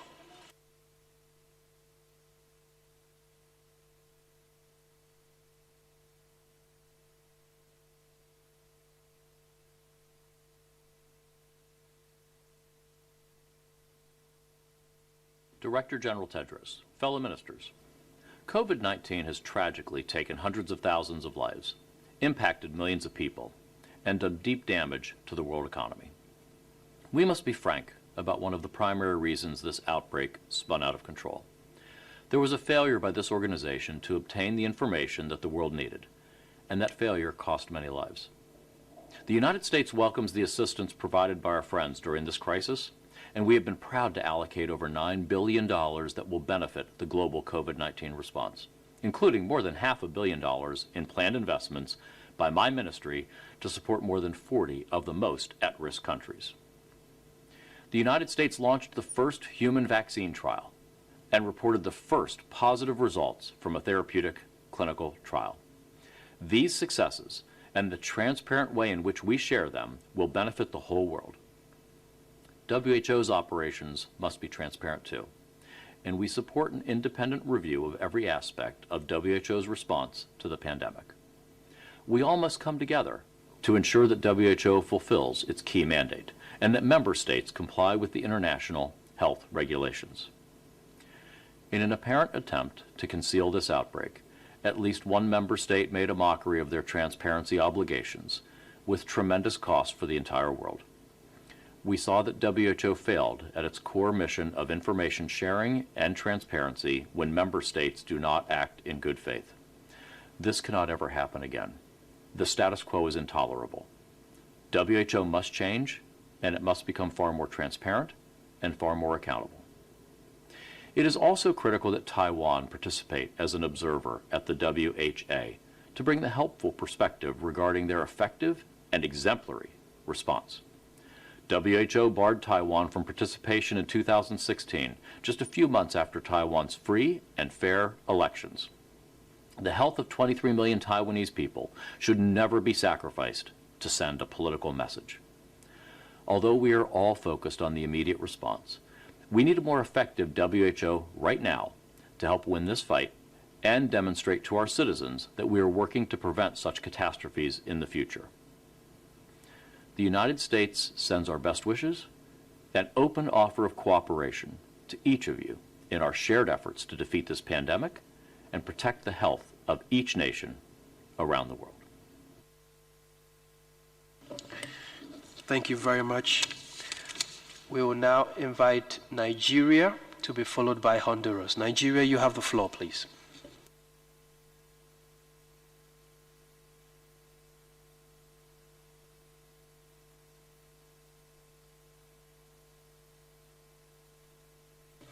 Nigeria, Honorable Minister, are you with us? Okay. Could we kindly move to Honduras to be followed by Zambia? Honduras, you have the floor, please. En mi condición de secretaria de la Salud de la República de Honduras, mi país se complace en participar en la 73ª Asamblea Mundial de la Salud, una asamblea fuera de serie sin duda alguna que se ha llevado a cabo en tiempos en los que la solidaridad y la cooperación entre los países son más necesarios e indispensables que nunca. Hoy nos enfrentamos a desafíos sin precedentes. El reto más grande es disminuir el impacto en la salud y en la vida de las personas y a la vez disminuir los daños colaterales sobre nuestra economía y en los sectores más vulnerables. A medida que la pandemia se propaga por los países, es imperativo estrechar los lazos de cooperación y solidaridad, incluyendo los países que han desarrollado acciones exitosas, como China-Taiwán, que se ha convertido en un modelo para muchos Estados miembros. No dudamos que al incluirlos como socios, la OMS y los Estados miembros nos beneficiamos enormemente de su experiencia. Honduras reconoce el liderazgo excepcional de la Organización Mundial de la Salud en la respuesta y contención de COVID-19, ya que han estado trabajando mano a mano con nosotros en el abordaje de esta tremenda crisis sanitaria. Todos los países debemos aprovechar nuestras experiencias para construir respuestas globales basadas en capacidades y fortalezas de cada uno, pero en solidaridad y unión para avanzar y vencer todos juntos esta pandemia. Quisiera aprovechar esta oportunidad para rendir un homenaje a los trabajadores de la salud que en Honduras y en todos los países dedican su vida al cuidado de la salud de la población. Ellos merecen que centremos nuestros esfuerzos en continuar facilitando las condiciones para que estén protegidos mientras desarrollan su trabajo. Para ello es necesario la solidaridad de todos los países y de la industria en general. Muchas gracias. Thank you very much. Thank you very much. May we now invite the Minister of Health for Zambia to be followed by Cuba. Zambia, you have the floor.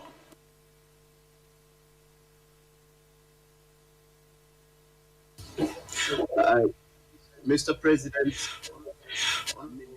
ministers, distinguished ladies and gentlemen, Zambia, the stewardship of the Republican President, His Excellency Dr. Edgar Chagolungu, has been her health system to reposition universal health coverage anchored on primary care. In this transformation agenda, public health security is a high priority for us and led to the birth of the Zambia National Public Health Institute, which is the technical arm that oversees this surveillance, epidemic preparedness and response. In response to the COVID-19 outbreak, Zambia activated the Public Health Emergency Center and set up the incident management system.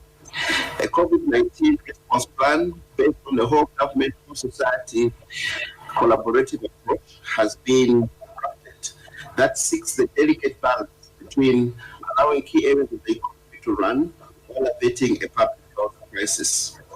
The response focuses on surveillance, case detection, health management, diagnosis, infection prevention and control, human capital enhancement, and risk communication and engagement. At this effect, Zambia has recorded 761 cases of COVID-19, with 7 related deaths and 192 recoveries. Zambia calls for perpetuated solidarity and unity of purpose. Let the world integrate resources to enhance the expansion of laboratory testing platforms, full procurement for PPEs, and invest in research for vaccines. Zambia appreciates the role World Health Organization has played and the leadership of Dr. Tedros in pitching universal coverage and health emergencies at the apex of the global health agenda. We further thank all the health workers globally that have battled COVID-19 at the front line and pay our respect to all those who paid the ultimate price. Finally, Zambia reaffirms its call for health system strengthening, for universal coverage, and enhanced efforts to fight HIV/AIDS, TB, malaria, NCD, maternal deaths, and child deaths. Together, we can defeat COVID-19, push the UHC agenda, and make the world a safer place to live in. I thank you. Thank you, Honorable Minister. We will now invite Cuba to be followed by Brazil, Peru, and Panama. Cuba, you have the floor, please.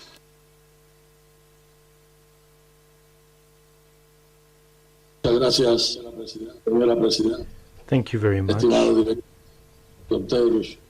Dear Director General, Dr. Tedros Adhanom Ghebreyesus, distinguished ministers of health, ladies and gentlemen, COVID-19 is a global challenge which does not make any distinctions of borders, ideologies, or levels of development. It has put the healthcare systems and the response capacity of the world to the test.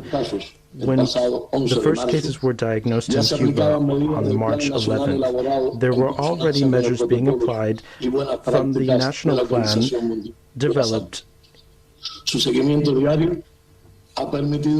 under the protocols and best practices of the WHO. This allowed for us to strengthen the epidemiological surveillance capacity and also to guarantee early diagnosis and treatment. Its implementation is supported by a free and resilient healthcare system with an indicator of 9 doctors per 1,000 inhabitants, which allows for a 100% coverage of the population, and also a medical, pharmaceutical, and biotechnological industry with innovative products for treatments such as alpha-2b interferon monoclonal antibodies and the CIGB258 peptide and surfacin. This allowed for the country to currently be in its favorable situation vis-a-vis the pandemic. However, we have not lost sight of protecting our people nor the solidarity which emerged from the Cuban Revolution. More than 2,000 collaborators organized in 25 medical brigades of the Henry Reed contingent are contributing to the fight against this illness in 23 states. Furthermore, there are 28,000 healthcare professionals which are already in 59 nations. This was not prevented by the genocidal blockade imposed by the United States against Cuba, which has been cruelly stepped up, nor the attempts of the government of this country to discredit and hinder medical cooperation from Cuba. President, no country can face this crisis alone. There needs to be a world-level response based on unity, solidarity, and multilateral cooperation. Cuba reiterates to the WHO and its member states its willingness to cooperate and share our modest experience. Thank you. Thank you very much. May I now invite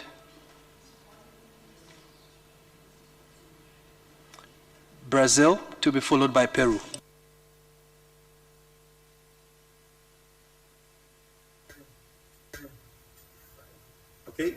Okay, Director General, Honorable Ministers, ladies and gentlemen, good afternoon. First of all, I'd like to express my deepest solidarity to all families in the world, especially in Brazil, for their losses due to COVID-19.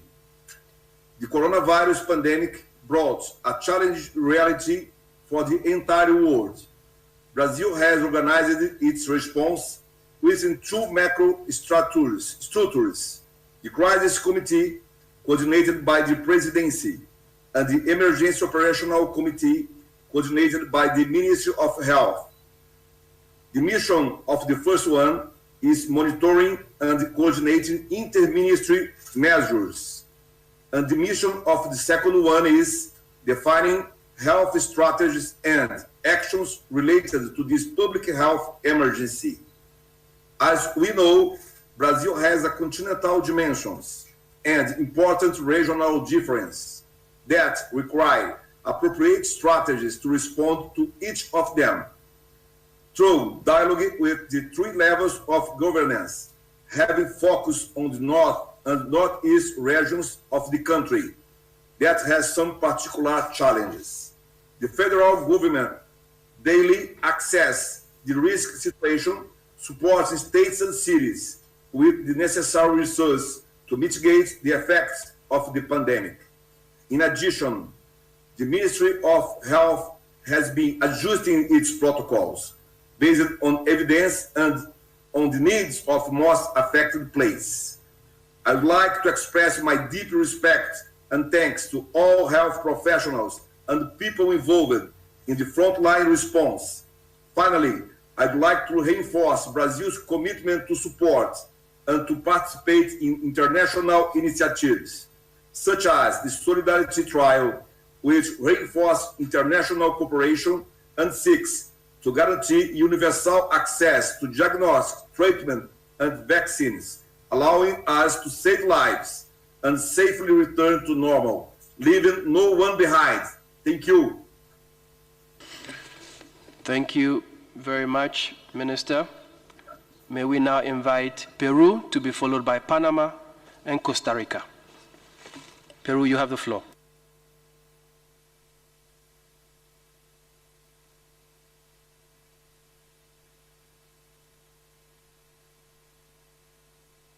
Muchas gracias. El Perú expresa sus condolencias a quienes han perdido seres queridos en la pandemia y el mayor reconocimiento a la valerosa entrega del personal de salud, mayoritariamente mujeres, en el mundo. Enfrentamos una crisis global que requiere de una respuesta global. Por ello, el Perú reitera su firme compromiso con el multilateralismo y con sus instituciones. Reconocemos el gran esfuerzo de la Organización Mundial de la Salud y creemos necesario reforzar su mandato para enfrentar a las pandemias y coadyuvar en el fortalecimiento de los sistemas sanitarios y las capacidades de preparación y respuesta a nivel nacional, regional y global. La gravedad de esta tragedia mundial nos obliga a considerar los tratamientos, tecnologías médicas y una eventual vacuna contra el COVID-19 como bienes públicos globales que deben ser accesibles a todos de manera oportuna. Rechazamos tajantemente las prácticas que vulneran las reglas del comercio internacional, como son las expropiaciones de productos médicos. A nivel nacional, además de haber declarado la emergencia sanitaria, hemos implementado acciones para reforzar la prevención, control, vigilancia y respuesta, que suponen un esfuerzo económico sin precedentes que representa más del 12% del PBI en el país, priorizando reducción de brechas de acceso al servicio de salud, implementación de medidas de contención sanitaria, otorgamiento de beneficios monetarios directos a las poblaciones más vulnerables y medidas para reactivar la actividad económica.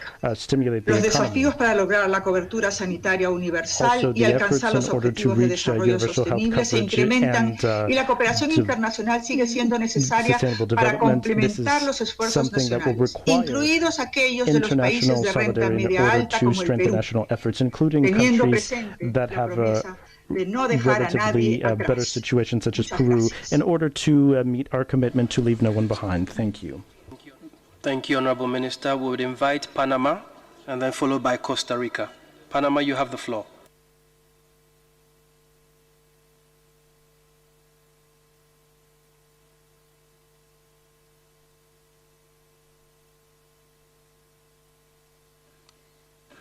Panama.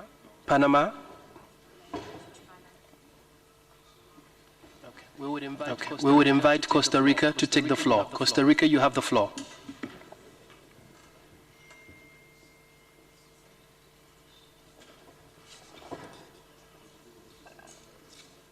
Una de las decisiones más acertadas que han tomado los diferentes países en términos de salud fue, en el marco del sistema de Naciones Unidas, conformar una organización mundial que busca proteger y mejorar la salud de los pueblos. La Organización Mundial de la Salud ha sido ese organismo que en las últimas décadas ha sabido liderar a nivel político y técnico a todos los países en la toma de las mejores decisiones posibles para ese fin.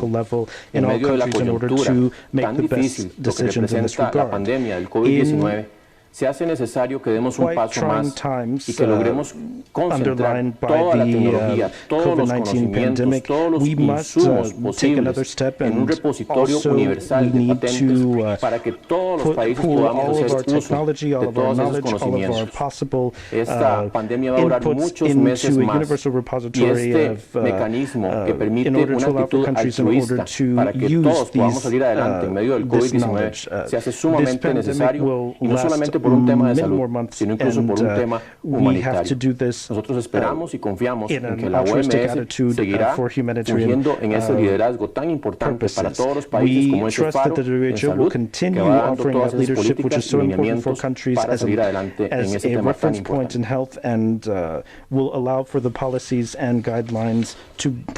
Thank you very much, Costa Rica. We will now invite Ecuador to be followed by Sri Lanka, Israel, and Barbados. Ecuador, you have the floor.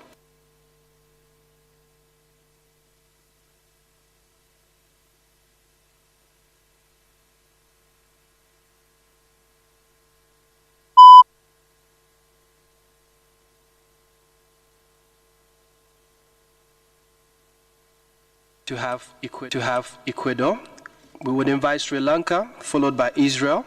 Sri Lanka, you have the floor.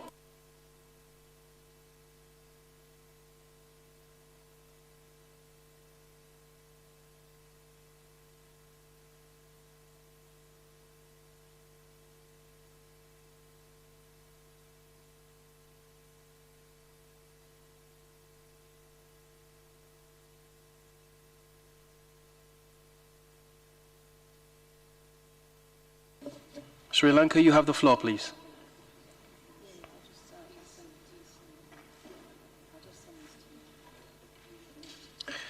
Okay, we would invite Israel to take the floor. Israel, you have the floor.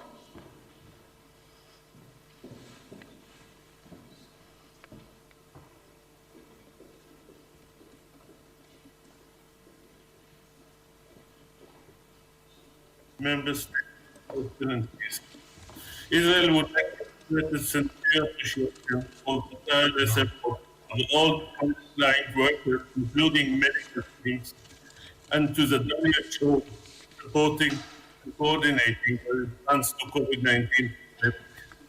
We would like to emphasize the imperative role of multilateral and global cooperation in responding to this pandemic, and the importance of access information as well as provision of meaningful contribution by all stakeholders in addressing this global challenge. Israel was one of the first countries to take steps to prevent the spread of the virus. After the first case was confirmed, Israel issued travel warnings and restrictions and introduced isolation requirements. These early steps proved effective and ensure that the health system would not be overburdened. It also allowed for the launch of exit strategy on May 3rd, including gradual reopening of the educational system and the economy. Recognizing that COVID-19 does not distinguish between people and with public orders, Israel has strengthened its cooperation with the Palestinian Authority in order to mitigate the virus effect and provide the necessary means, guidance, and medical supplies.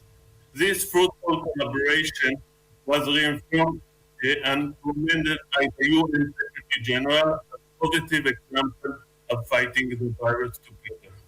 Excellency, we reflect our commitment to strengthening the cooperation to effectively address the current global challenge. We are confident that global collaboration, the sharing of knowledge and necessary means in the spirit of protecting human life and leaving no one behind is the right path to overcome this crisis successfully. Thank you. Thank you very much. I would invite Georgia to be followed by Barbados and then Turkey. Georgia, you have the floor, please.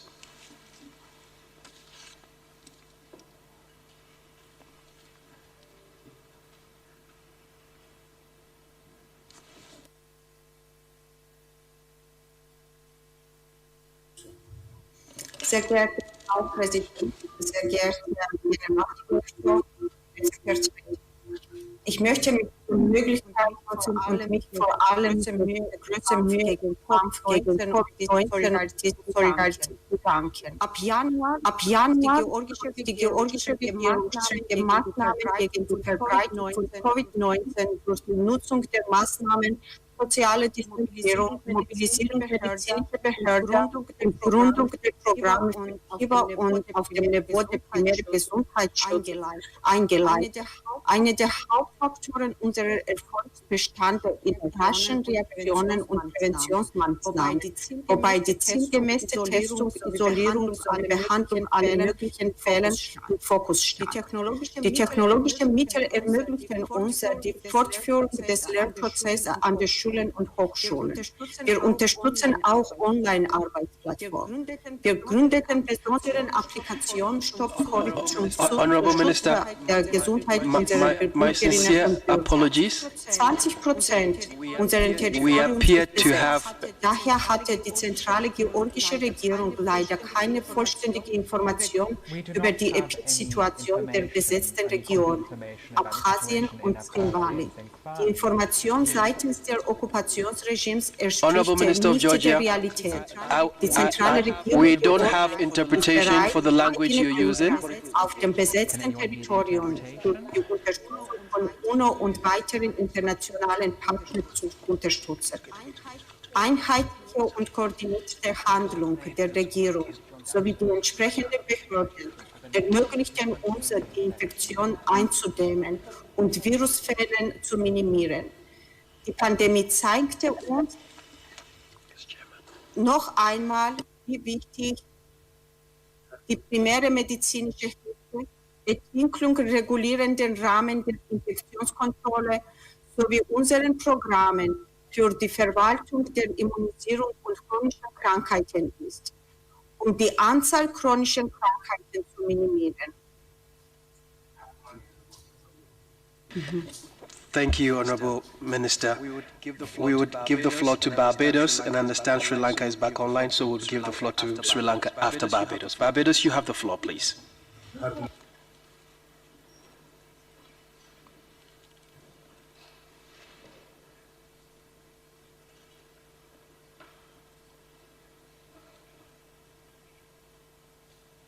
We don't appear to have Barbados. Could we kindly ask the Minister of Sri Lanka to deliver his statement?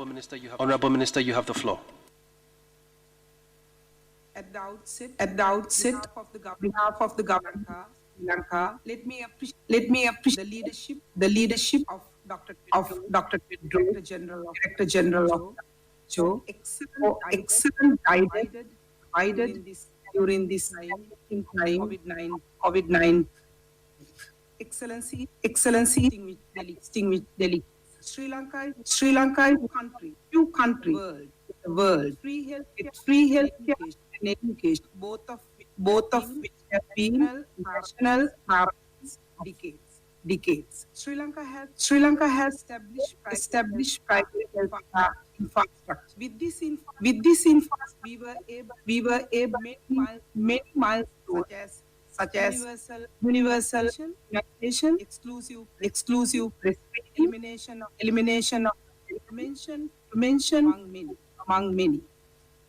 Sri Lanka scores higher than the East Asia region average in healthcare, having a higher life expectancy and a lower maternal and death rate. Sri Lanka is having one of the earliest healthcare systems and has its own indigenous medicine system. Let me mention the progress we have made in healthcare delivery since the last WHA on selected programs due to time limitation. Our intervention address non-communicable diseases are continued. The prevention detection program for NCD is being further strengthened by adding more healthy lifestyles. Currently, we are practicing the traffic light system for sugar, salt, and fat for confectionery. I am honored to talk about malaria in Sri Lanka since the World Health Organization certified Sri Lanka as malaria-free. We are continuing to maintain the status of preventing the introduction of malaria. Before concluding, I would like to emphasize about the present pandemic of COVID-19 while giving attention controlling COVID-19. We are determined to find our continuing care for another disease, ensuring smooth conduct of healthcare services in Sri Lanka. Let me conclude by saying Sri Lanka is committed to share our experience, always from best practices to save lives, and finally to control the pandemic together with the global. Thank you. Thank you very much, Honorable Minister. May we now welcome the Honorable Minister of Turkey. Please, you have the floor.